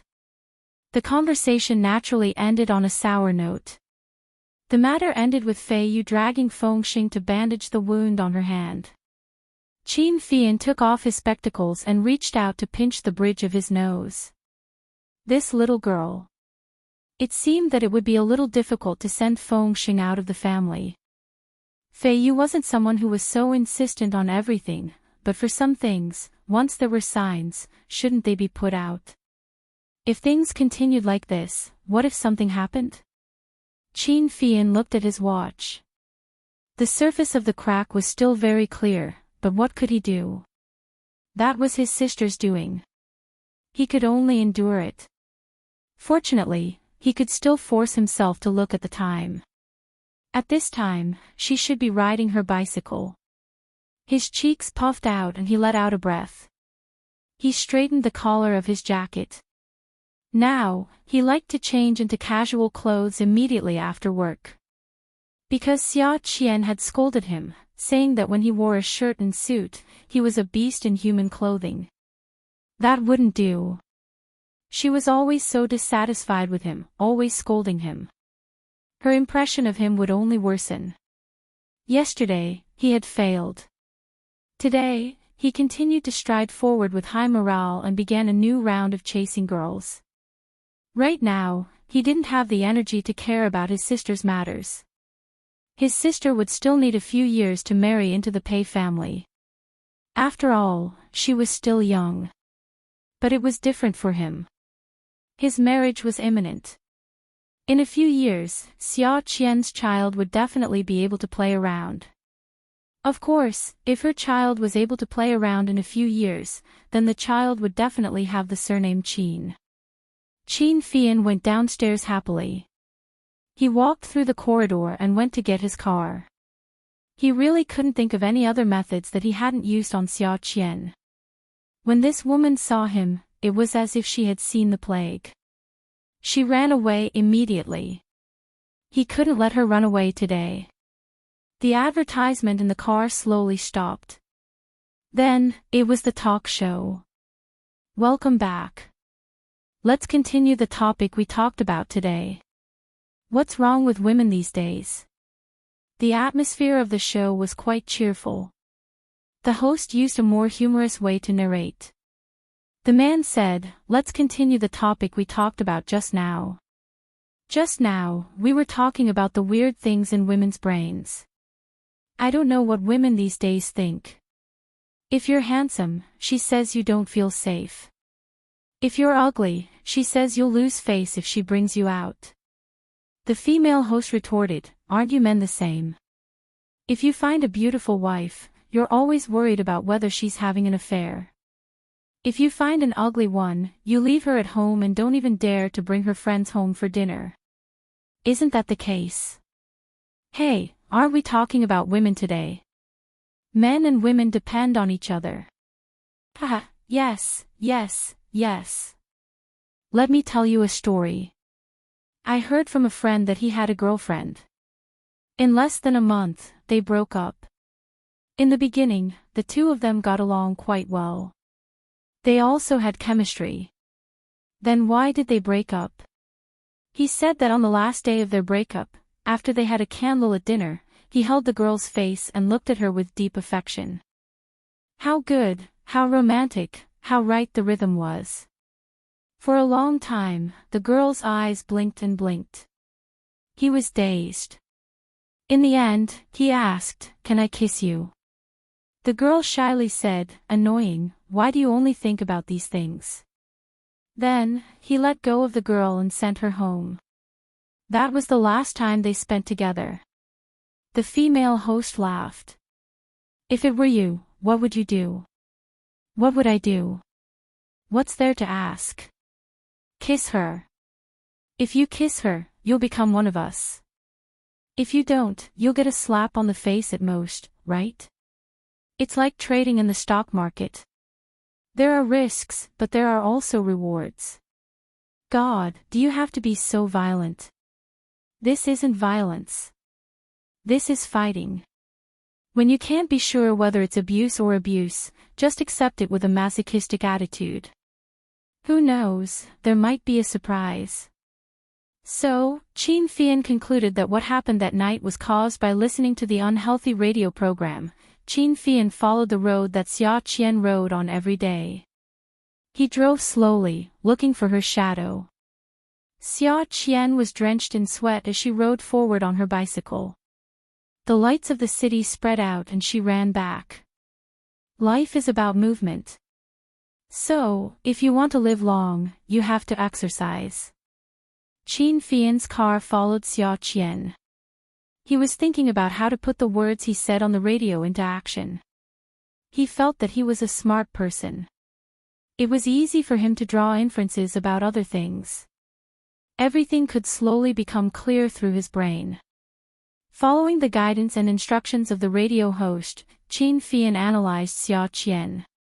Zhou Xian thought that he was handsome and insecure. When he lived in Starfield Town, she always watched him and didn't allow him to talk to other girls. Every day, there would be many girls at home bringing fruits and boiled eggs to her house for him to eat. She would keep all of them. Who knew if he would eat those things? She was obviously jealous, but she never admitted it. She even said that there were boys who wanted to marry into her family who were better than him. Xianxia felt that the first step now was to put the question, "Can I kiss you?" into practice. According to the program, he shouldn't ask a girl if he could kiss her. He should just kiss her. This logic made sense. Treat you to a meal. Will you do me the honor? What honor? I just want to have a meal with you. Come with me. Treat you to a movie. Is that okay? Is that okay? I just want to watch a movie with you. I have to go. There were also things like holding hands and kissing. I just want to hold hands and kiss without any warning. What's there to talk about? What's there to talk about? He would press her down and kiss her. After kissing her, they would become family. At most, he would get a slap on the face. Right now, he couldn't wait for her to slap him. Only then would he be able to get back at her. After making up his mind, Xianxia did one thing, and that was to kidnap Zhou Xian. Yi slept on the bed, tossing and turning uncomfortably. After 3 months, her belly had become much bigger. Other single babies only showed signs of pregnancy at 3 months, but she was already 5 months pregnant. After turning over, Xianxia immediately woke up. Xianxia turned on the table lamp and touched Yi's face. Yi. Ah, Zhao, you're having an affair. Ha! I dreamed that you were having an affair. As Yi spoke, she started to feel sad. Pregnant women were especially sensitive. When he didn't pick up her call, she started to wonder if he had taken a fancy to another woman because she was pregnant. Xianxia didn't know whether to laugh or cry. His biological clock was following Yi's and he went to bed very early. He hadn't even woken up from his sleep, yet she was accusing him of having an affair. This was simply adding insult to injury. Seeing that Yi's eyes were red, he kissed her on the forehead. Yi, my good wife, I love you. I'm not having an affair. I'm really not. Ah ha. Then don't forget to tell me tomorrow. Ah ha. I'll tell you every day. Don't think too much. It's not good for the baby. His hand slowly caressed Yi's belly. Her belly was bigger than other pregnant women. The doctor said that pregnant women with twins had it harder than other pregnant women. He planted a kiss on the woman's lips. Yunyi, it's been hard on you. As long as you love me, it's not hard on me. I love you. Even if I love you, it can't erase the fact that you've worked hard. Yi Er's eyes curved into crescents as she smiled. It's been hard on me. Then you should kiss me more. Xianxia squeezed Yi Er's hand and kissed it. Seeing her pout, he smiled. Just as his smile faded, the woman immediately turned hostile. You still say that you're not having an affair. I asked you to kiss me, but you won't even kiss me. Jiang Zhao smiled and kissed the woman gently on the lips. After the woman was satisfied, she reached out to turn off the lights. She said happily, I believe you. Ad Hongcha 866. Chapter 744. Turning over, she pulled Jiang Zhao's hand and hugged herself. After a while, the sound of a woman's even and satisfied breathing could be heard. After Jiang Zhao kissed Yi Er, he really couldn't fall asleep, especially now that he was leaning against her back and hugging her. His hand slid into her pajamas. After she got pregnant, her chest seemed to have grown bigger, as if it had swelled up. His large hand cupped her breasts, which were very pink and full. He couldn't help but rub his nose against her neck. The thing in his hand had a kind of magic. He hadn't touched her in a long time, and he could clearly feel that part of him was already uncontrollably pushing against her butt. Yi Er twisted and moved forward. She moved, but Jiang Zhao wanted to find a place to press against her. He chased after her and slid his hand into her underwear, fiddling with it. Yi Er was sleeping soundly, but she was having a dream before she was pregnant. In her dream, she saw Jiang Zhao's fingers entering her body. 1 finger, 2 fingers, 3 fingers. She was so full that she was about to cry out. She would always feel weak because of him, and her lower body would be uncontrollably wet. Be good, wifey. 3 months have passed. Let's try it today, okay? Jiang Zhao said as he pulled down Yi Er's pants. He slowly pushed and squeezed. Yunyi, pregnancy is really a blissful and torturous thing. Jiang Zhao said in a low and hoarse voice. His breaths were heavy and trembling. He held her breasts, not daring to go too deep or too fast. He tossed and turned until he was completely drenched. Zhao, I want. Xiaoqian's car was thrown into the trunk by Qin Fian. He threw her into the car and threatened, Xiaoqian, don't move. Otherwise, be careful. Xiaoqian really didn't dare. She obediently sat in the back seat and watched Qin Fian's changes without blinking. When the traffic light turned green, she wanted to open the car door and jump out, but the central control had already locked the door. I knew you wouldn't be honest, so I locked the car door. What do you want? I don't want to do anything. Let's go eat and watch a movie. Right, I want to have a candlelight dinner with you. It's very romantic. You'll definitely like it. Xiaoqian's heart twitched. Who would tell her to face a homosexual? How was she supposed to deal with such a strange change? Especially when he sat in the back, he could see him occasionally turn his head and smile.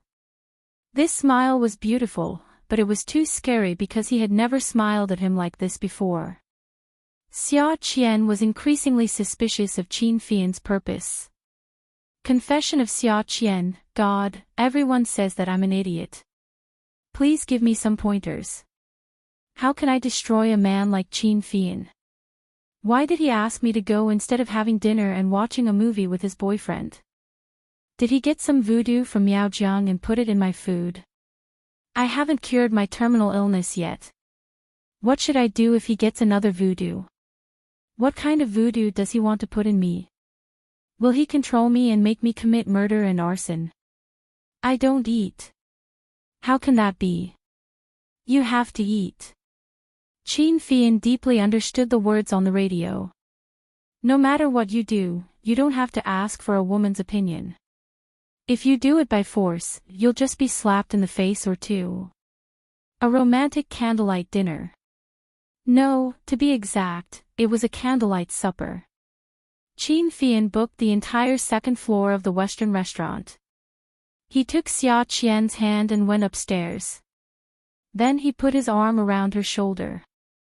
The waiters all knew Qin Fian. He was a handsome man in high city.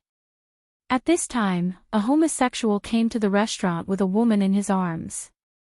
It was big news. Without asking for Xia Qian's opinion, Qin Fian ordered the food. The waiters lit the candles according to Qin Fian's request. The candlelight on the candlestick flickered and the flames danced. Their skin started to turn orange-red. The flames in their eyes danced. Qin Fian stared at Xia Qian's eyes. Actually, it was different. Bing Dan Er's eyes were different from Xia Qian's. The light in her eyes was different. Bing Dan Er was smart, while Xia Qian was a little silly. Xiaoye said that after Xia Qian woke up, her reaction was always half a beat slower than others. Therefore, her grades were not very good. In fact, it was Zhuang Yichen who helped her get into the media college. Xia Qian did not get in at all. Because she was not smart enough and did not study well, the teachers did not pay much attention to her. She also had fewer friends. Therefore, when she had Yi Er as a friend, Xia Qian almost wanted to be friends with Yi Er. Xiaoye said that no one wanted her to remember the past. She also hoped that he would not mention it. Qin Fian was very conflicted. In the end, he chose not to talk to Xia Qian about the past. If he reminded her of her parents' death, even if she remembered him, she would still be in pain. His eyes were a little sore. Qin Fian forced himself not to be so sad. He pushed up the glasses on the bridge of his nose.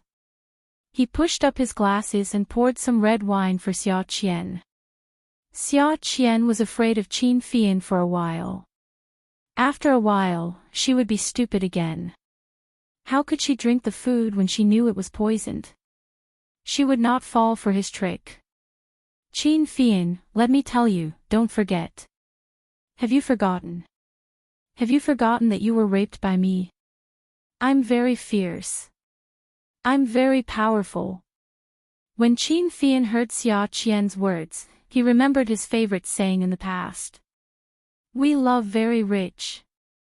Not many families in Starfield Town are as rich as us. He could not help but smile. He raised his glass and took a sip. Yes, I remember. I won't forget. You were the only one who raped me before.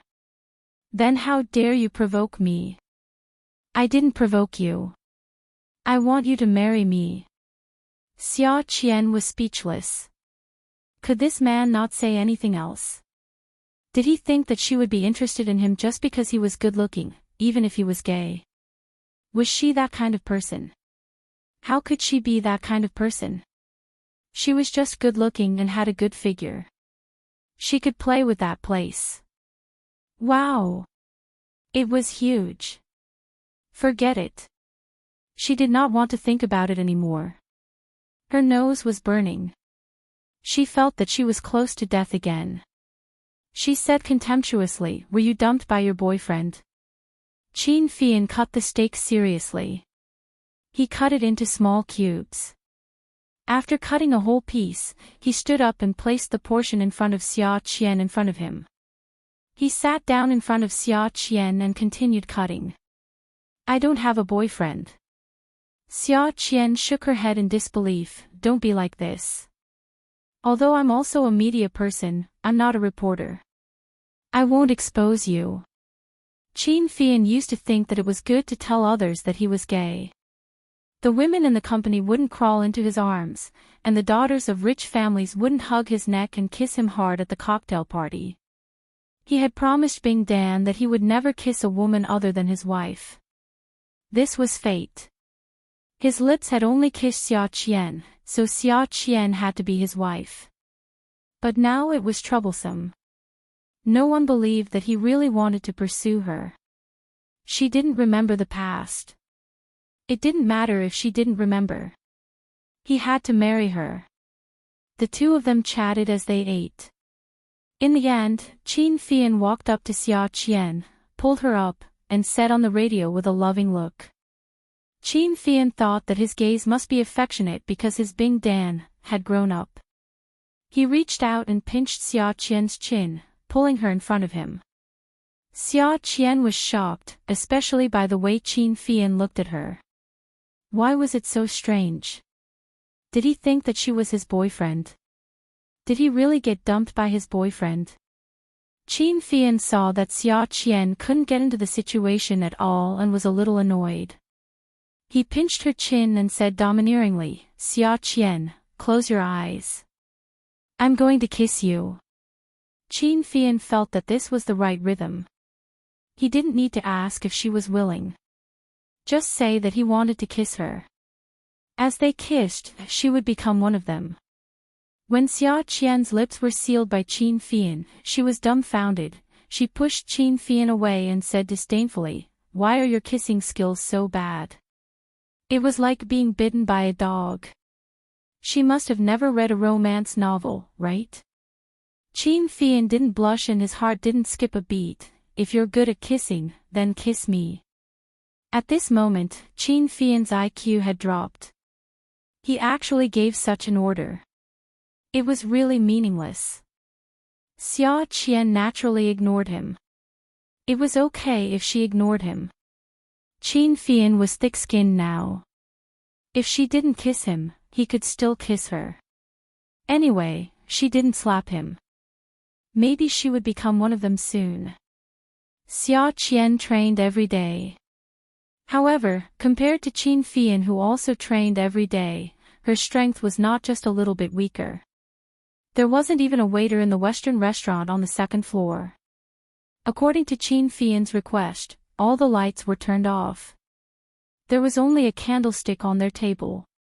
There were 3 candles on the candlestick. The candles burned with tears, and the rhythm of the flames was unclear. The rhythm was unclear, and the light was unclear. Xiaoqian was pressed down on the sofa by Qin Fian. "Qin Fian. How dare you press down on me? Kiss you, press down on you, marry you." After the announcement, they continued to kiss. Men should have an innate ability to explore women. For example, how to quickly change from inexperience to familiarity. Xiaoqian thought that Qin Fian was biting her like a dog at the beginning. But at this time, the man already knew how to play with his tongue. Qin Fian himself was surprised to find that kissing could be changed. He actually put his tongue into her mouth, stirred it, and sucked it for a moment. This process, slowly and deeply, became more and more interesting. It was really amazing. Qin Fian was touched by his own intelligence. So, he explored the kissing for a long time. During this process, Xiaoqian tried to bite him several times, but he escaped. Xiaoqian was very disobedient. She was a person who had read countless novels. How could she be pressed down on by someone else? But this man didn't even give her a chance to speak. Qin Fian's intelligence had not only increased in kissing, but also in other aspects, such as touching. This was his nature. After a man hugged a woman and kissed her, he wanted to touch her everywhere. The first place he wanted to touch would be her waist or butt. The most he wanted to touch would be her chest. Welfare, Songshu 566. Chapter 745. Xiaoqian exclaimed, "You touched my chest." Qin Fian answered affirmatively, "Yes, of course." There were only the two of them on the second floor. Even if the people downstairs heard the screams, they wouldn't go upstairs. Who didn't know about the ambiguous relationship between the people at the candlelight dinner? It was very normal for ambiguous relationships to happen. Qin Fian had never found anything cute about Zhou Xian. But ever since he found out that she was his fiancée, his attitude towards her changed completely. Although Zhou Xian was a little silly, he felt that there was no need for women to be too smart. Although she would make mistakes sometimes, she was not evil. She would not wholeheartedly harm others or mess with him. That was because they had a grudge. If she did not get back at him even though they had a grudge, she would be too stupid. So, this was the right thing to do. In the past, he had thought that Zhou Xian was not pretty. Anyway, none of the women he had seen were pretty. They all looked the same and could not compare to Bing Dan. But now, looking at Zhou Xian, he felt that she was not bad. Her double eyelids after plastic surgery looked better than Bing Dan single eyelids. Bing Dan eyes were big, so her double eyelids were just right. Her chest was really a problem. In the past, it looked quite small, but now it felt quite right in his hands.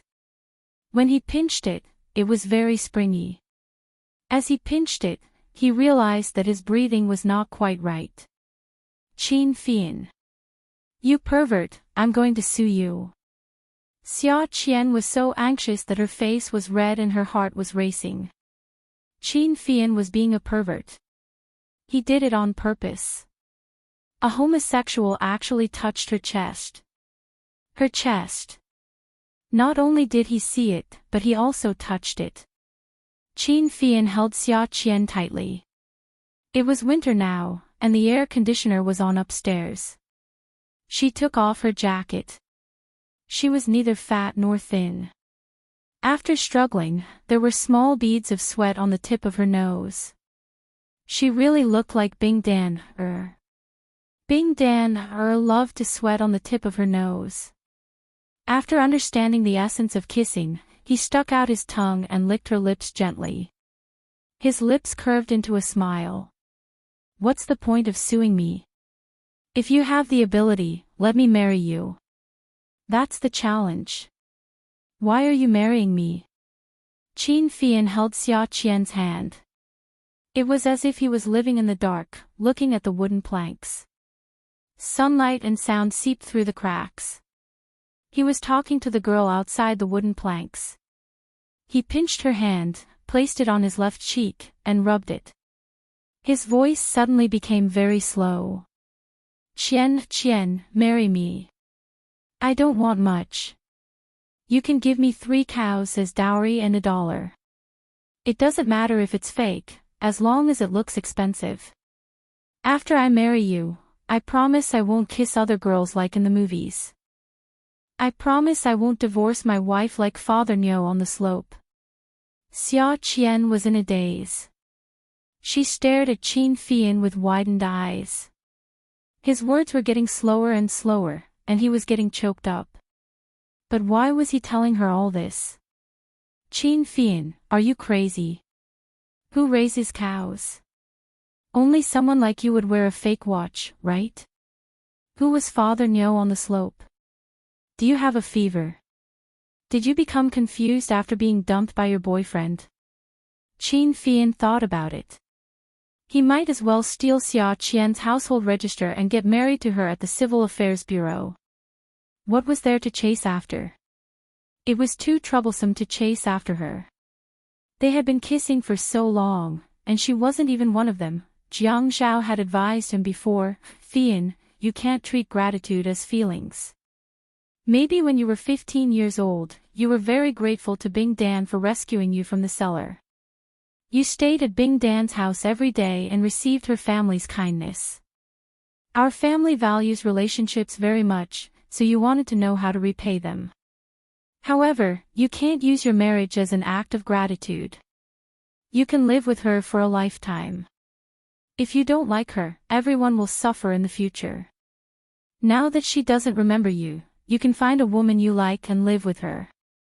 He had thought about it carefully. What did it feel like to like someone? Did he treat gratitude as feelings? He clearly remembered the moment when he sat on the long-distance bus and turned around. He saw Bing Dan wiping her tears as she looked at the bus he was sitting in. Bing Dan had never cried in front of him before, so when she saw him, she smiled at him and waved at him. He also cried at that time. After that, every year when he went to Starfield Town and looked at the empty courtyard, he could see Bing Dan running around happily. He always wanted to cry, afraid that he would never see that person again. If he was grateful, he should only remember the time in the cellar and not always go to the places she brought him to play. At the age of 15, no matter which era a child would have their first awakening of love, right? But once his love awakened, he kept it open and never thanked her. He remembered answering Xianxia at that time, "Brother, I don't think women are good-looking. None of them are as good-looking as Bing Dan, or as good-looking as Zhou Xian. How can I like her? I think Zhou Xian is good-looking now. In the past, she looked good with single eyelids. Now that she has double eyelids, she's not bad either."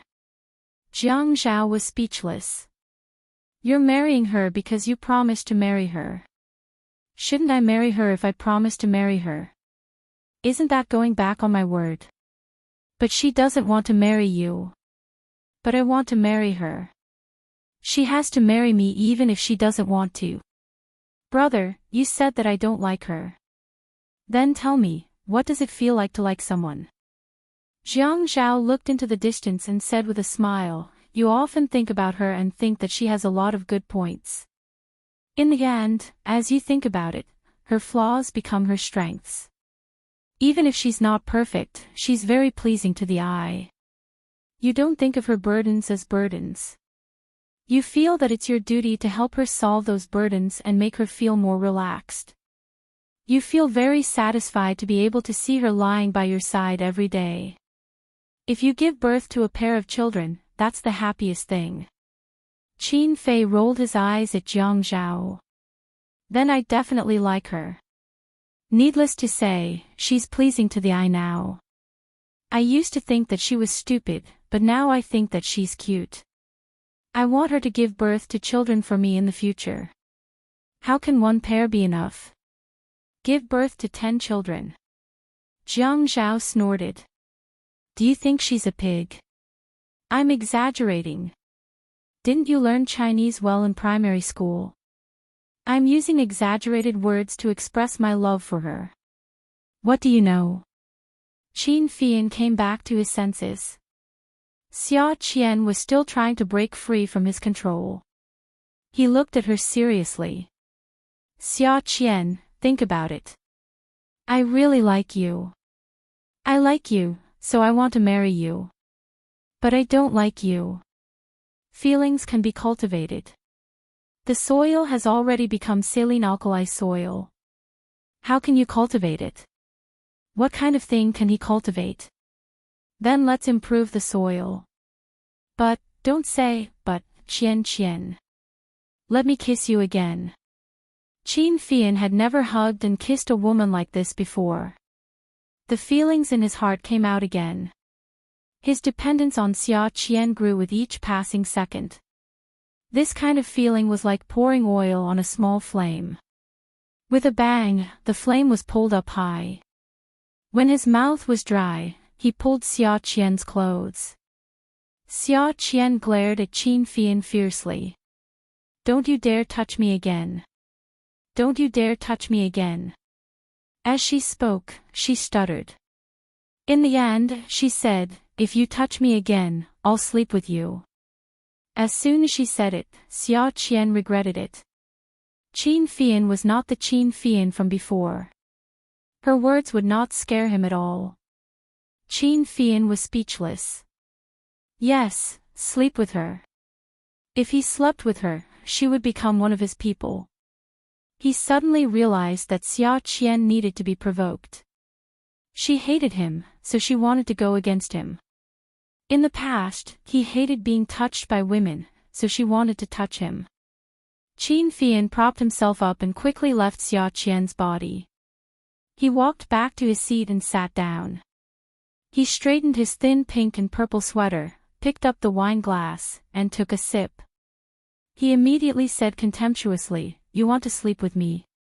"Humph. Just by you. Can you afford to sleep with me?" "What?" Zhou Xian was angry. "Just by me. Sigh, I realize that I won't torture your body gently anymore.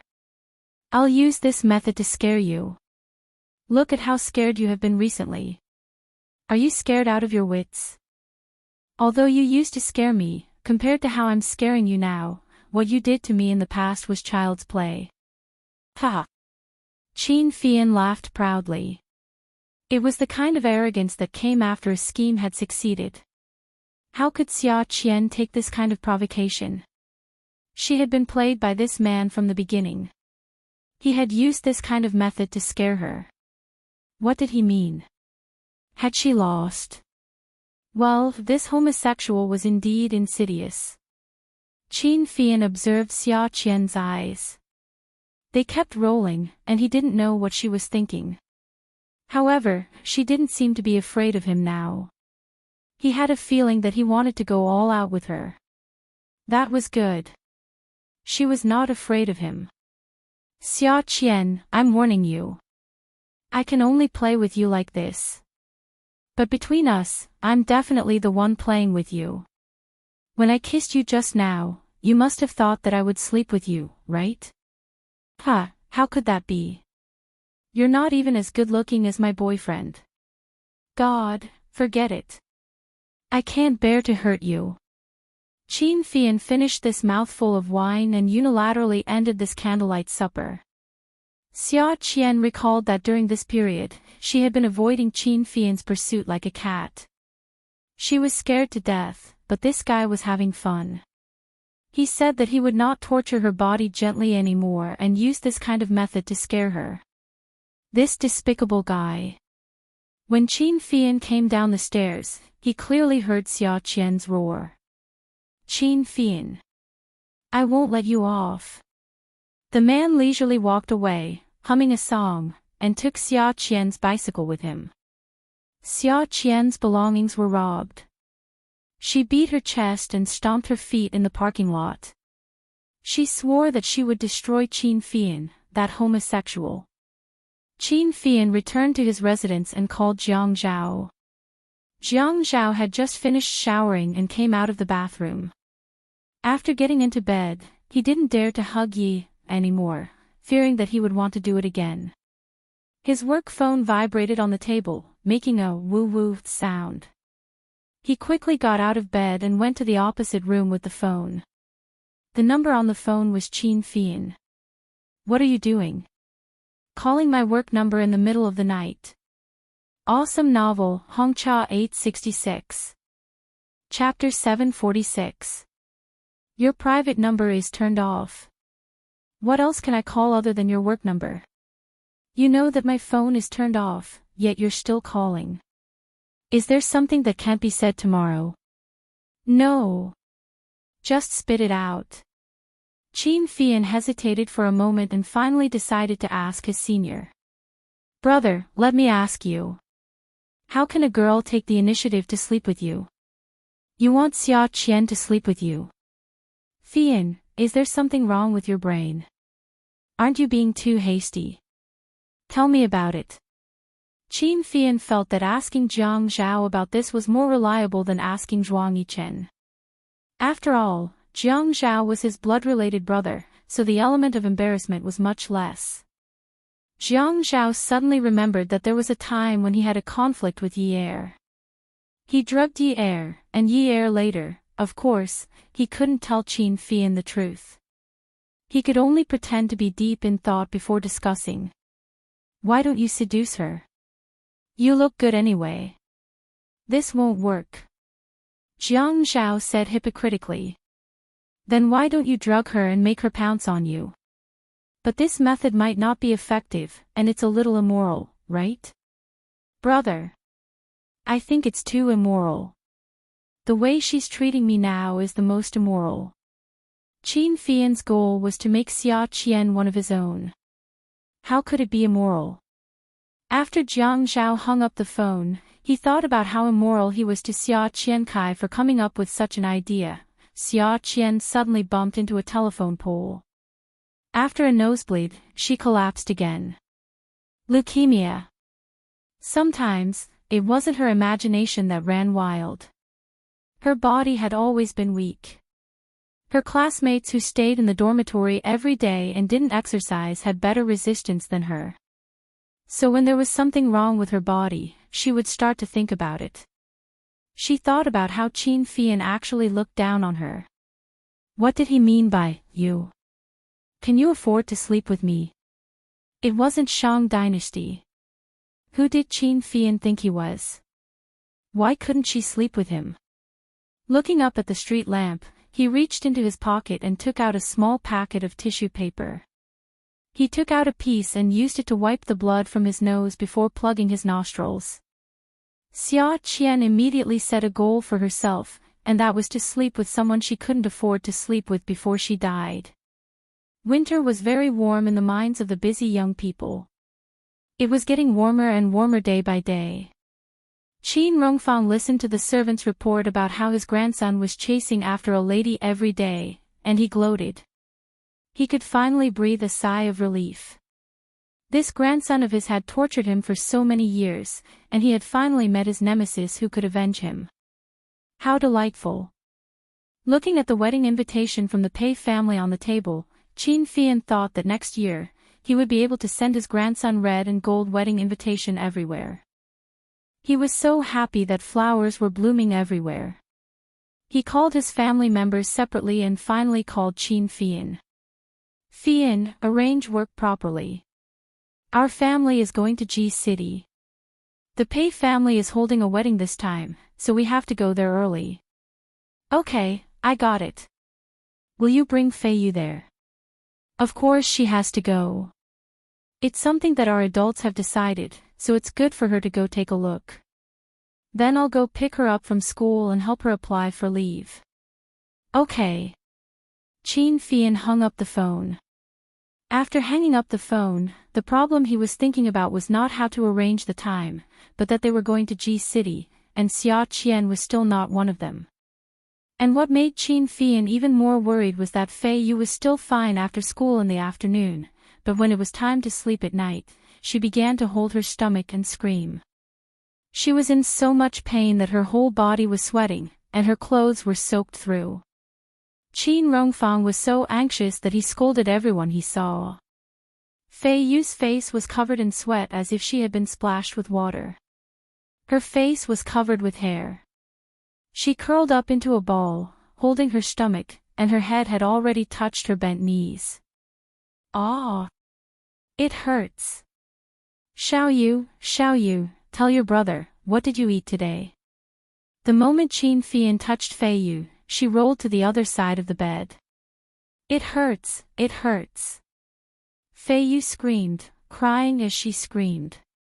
The family doctor came over. Chinese medicine doctors wanted to take her pulse, Western medicine doctors wanted to test her blood, but none of them could get close to her.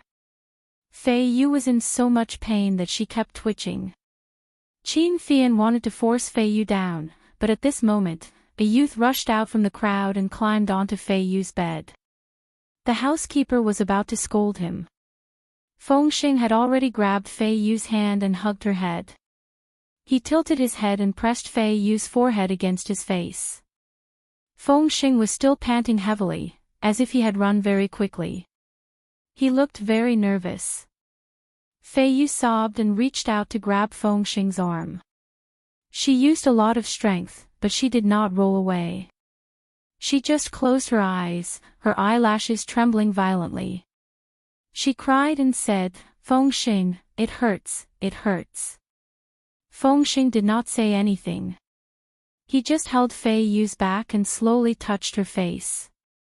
He pressed his cheek against her forehead and rubbed it gently, comforting Fei Yu's emotions. Fengxing looked up at the doctor and glanced at them, asking them to come over. Qin Fian did not know why, but he actually felt relieved. He looked at Qin Rongfang and walked over. Then he held Qin Rongfang's arm and pulled him away. Late at night, in the study, Qin Fian looked at the medical report seriously. "Grandfather, I don't want you to force Xiao Yu's matter." Qin Rongfang had not recovered yet. He sat on the rocking chair and lay down. He refused to open his eyes, because once he opened them, they would be filled with heartache. She's still young. She doesn't know anything. Doesn't know anything. Grandfather, Fei Yu knows everything. She took poison to resist and doesn't want to go to Ji City with you. Qin Fian looked at his grandfather. His eyebrows and hair were all white. Grandfather had his own pride. Fei Yu's marriage had been forced. If he was not gay, grandfather probably would not have wanted to use Fei Yu for the marriage. But now that both the Pei and Qin families had agreed, what else could he do? Would the Qin family propose to break off the marriage? Even if the Pei family wanted to save face, they would not agree. But Fei Yu was so young. This time she said she was going to Ji City to see her future in-laws.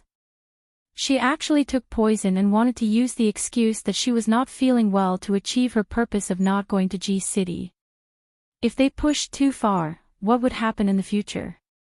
Qin Rongfang closed his eyes. After what happened tonight, his heart was in pain. His precious granddaughter actually took poison to resist him. If it was not because of Fengxing, how could they end up like this? Grandpa was like an executioner, and his granddaughter was like a poor girl. How could the Qin family end up like this? His pair of withered old hands were trembling on the armrest of the chair. Fei Yan, send Fengxing away. Send him to Jiangzhou to go to school. After a long time, he will be fine. Let Xiao Yu know that Fengxing has a good place to stay. She will not miss him. After a long time, she will forget how Fengxing grew up. I didn't know that leaving him at home would lead to such a result. Qin Fian had always felt that the Qin family could not be compared to other families. Now that he thought about it, they were all about the same. Between families, there was no one who did not want a strong alliance. It was all because of his selfishness and stubbornness all these years that Fei Yu was pushed into the marriage situation. Grandfather blamed him, but he never used a scolding tone to scold him. Qin Fian's heart was heavy. He came out of the study and went to Fei Yu's room. He stood at the door and looked at his sister lying there quietly with her eyes closed. One hand was on a drip and the other hand was tightly holding Fengxing's hand. Fengxing held a towel in his hand and carefully wiped Fei Yu's sweat. Qin Fian's heart ached. Fei Yu was only 17 years old. Would everything be fine after sending Fengxing away? This night for the Qin family was destined to not be peaceful. The doctor kept his mouth shut and did not dare to say anything. No one dared to say that Fei Yu had taken poison and tortured herself in front of Qin Rongfang. Just as Qin Fian thought, Qin Rongfang was hit hard. He had always felt that Fei Yu was obedient and sensible. Sometimes, he even felt that he loved this granddaughter more because Fei Yu always listened to him. Whatever he said, it was what it was. And Qin Fian had always been rebellious and difficult to control. He always did not let him get what he wanted. So sometimes, Fei Yu could almost satisfy all of Qin Rongfang's vanity as the head of the family. To outsiders, he always claimed that he was a citizen and would not interfere with his children's affairs. But his son and daughter-in-law had gone abroad. It was not that he did not miss them. It was not that he did not feel sad when his daughter and son-in-law divorced. His grandchildren were all outstanding, but after all, their surnames were not Qin. When Jiang Zhao was young, he had wanted to change his surname many times, but he was always stopped by the elders of the Jiang family. It was not that he did not feel regret. He had raised his grandchildren single-handedly. What was the use of his grandson's surname? He was gay and did not want to be controlled. Only Fei Yu had been sensible since she was young. She listened to him. He had even thought of finding a man for Fei Yu. That way, his granddaughter would live under his nose for the rest of her life. He would be satisfied in this life and would not have any other thoughts. But a man who was willing to marry into the family would always feel that something was missing. How could he be worthy of his granddaughter? Fei Yu was so good. He had to find someone from a family of equal status before he would be satisfied, relieved, and feel that they were compatible. He had found a good man for his beloved granddaughter, but now he was forcing his granddaughter to take poison to resist him. Qin Rongfang fell into the rocking chair, unable to get up. 2 streams of tears flowed out of his tightly shut eyes. Qin Rongfang raised his withered arm and placed it over his eyes. His chest rose and fell as he choked out, "Fei Yu, you really hurt Grandpa's heart." Qin Fian went to the 9th mansion. Jiang Zhao let Yi Er sleep alone first and took Qin Fian to the study. He brewed coffee for Qin Fian. Jiang Zhao brewed a cup of tea for himself. The two of them sat around the tea table, facing each other. After Qin Fian finished telling him what had happened that night, the cup in Jiang Zhao's hand slipped and landed on the tea table, splashing water all over him. He asked solemnly, "Why did you only tell me about such a big thing now?" The situation at the time was too unexpected.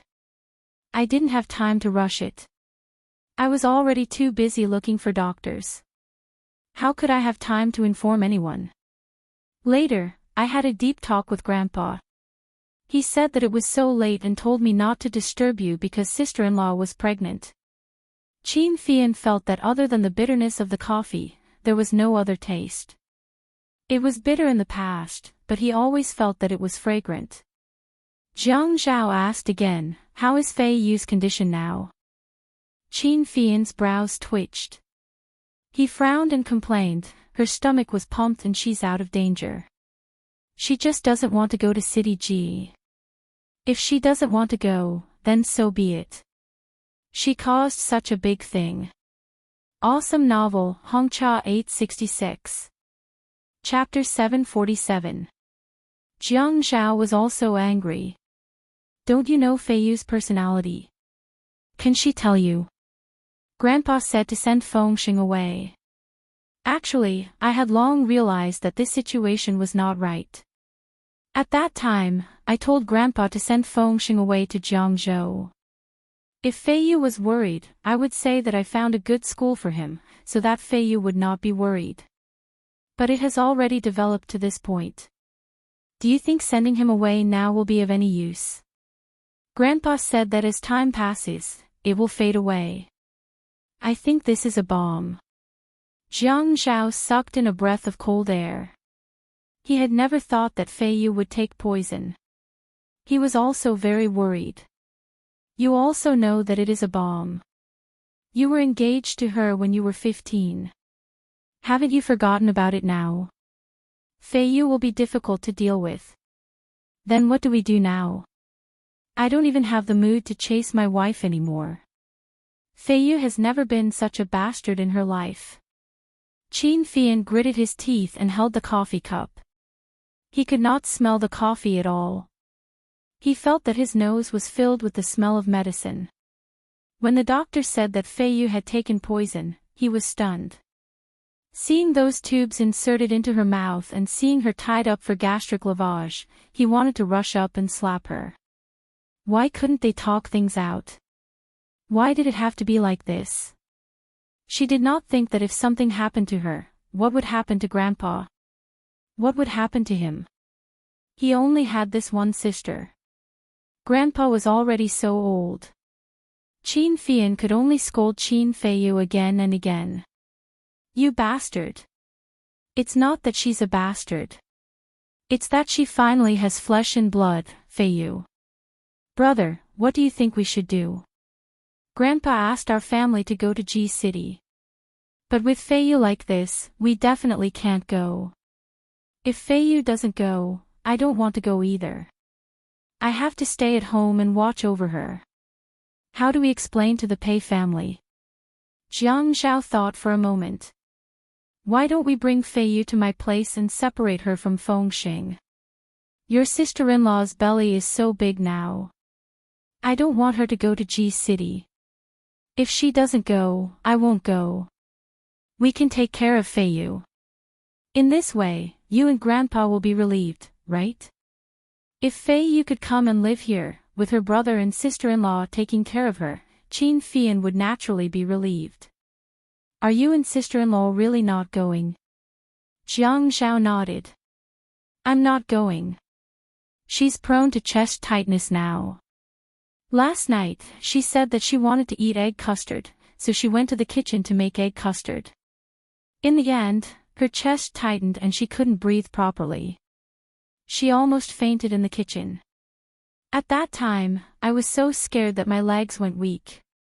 So from today onwards, I've hired Andy to work full-time, and she lives downstairs.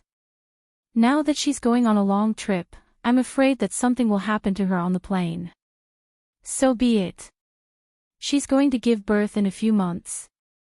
I'm afraid of the slightest disturbance now. I just want to give birth to the child safely. I don't care about other things.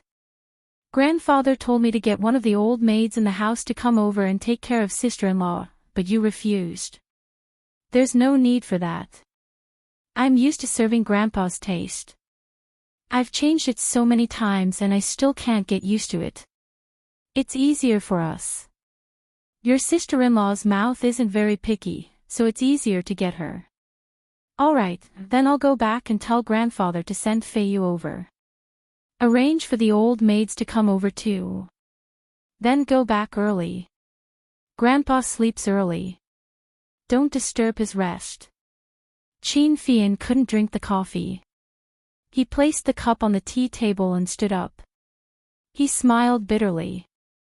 Sigh, it's fine as long as he can sleep tonight. What's the point of talking about whether he sleeps early or not? Qin Fian drove out of the 9th mansion. He was greeted by a familiar Geely second-hand car. It was so shabby. It looked like he had to buy a car for his wife. It didn't look good, but at least it had to be safer.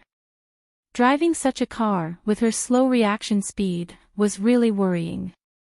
Actually, he should get her a driver. With her brain, she wasn't suited to driving. Zhou Xian's car drove into the 9th mansion. Qin Fian originally wanted to go back to the Qin residence, but at this time, he hung up the phone and went back. He told Qin Rongfang about Jiang Zhao's intentions. After the two of them reached a consensus, they hung up the phone. It wasn't that he wasn't worried about his family. It was just that he didn't get to see Zhou Xian often enough. He couldn't let go of this opportunity to get close to her. Qin Fian turned the car around and followed Zhou Xian's car. He didn't know if she was going to Zhuang Yichen's house or his sister-in-law's house. Zhou Xian parked the car and unbuckled her seatbelt. She picked up a basket from the passenger's seat cushion.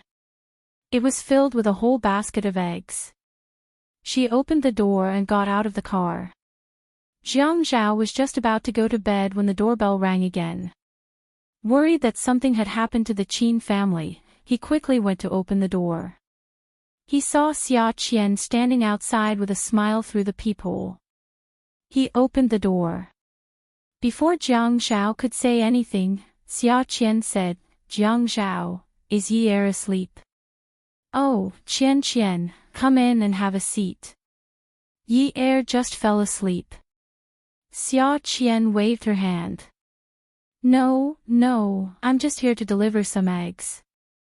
My colleagues from the station went to a farmhouse in the suburbs last time. I saw that there were a lot of chickens there. The boss was feeding them grain.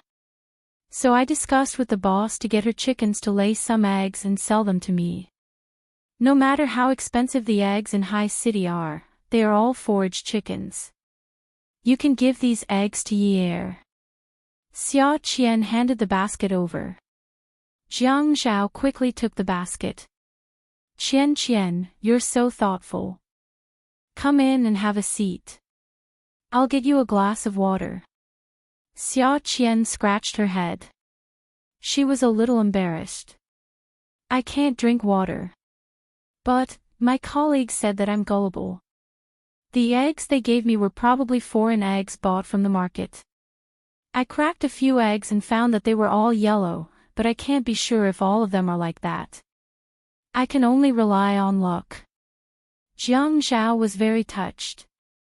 Xian, thank you so much. What are you thanking me for? What's my relationship with Yi? At this moment, the elevator door dinged again. Xian walked over and put his arm around Xian's shoulder. Oh, loser. What are you doing here? How could Xian listen to Xian talk about her like that? She slapped Xian's hand away. You're the loser. Xiao couldn't figure out what Xian was up to, but he was also afraid that he would hinder his younger brother's plan to woo his wife. So, he didn't say anything and just carried the eggs into the house. Xian saw this and put his arm around Xian's shoulder again. Loser, since we've bumped into each other, why don't we go in and have a cup of tea?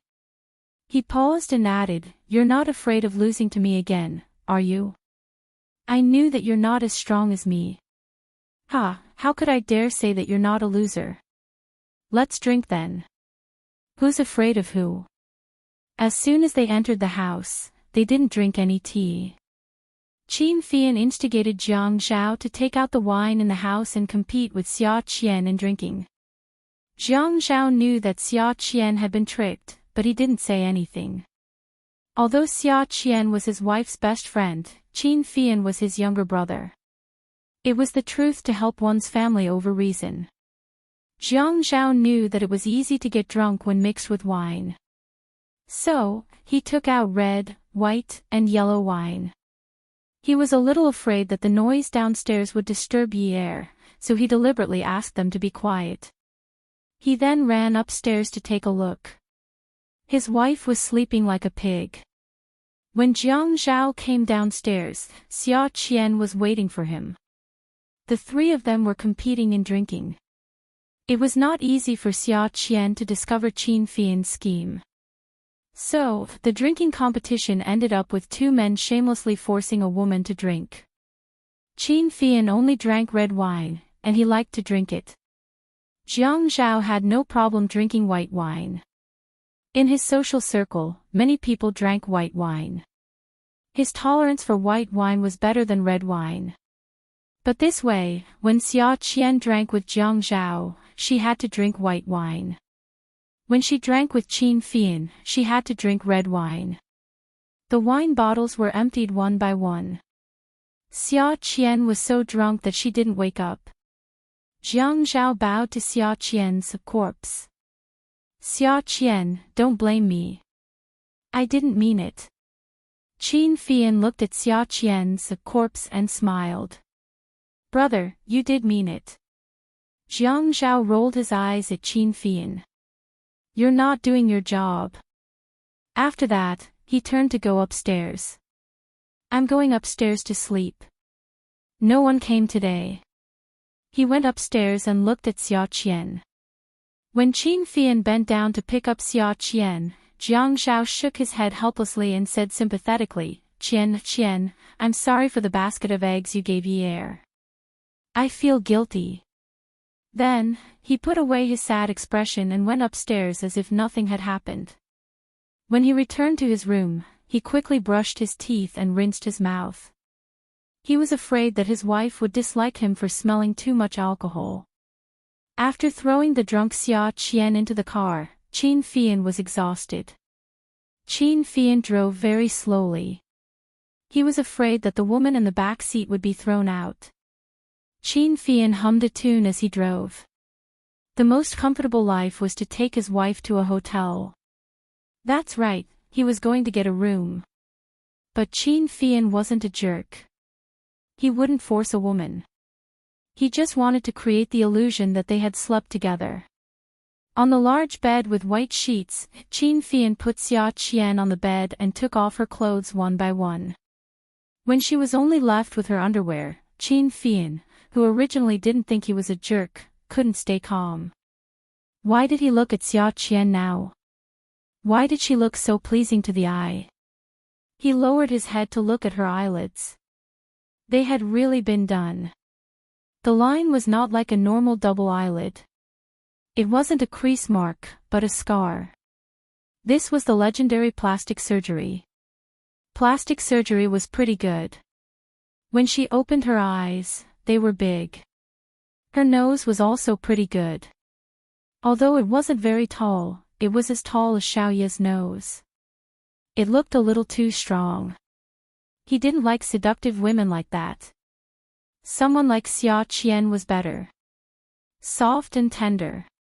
Sigh, she looked pleasing to the eye no matter how he looked at her. Why did her breasts have to be so big? They were from Still Strike. She wasn't a cow. Sigh, she looked pleasing to the eye no matter how he looked at her. She was so pleasing to the eye that his eyes were spitting fire. He felt a little flustered and wanted to kiss her. In the end, Zhou Xian was completely naked. Xianxia started to take off his own clothes again. After he was done, he pulled the blanket over and hugged her. He laughed mischievously in his heart. Zhou Xian, tomorrow morning, you can't deny it even if you want to. Anyway, I'll insist that we slept together. Let's see what you can do. He was still laughing mischievously in his heart. The next second, he realized that something was wrong. He realized that he really wanted to poke her. Add. Songshu 566. Chapter 748. It was very swollen down there. When he thought about how her hands had played with his body until it was as swollen as it was now, he blushed and buried his head in her chest. It was only when he buried his head that he realized that the thing in her chest was not buried casually. The moment he buried it, he felt even more uncomfortable. The naked man and woman hugged each other. Time passed like ants crawling on the ground. Xianxia thought, God, when will the sun rise? The woman in his arms started to get annoyed. She started to push and kick up a fuss. Xianxia was hit by Zhou Xian a few times. When she opened her eyes and saw Xianxia, she froze for a moment and burped. She looked like she couldn't open her eyes and was trying her best to do so. Are you drunk? Loser. Xianxia was shocked and said again, you're the loser. Why? Are you afraid that I'll kiss you? Zhou Xian narrowed her eyes. She was only paying attention to the position of Xianxia's eyes. She didn't even see the lust in his eyes. Afraid? I, Zhou Xian, don't know how to spell the word afraid. With that, she grabbed Xianxia's head and kissed him. Xianxia saw the situation and deliberately resisted. Zhou Xian, you boorish woman. Stay away from me. I won't. Zhou Xian was so drunk that she flipped over and pinned Xianxia down. The more Xianxia turned his head to avoid Zhou Xian's lips, the more Zhou Xian wanted to kiss him. The louder Xianxia made a fuss, the more excited Zhou Xian was. She thought that he was a loser and slapped Xianxia's face. Stop shouting.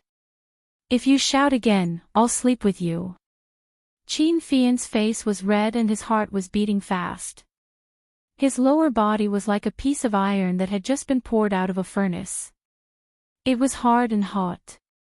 With red eyes, he said weakly, how dare you? If you dare to touch me, I'll kill you. But later, Xianxia was disappointed to find that Zhou Xian only wanted to scare him. Even if she was drunk, it was the same. She was just scaring him. So, he hugged her waist and turned around. Using his self-taught skills, he kissed her lips, rubbed her chest, and spread her legs. While doing something worse than a beast, he used an extremely aggrieved voice to berate Zhou Xian for being a hooligan and trying to molest him. Zhou Xian was very dizzy. She only knew that she had to fight with Xianxia. She thought that she had to beat him up. Hearing him dodge, complain and complain, she felt very comfortable in her heart. Listen, listen, listen, he is fighting again. T. Zhou Xian, how? Do you believe that I'll tear you apart? Suddenly, Xia Qian's consciousness came back from Qin Fian's voice. She felt as if a knife had pierced into her lower body. The pain came from her lower body, as if a powerful force was spreading and rushing to her throat. Ah! Qin Fian was also stunned. He didn't dare to move. He was so nervous that his whole body was red and sweating. But at this time, his instincts told him that he couldn't go out. He pressed his body down. He couldn't let Xia Qian move. He couldn't let her retreat. Since it was already like this, he had to make her his. Qin Fian. What did you do to me? It hurts. Qin Fian didn't dare to say sorry. He could only bite the bullet and scold, Xia Qian. What did you do to me? It hurts. You hooligan. After saying this, he realized that he was on top and she was below.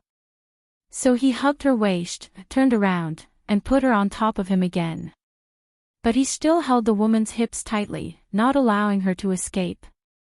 Qin Fian grabbed Xia Qian's shoulders and pulled her down to press her down on top of him. He then put his lips on hers and shouted, Xia Qian, you hooligan. You actually kissed me. Men were like kissing in bed. They had super high awareness and knew how to move. But a virgin for the first time couldn't bear the pain. He thought that he could be very strong and never fall. In the end, while Xia Qian was screaming in pain, Qin Fian surrendered very quickly. Qin Fian was a man who had never slept with a woman or been in a relationship. If he were to be taught how to love a woman in bed, he definitely wouldn't know. He was annoyed that he was so fast. Why didn't he last a little longer? But more importantly, Qin Fian finally thought that Xia Qian belonged to him. Xia Qian was a little awake, but her thoughts were tangled up by Qin Fian, who had a bitter and vengeful expression on his face. Qin Fian wrapped himself in the blanket, revealing his pitiful but charming phoenix eyes. He complained in a tearful voice, Xia Qian, you're not human. How dare you do such a thing to me? How am I supposed to face people in the future? Xia Qian was about to explain when she realized that she was tongue-tied. She was so anxious that she couldn't speak for a long time. She was still naked, but this man was wrapped up tightly. Did she rape him? But she was the one who was bleeding, okay? That's not right, Qin Fian, it's clearly what? Clearly what? What else do you want? What else do you want to do to me? No. Look at me like that. Qin Fian was very beautiful, comparable to a woman. At this moment, his sorrowful look was pitiful. Xia Qian hugged a pillow which happened to cover her naked body. She was still not fully awake and had a terrible headache. Qin Fian's howling made her head hurt even more, as if there was a tumor growing in her brain. She was very angry and annoyed. What are you howling for? It's my first time. Qin Fian argued, what's so great about your first time? It's my first time too. I'm almost 26 years old and still a virgin. Do you think it's easy for me? You actually raped me. Qin Fian did not give Xia Qian a chance to think. He lifted the quilt, pulled Xia Qian into his quilt, and hugged her. His two legs tightly wrapped around her legs, and he snorted. Let me tell you, Xia Qian, I'm going to sue you for molesting me tomorrow. You have to compensate me for my psychological damage. I have to prevent you from running away. Let me tell you, this money, don't even think about not paying. Do you think I, Qin Fian, am so easy to bully? Try running away for fear of punishment. How much money do you want? Xia Qian was really uncomfortable with Qin Fian's howling. It was as if she had done something immoral. A man's first time was actually worth more than hers. Damn, what's so great about being a virgin? We'll talk about it tomorrow morning. Either we settle or we go to court. My heart is very hurt now. I'm very sleepy. I'm going to sleep for a while. You're not allowed to run away. Don't even think about denying the money. Are you transformed from a bird? Chirp, chirp. Damn it, you're so annoying. Zhou Xian scolded and closed her eyes to sleep. Qin Fian heard Zhou Xian's breathing and knew that she was still drunk. That was why it was so easy to deal with. But what if she woke up tomorrow morning? But what did the radio program say? Kiss. Don't ask. At most, he would be slapped twice. If he didn't kiss her, he would miss the opportunity. He had already done it. He couldn't regret it. Now that he was hugging Zhou Xian like this, and he was a young man who had just experienced love for the first time, this feeling could only be understood but not described. He released too quickly just now. He was a little embarrassed, but he was confident that he could do it well the second time. Zhou Qian's cry of pain just now made him feel conflicted. How could he make her not feel pain? If she woke up faster each time, it would be difficult for him to cover it up. So he took advantage of the opportunity. After Zhou Qian fell asleep, he got out of bed quietly and searched for his phone. He began to search for information on the internet. The internet was a good thing. You could find anything you wanted. With one search, all kinds of strange things would come out. Qin Fian got on the bed again. He began to kiss Zhou Qian slowly and patiently. He suppressed his impulse and didn't allow himself to be impatient. There were still burns on Zhou Qian's back. Qin Fian touched there and his heart ached. This time, he kissed Zhou Qian, who was drunk like a dead pig and moaned from time to time, while he slowly pushed himself into her body. Zhou Qian kept feeling that her body was very swollen. She wanted to squeeze that thing out of her body, but she just wanted to suck it into her body. It was very torturous. It was like a dream. She was jolted awake. When she found that she was on top of Qin Fian again, she felt that she was going crazy. She actually had Qin Fian on top of her again. Qin Fian looked at the woman lying on his chest. When she propped herself up, he knew that things weren't going well. When he was slow, she was always dizzy. Sometimes she would moan a few times. After thinking about it, he felt that it should be fine. However, he was afraid that she would wake up and see him on top of her. So, he simply flipped her over like before and placed her on top of him. He just wanted to give it a try quickly. After a few jolts, she woke up. This time, Qin Fian didn't stop. He shouted, "Zhou Qian! You're really going too far. If I don't teach you a lesson, you'll think that I'm easy to bully, right? Why are you always on top of me?" Zhou Qian was stunned by his shout. Her body had already flipped over and was pressed down by Qin Fian. Then, she was hit. "Hey! I didn't do it on purpose. Why are you so hard?" Qin Fian was a little embarrassed. "Oh, then I'll be gentler."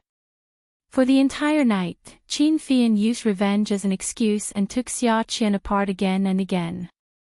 He felt that this way, his first night was worth it. He could finally enjoy the beauty of being a man. It was really different. The next morning, Qin Fian didn't dare to sleep for too long. There were still a lot of things to deal with at home. However, he also had to deal with Zhou Qian's matter.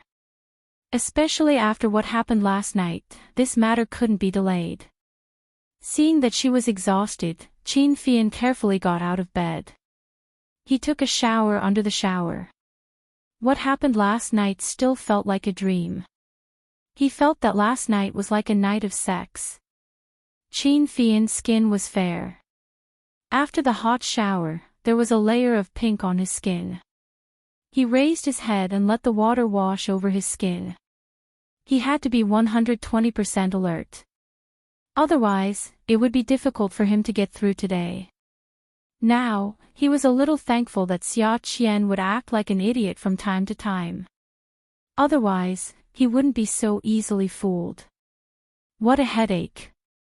It was too scary for a woman like her to go out to work. No wonder she didn't get into university. Even if she did, her teacher wouldn't recommend her to an internship. She was really unlucky. In the future, he would be the one to end her miserable life. Xianxia wiped the water off his body, wrapped a bath towel around his waist, and filled the bathtub with water. He carried Zhou Xian from the bed and wanted to put her in the bathtub. Zhou Xian was still sleeping soundly. She was startled by the water and continued to sleep. Xianxia poured water on her and called her, Xianxia, Xianxia. Zhou Xian was in a daze. She felt really comfortable at this moment. What? After you finish bathing. Let's go get the marriage certificate. I have something to do this afternoon. It can't be delayed. Ha! Zhou Xian shivered and shook her head to wake up. God, why was Xianxia here? Why was Xianxia bathing her? He was bathing her naked. She wanted to stand up, but found that there was nothing to cover her. She immediately wrapped her arms around her chest. He was still shirtless. Shameless. Come and see, Hongcha 866. Chapter 749. What did this guy say? Marriage certificate. Was his brain kicked by a donkey? He slapped away Xianxia's hand that was rubbing against his shoulder. The water splashed all over Xianxia, but he was not angry. He repeated, I said, let's go get the marriage certificate. Why? Xianxia pouted pitifully and complained, you slept with me last night. Shouldn't we go get the marriage certificate? Zhou Xian swallowed. What marriage? She slept with him. She thought for a long time. But didn't he say that she couldn't afford to sleep with him? Didn't you ask for money? How much money do you have? How much are you worth? If it's not enough, I'll borrow from my sister. Marry? Even if she wanted to find a boyfriend, she couldn't marry Xianxia, right? Can you afford to pay me back in the future? Xianxia asked guiltily, how much? 1 billion. Can you afford it? If you can't, then marry me. Xianxia raised his eyebrows and said. He thought to himself, a lion has to ask for a lot. If I don't ask, can I still be a lion? Xianxia. You bastard. Why are you so expensive? Zhou Xian was confused.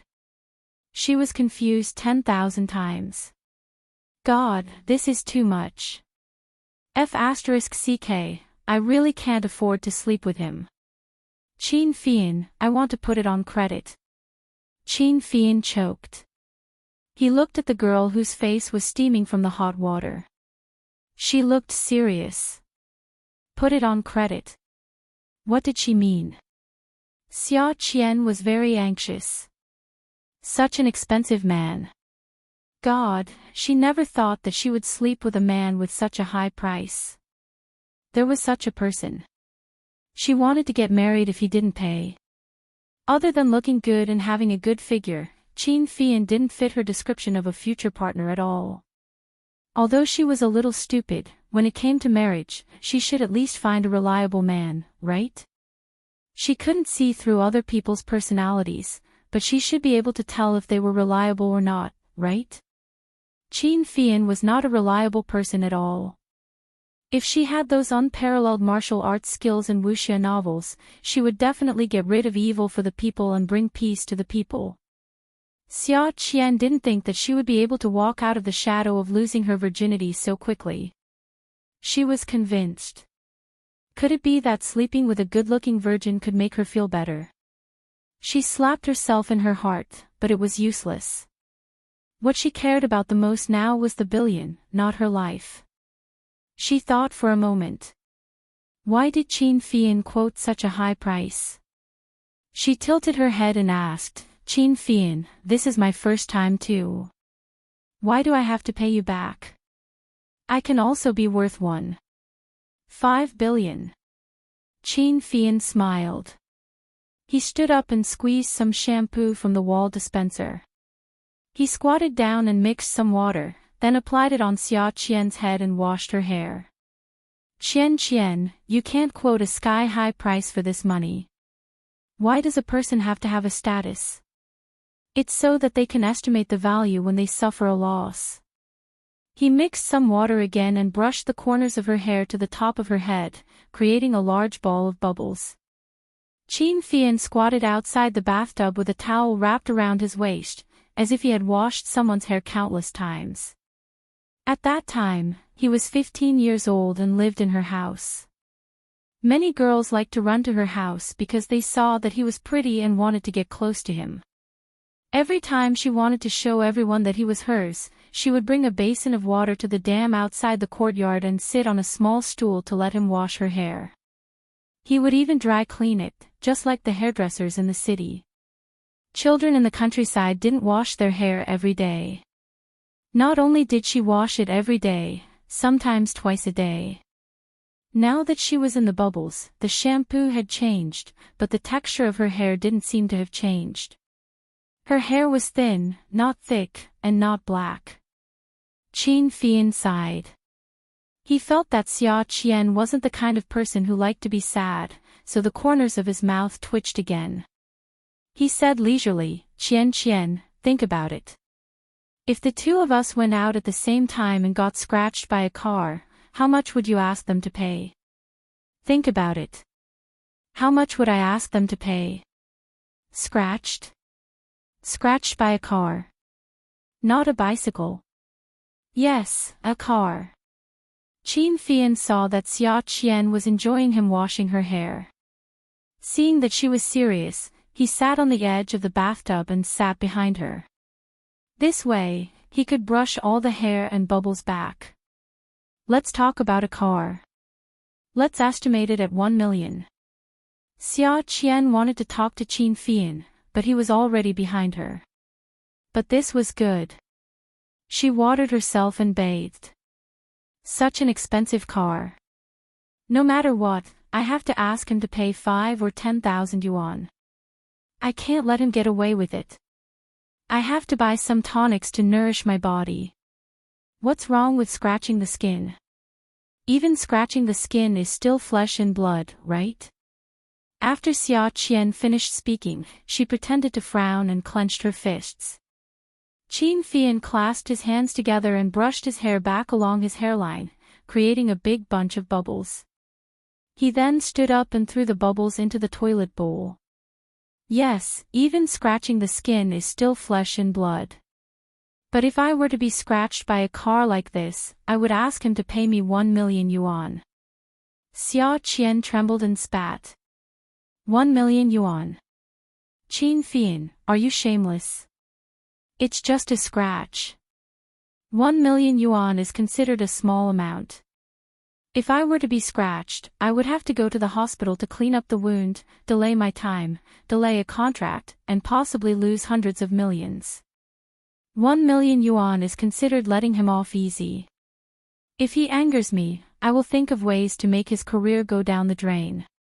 So, my value is different. You calculate this multiple. If you are worth 1.5 billion yuan, how many times do I have to pay? Xianxia was scared silly. Forget it, it was better not to compare with him. He was a young master, and she was a little cabbage. What was there to compare? Let's talk about credit. Qin Fian, I said I want to be cheap on credit. Did you hear me? There's no credit. Qin Fian was about to wash Xiaoqian's hair. Lower your head. I will wash the bubbles for you. Oh, okay. Xiaoqian. She wondered why she was so obedient to him. Qin Fian did not use the shower head. Instead, he took a cup of tea from the hotel and washed it for Xiaoqian. Xianxian, do you remember when you were young, someone washed your hair like this? Zhou Xian lowered her head, but her eyes were open. She was not afraid that the bubbles would enter her eyes. Who was it? Who is still so old-fashioned and washes their hair with a cup of water? Don't you have a shower head? Are you stupid? Ha, Xian, I am stupid. You just realized. Xianxia smiled, but his smile was a little bitter. Xianxia, let's talk business. I want to be on credit. I don't allow credit. How can you do that? When you do business, you have to make a down payment, an advance payment, a contract payment, and a final payment. Why can't I? Xianxia said, Xian, you know quite a lot. Are you kidding? I am also a host. If I don't know these things, how can I survive? Okay, you can make the down payment of 100 million. Zhou Xian wanted to raise her head a few times, but Xianxia held her down. I'm on credit. I don't have the money for the down payment. Give me a discount and I'll pay in installments. Forget it, don't pay in installments. Once we get married, you don't have to pay me back. 1.5 billion. You won't be able to pay it back even if you earn it for the rest of your life. So, I can't give you such a big sum of money on credit. Xianxia wanted to get married, but Zhou Xian thought he was not reliable. Zhou Xian thought that she was already very unreliable. When she found a husband, she had to be more down to earth. She should be like Zhang Zhao, who could be seen as reliable. Zhang Zhao was Zhou Xian's standard for a husband. How could Xianxia and Zhang Zhao be the same type? So, they did not get married. But Zhou Xian promised Xianxia that she would give him an answer when he returned from Ji City. So, during the days in Ji City, Xianxia was anxious to return home. Feiyu was sent to Zhang Zhao's house. Her body was still a little weak and the pink color of her lips had not returned. Yi carried a pile of snacks to Feiyu's bed and opened them for her to eat. Yi's hair was tied up in a bun on top of her head. She wore maternity clothes and sat cross-legged on the bed. She opened a bag of spicy rice crust and handed it to Feiyu, who was reading a book. Little Yu, eat some of this. Feiyu shook her head. Sister-in-law, I don't want to eat. Yi pushed it to Feiyu's mouth anxiously. Eat it, eat it. When Zhang Zhao comes back tonight, I'll say you ate it. You eat 1 bag, I'll eat 3. When Zhang Zhao comes back tonight, I'll say you ate 4. Feiyu laughed. Sister-in-law, you're asking me to eat it. Do you want me to take the blame for you? It doesn't count as taking the blame, right? You did eat it, didn't you? Sister-in-law, you're pregnant now. You shouldn't eat this kind of heaty food. It's not good for the baby. Even someone like me knows that. Eat more fruit. Fruit is good for the baby's skin. Eat it. I eat a lot of fruit. When I eat this kind of heaty food, I'll immediately eat some cold fruit. That's why I can't get heaty. It's pressing down. Feiyu couldn't refuse. How about this, open this bag. I'll eat 2 pieces and give the rest to you. When brother comes back, I'll say I ate it. Is that okay? Feiyu, you're so loyal. Okay, you eat 2 pieces and give the rest to me. You have to promise that you won't betray me. You can't tell your brother. Hee, I'm not worried about sister-in-law. But when you're done eating, you have to remember to eat some cold fruit. Don't get heaty. Otherwise, my brother will kill me. Don't worry. I'm also very loyal. Yi winked playfully at Feiyu. Yi used the same method to trick Feiyu into eating a lot of things. Sour, spicy. It made Feiyu's expression colorful and very cute. Feiyu was clearly unhappy. But after a day, she was teased by Yi until she kept laughing. When Yi finally left Feiyu's room, she let out a big breath and thought to herself, God, I'm so tired. Serving a little girl who dares to take poison is really a technical job. It's too difficult to make her happy. It's too challenging. When Xianxia returned home at night, he quickly found that there was a big dent in the snack box. It was a deep hole. He asked the housekeeper at home. The housekeeper said she had never eaten it before. It was all Madame's favorite food. Xianxia was so angry that he let out a big breath. He didn't allow her to buy this kind of junk food at home. She promised to eat less, but she actually dared to eat so much. Yunyi, come out. Fei Yu heard it from upstairs. She thought to herself, it's over. Brother Zhao is angry. 5 minutes later, Yi Er and Fei Yu stood in a row. How much did you eat? Yi Er pouted and wobbled. She didn't feel guilty at all when she started to lie. I only ate a few plums. Fei Yu ate the rest. If you don't believe me, you can ask Fei Yu. In fact, after Fei Yu's appetite was aroused, she really did eat a lot. Brother, I ate it. Sister-in-law only ate a few plums. Those pickled peppers were really delicious. Although it was a bit spicy, so spicy that I kept sweating. But the spicy feeling of sweating is really good. Xianxia wondered if he had gone too far. Would Fei Yu think too much about it? Fei Yu, don't think too much. I'm just worried that your sister-in-law will get heaty. The housekeeper can't even make herbal tea for her every day. I'm afraid it's not good for the baby. If you like it, I'll buy some tomorrow when I come back from work. Fei Yu was a bit scared. Sister-in-law actually got so heaty. Tomorrow, she would never do something like this again. No matter what, she had to keep a close eye on sister-in-law. This greedy cat. So on the second day after Fei Yu moved into the 9th mansion, she was no longer under anyone's care. She began to take care of Yi Er. Yi Er said that pregnant women were most afraid of spraining their waists and cramping their legs. She said a lot of things to pay attention to. Fei Yu remembered them all. When she saw Yi Er holding some snacks in her hands, she would snatch them and eat them herself. When she saw her bare feet hanging outside, she would help her put on socks. After Fei Yu came, Yi Er kept forgetting things. Her memory was deteriorating, and her self-control was deteriorating. Fei Yu's nerves were on the verge of collapsing. She put all her energy into taking care of Yi Er's every move. When they were in bed, Yi Er told Xianxia about her good intentions.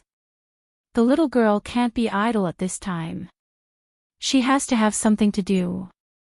Let her lie in bed and recuperate. The more she recuperates, the quieter she becomes. The quieter she is, the easier it is for something to happen. If I let her have a string in her heart, she won't have time to think about her own matters, right?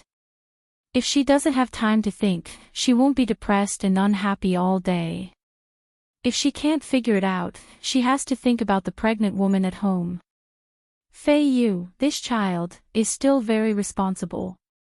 She just can't bear to see me pitiful. She is too compassionate. That Feng Sheng was born out of her love and care. She is used to taking care of others. The more she gives, the more feeling she has. Isn't that right? Wifey, you're so smart. Xianxia kissed Yi Er's forehead fiercely. Feng Sheng is fine. Wait for Grandpa to come back and deal with it. Fei Yu is still young after all. I think so too. Fei Yu is still okay. She's only 16 or 17 years old. What does she know about feelings? When I was 16 or 17 years old, I didn't know anything. Xianxia frowned. That's right. How could he forget that his wife was also a little girl? She wasn't even 20 years old when she was with him. She was still young. He asked a little jealously, then did you know when you were 18 or 19 years old? Yi Er looked into Jiang Zhao's eyes. She saw that his expression was a little unnatural. The corners of her mouth opened and she chuckled. I understood when I was 19 years old. Jiang Zhao hugged Yi Er before. 19 years old. She knew him when she was 19 years old. Really? Yeah, I only understood after I met you. Yi Er smiled until her face was rotten. She snuggled into Jiang Zhao's arms to ask for a reward. Very obedient. Hubby, be good. Is there a reward? Yi Er's hand reached into Jiang Zhao's clothes. Not too often. Tomorrow. How about tomorrow? Be gentle. It's okay. Yi Er acted coquettishly and shamelessly tugged at Jiang Zhao's pajamas. Come and see, Songshu 566. Chapter 750. Zhou Xian received a piece of news that made her very excited. She could host a show. She had waited for so long, and now she could officially host a show in front of the camera. She felt that she should do her best to welcome her new job. This was an opportunity, and also an opportunity. But when the head of the department gave her the program list, Zhou Xian was depressed. Why was she, a young woman who had just lost her virginity, asked to host a late-night talk show? Moreover, it was a talk show about heterosexual topics. The topics discussed were all kinds of heterosexual topics. Zhou Xian was depressed. Zhou Xian found the bald department head. She held the program list in her hand and stammered, not knowing what to say. She scratched the back of the department head's desk with her fingernails for a long time before saying, Department Head Zhang, do you think it's possible for me to swap with another colleague for this show? Department Head Zhang, whose eyes were still a little swollen, raised his head. He looked like he was in low spirits after too much indulgence. When he looked at Zhou Xian, he smiled and said, Swap. Yes, with my qualifications, I'm afraid it won't be very convincing for me to host this kind of show. Zhou Xian thought, why couldn't she host something? She had just lost her virginity in a daze, and she still owed a huge debt after losing her virginity. Wasn't it too difficult for her to talk about sex with the audience? What's wrong with your qualifications? Zhou Xian was still a little afraid of the department head. After all, it was rare for her to be valued by the department head. She could just swap with another colleague, and the department wouldn't lose anything. I think it's more suitable for this kind of show to host an emotional show. Why don't you continue to do odd jobs? Department head Zhang said coldly and stood up. If you don't want to host, I'll go and ask which interns are willing to host.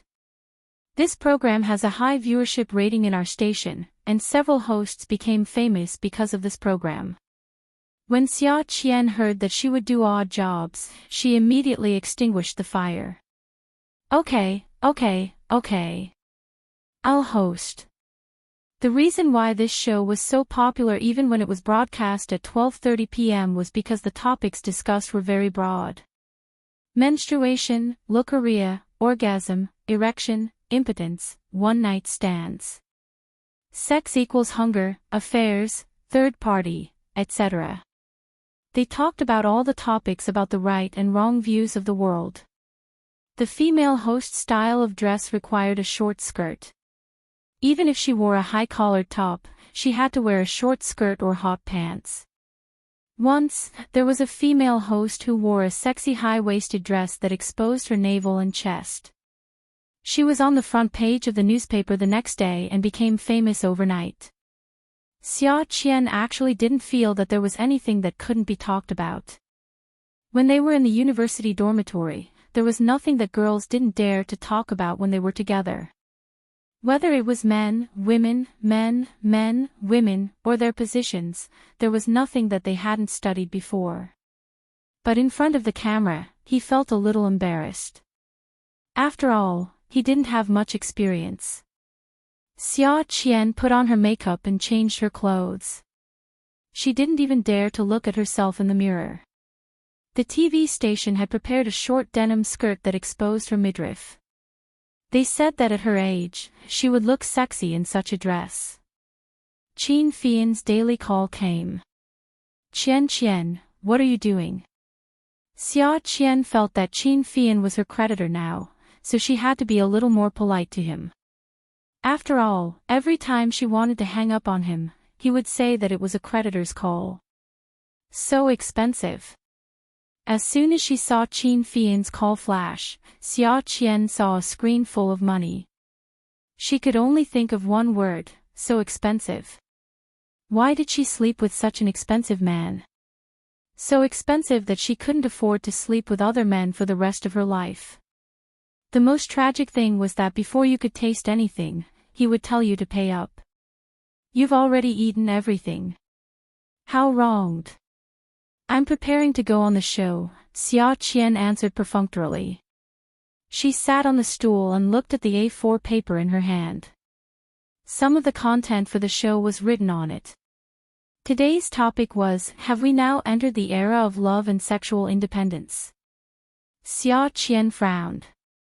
She didn't know what love was, but this topic was too profound. Ah. You're going on the show. Qin Fian was originally lying on the bed reading a magazine. At this moment, he was so happy that he turned around and crossed his legs. So fast. Originally, he wanted to arrange for her to be a host when he got back. He didn't expect that she would already be on the show with her own efforts. That was amazing. His wife was really capable. Her brain was still as smart as before. Qin Fian was very satisfied with his taste. I can't go on the show. Zhou Xian, who had been a little annoyed, suddenly felt uncomfortable when she heard Qin Fian's rhetorical question. What was wrong? Everyone was looking down on her, right? When they heard that she was on the show, they had such a big reaction. They didn't believe her. Was she that bad? Why would she be surprised when she was on the show? What? I'm just happy for you. You can finally go on the show. I'm just praising you. What do you mean I can finally go on the show? You're obviously looking down on me. How am I looking down on you? I'm obviously happy for you. Qin Fian felt wronged. How did this become looking down on her? Who wants you to be happy for me? It's expected that I'll be on the show. There's nothing to be happy about. Okay. Our Xianxia is not surprised by honor or disgrace. I didn't say anything just now. When Qin Fian was 15 years old, he had been enslaved by Bing Dan. So he was used to being ordered around by Bing Dan. Bing Dan used to ask him to flatter her. Even when the cat at home caught a mouse, he had to say that it was her ability because she fed the cat well. So when Zhou Xian was a little fierce now, Qin Fian would immediately give in to the girl who raised her head but felt inferior, just like before. I'm not talking to you anymore. You're so annoying. Xianxia, what show are you hosting? Well, I'm so busy right now. I'll tell you when I'm done recording. Zhou Xian took the opportunity to hang up the phone. Damn it, she was not going to tell him what show she was hosting. But Qin Fian was not willing to let her know. He hung up the phone. He had nothing to do in G City, so he had a video conference in the morning. Jiang Zhao did not come. Shen Kai was afraid that Xianxia would feel burdened, so he stayed by her side all day. Grandpa and old Master Pei talked about a lot of things all day long. They talked about calligraphy, Buddhism, and other things that he was not interested in at all. Since he had nothing to do, he might as well find his wife's show and see her style of hosting. Qin Fian called his secretary and asked her to check Zhou Xian's show on Channel 3. Zhou Xian's body stiffened. She bent over and tugged at her skirt. She wanted to pull up the straps to cover her belly button, but her breasts were exposed. She really wanted to give herself she wrapped herself in a blanket and went on stage. The high stool was really a stool that could make a woman's legs look sexy and slender. Especially according to the design suggestion, when the high heels touched the floor, her legs looked more than 10 centimeters longer. Zhou Xian was not used to wearing high heels on the floor. The first time she wore high heels in her life was at Ye's wedding. Dear audience, we meet again at midnight. Today, we are discussing, have we entered the era of love and sexual independence? This is the new generation of show hosts, Zhou Xian. There was a round of polite applause. There were 2 men and 2 women. The 4 high stools formed a semicircle. After the main host introduced the other 3 hosts, they quickly went into the topic of today's show.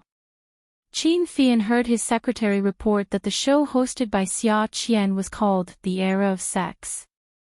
When he heard that, he was stunned. What show is this? The beautiful secretary laughed. Boss, don't you know? This is the most popular sex show at 12:30 in High City. It specializes in borderline sex topics. Xianxia's mouth twitched. He repeated, sex topics. Yes, it's about the things between men and women. Of course, there were also discussions about men and women. However, it was mainly a show about men and women. In order to attract attention, the hosts were very little. Both men and women dress very sexily, so this is the reason for the high ratings. If Xianxia still said that he understood after the secretary explained it like this, he must have been infected by Zhou Xian. He asked so many times to confirm it. She was actually hosting such a show. She was going to be the daughter-in-law of the Qin family in the future. How could she host such a show without caring about her image? Zhou Xian, the young people of this generation, especially young people like you, have just graduated from university and stepped into society. How do you differentiate between love and sex? Zhou Xian was stunned. She thought that this host was too unkind. The program list he gave her didn't have this question, but now he was asking her a question that wasn't on the program list. Was he crazy? But the tape was spinning. The director raised a sign at Zhou Xian that said, breaking news. Fight for position. Zhou Xian sighed in her heart. Damn, being a host was really not a job for humans. She smiled generously. I don't think there's a need to differentiate. When it comes to sex, the first thing that comes to everyone's mind is to do it in bed. Zhou Xian choked and tightened her grip on the microphone. Make love. There's the word love in it. Is there a need to differentiate? So you're saying that people of your generation think that love and sex are inseparable? Zhou Xian broke out in a cold sweat for herself. I think that men who can be separated are ducks, and women who can be separated are chickens. Because they treat sex as work, they don't need love. What they need is money. The director gave Zhou Xian a thumbs up and raised a sign. Choose something more casual. You must choose something more casual. You can't be traditional. Then what if you and your partner's sex life is not harmonious? Zhou Xian was going crazy. She was a young woman who had just lost her virginity, and now someone was asking her what she should do if her sex life was not harmonious. She looked at the director who was raising a sign at her and kept slapping it. She braced herself and said, when men are in bed, when the lights are off, aren't they all different? What's there to be harmonious? If it's not harmonious, then get rid of it and change. Xianxia grabbed the phone and felt all the hair on his body stand on end. He shouted angrily at his secretary, immediately. Immediately. Stop this show. Get the judicial department involved. This kind of show is not legal at all. Add Songshu 566. Chapter 751. The beautiful secretary was confused by Xianxia's scolding. But boss, now, don't I know it's night time now? I don't know if the judicial department is off work now. What do I need a secretary for? Qin Fian hung up the phone. He was so angry that his head was about to explode. The beautiful secretary had never been scolded by Qin Fian before. This was the first time. What did women say? Usually, even if Qin Fian wanted to punish people, he would use his devilish smile to confuse the audience. He would give you a gentle stab so that you wouldn't feel the pain. But the stab would have already cut off your bonus, removed your year-end bonus, dug out your annual leave, and so on. But this time, he scolded her so fiercely that she couldn't come back to her senses. The beautiful secretary thought for a moment and quickly started to think of a way. She made a call immediately. Qin Fian started to pack his ID card and check his wallet. He called Qin Rongfang. Grandpa, I won't play with you here anymore. I have to go back to Haiqing. Why are you going back so early? Haven't you arranged everything? Didn't you say that you were going on vacation when you came out? Grandpa, how can I be in the mood to play? I'll tell you in detail when I get back. Qin Fian didn't care about his reputation, but he was very concerned that Zhou Xian would become the talk of others. How could it be the same? He was a man. At most, others would laugh at him for being gay, that was all. But Zhou Xian was different. She was a girl and wasn't married yet. How important was her reputation? People would say that it was fine for her to host the show. But people would say that her skirt was short, her skin was exposed, and she had seen countless men. What did that look like? What did she say? That she could throw a man on the bed. Qin Fian couldn't help but curse in his heart. He didn't live in the Pei family's mansion and always felt that it was very reserved to live in someone else's house. This was good too. It saved him a lot of unnecessary formalities. He just had to make a call and be polite. He put his coat on his wrist, picked up his suitcase, and left the room. His long legs strode out, heavy and fast. Zhou Qian's program was suspended halfway through. The program crew panicked. How could a good program be suspended halfway? The sponsors of this show were paying a lot of money for their advertisements because of the high viewership ratings. What should they do now? The beautiful secretary didn't care too much. She called for him immediately. The only thing she could think of was the background of the Qin family. She didn't dare to look for Jiang Zhao, but she had Jiang Zhao's contact number. In the end, after she repeated Qin Fian's words, Jiang Zhao quickly used his connections to stop the show. Zhou Qian got off to a bad start. In the beginning, she was still wondering why she had to host such a lousy show. But now, she began to doubt her life. Every almanac in her life had the words "everything is unfavorable" written on it. Since he couldn't find a job, he had to ask Jiang Zhao for help. It was not easy for him to start his internship, but he could not come into contact with any substantial hosting work every day. It was not easy to get an exterior master, but it was ruined by Qin Fian's drowning incident. Since then, she began her long career of doing odd jobs. Doing odd jobs could have been more mundane, but intentionally or unintentionally, she offended many colleagues. It was not easy for the minister to see her hard-working nature and give her a lousy show host. Now, her lousy show was ruined. This was because of her work. Her life and studies were not smooth sailing. Her grades were not good, and the teachers did not like her. She could not get into university, and her sister helped her. She failed many subjects, and her sister finally found someone to help her. She went to a nightclub to pick up a duck, and her sister and Yi Er's man ruined it.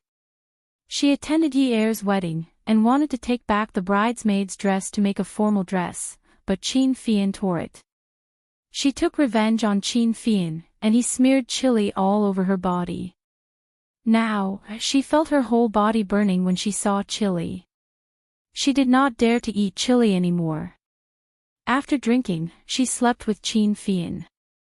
It was fine if they slept together, but who knew that they would end up in a lot of debt? Zhou Xian thought desperately, when has my life been smooth sailing? It seemed like it had never been smooth sailing. Zhou Xian wanted to drink at a small bar. At this time, the bar was about to close. She bought some alcohol, returned to her small house, and started drinking by herself. Zhou Xian felt that she was useless. She had never done anything by herself. If it were not for her sister, she reckoned that if she were to wash dishes for others, they would not want her because she broke the cutlery easily. The house was given to her by her sister. At that time, her sister wanted to give her a big one, but she did not want it.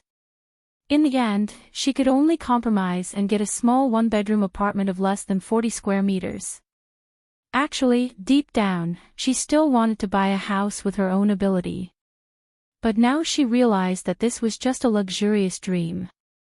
Not only was her IQ not high, even her EQ was not high.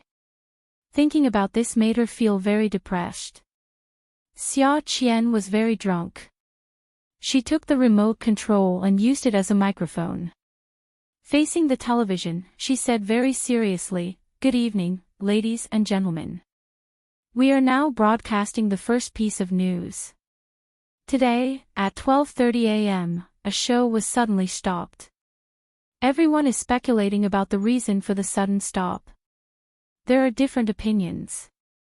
According to sources who know the truth, it was because a new host called Zhou Qian joined the show, causing the show's feng shui to change drastically. Because of the magnetic field, Zhou Qian's birth characters were not right, so the show was stopped." Someone knocked on the door. When Zhou Qian heard someone knocking on the door, she went to open it. When she opened the door, she was scolded by the man who rushed in. "You opened the door without asking who it was. What if it was a bad guy?" "Ha! Bad guy. Is there anyone worse than Qin Fian in this world?" Zhou Qian rolled her eyes at Qin Fian. It was not like she had not seen him through the peephole. The drunk Zhou Qian was very brave. She was not afraid of Qin Fian. Ah! Qin Fian placed her suitcase at the door and closed it. He was exhausted. Fortunately, it was easy to find her place. Her house was really small. Zhuang Yichen was really stingy. He lived in the 9th mansion and bought a large duplex in Qingfeng Garden for his woman. He gave his sister-in-law a bird's nest. He had to buy her a bigger house tomorrow, or else it would be too shabby. Smelling the smell of alcohol in the house, Qin Fian took off the scarf around his neck. Seeing that there was nowhere else to hang it, he casually placed it on the back of the chair at the dining table. He took off his jacket and put it on. He wanted to ask about the show, but when he saw Zhou Qian's gloomy face, he held back. "Why did you drink?" "To celebrate the sad life of Zhou Qian, who had everything going wrong." "How are you sad?" "Aren't you sad?" "It's not easy to go on a show, but it was stopped." "Oh, I was the one who stopped it." Qin Fian went to the water dispenser to get some water. He was so thirsty that he did not stop drinking. "What?" Qin Fian bent over, holding a disposable cup. He was just about to fill it with water, but he did not like disposable cups at all. The water dispenser was placed on the small coffee table. On top of it was a pink porcelain cup with a big belly. It was very cute. There was also a long stainless steel spoon in it. He pointed at the cup and asked Zhou Qian, "Your cup?" "Yes, mine." Zhou Qian had already stood up. She was a little drunk and swayed. She asked in surprise, "You said you stopped it?" "Yes, I stopped it." Qin Fian picked up the cup and started to pour water. He drank from her cup. He did not want to drink from a disposable cup. It would make him look like a guest. In the past, when they were in Starfield Town, there would always be some meat left in her bowl.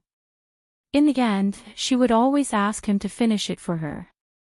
During that time when they were locked in the cellar, they had not seen oily meat for a long time. They always felt that they could not get enough meat. They felt that there was nothing more delicious than meat. However, after they left Starfield Town, the taste of meat had completely changed. Xianxia was still reminiscing about the past. He had just swallowed 2 mouthfuls of water when his head was suddenly hit hard by a woman. It was the remote control in Zhou Xian's hand. Zhou Xian was not satisfied after hitting him. She jumped up and clung onto Xianxia. She started to scratch and hit him. "You shameless ****. Man!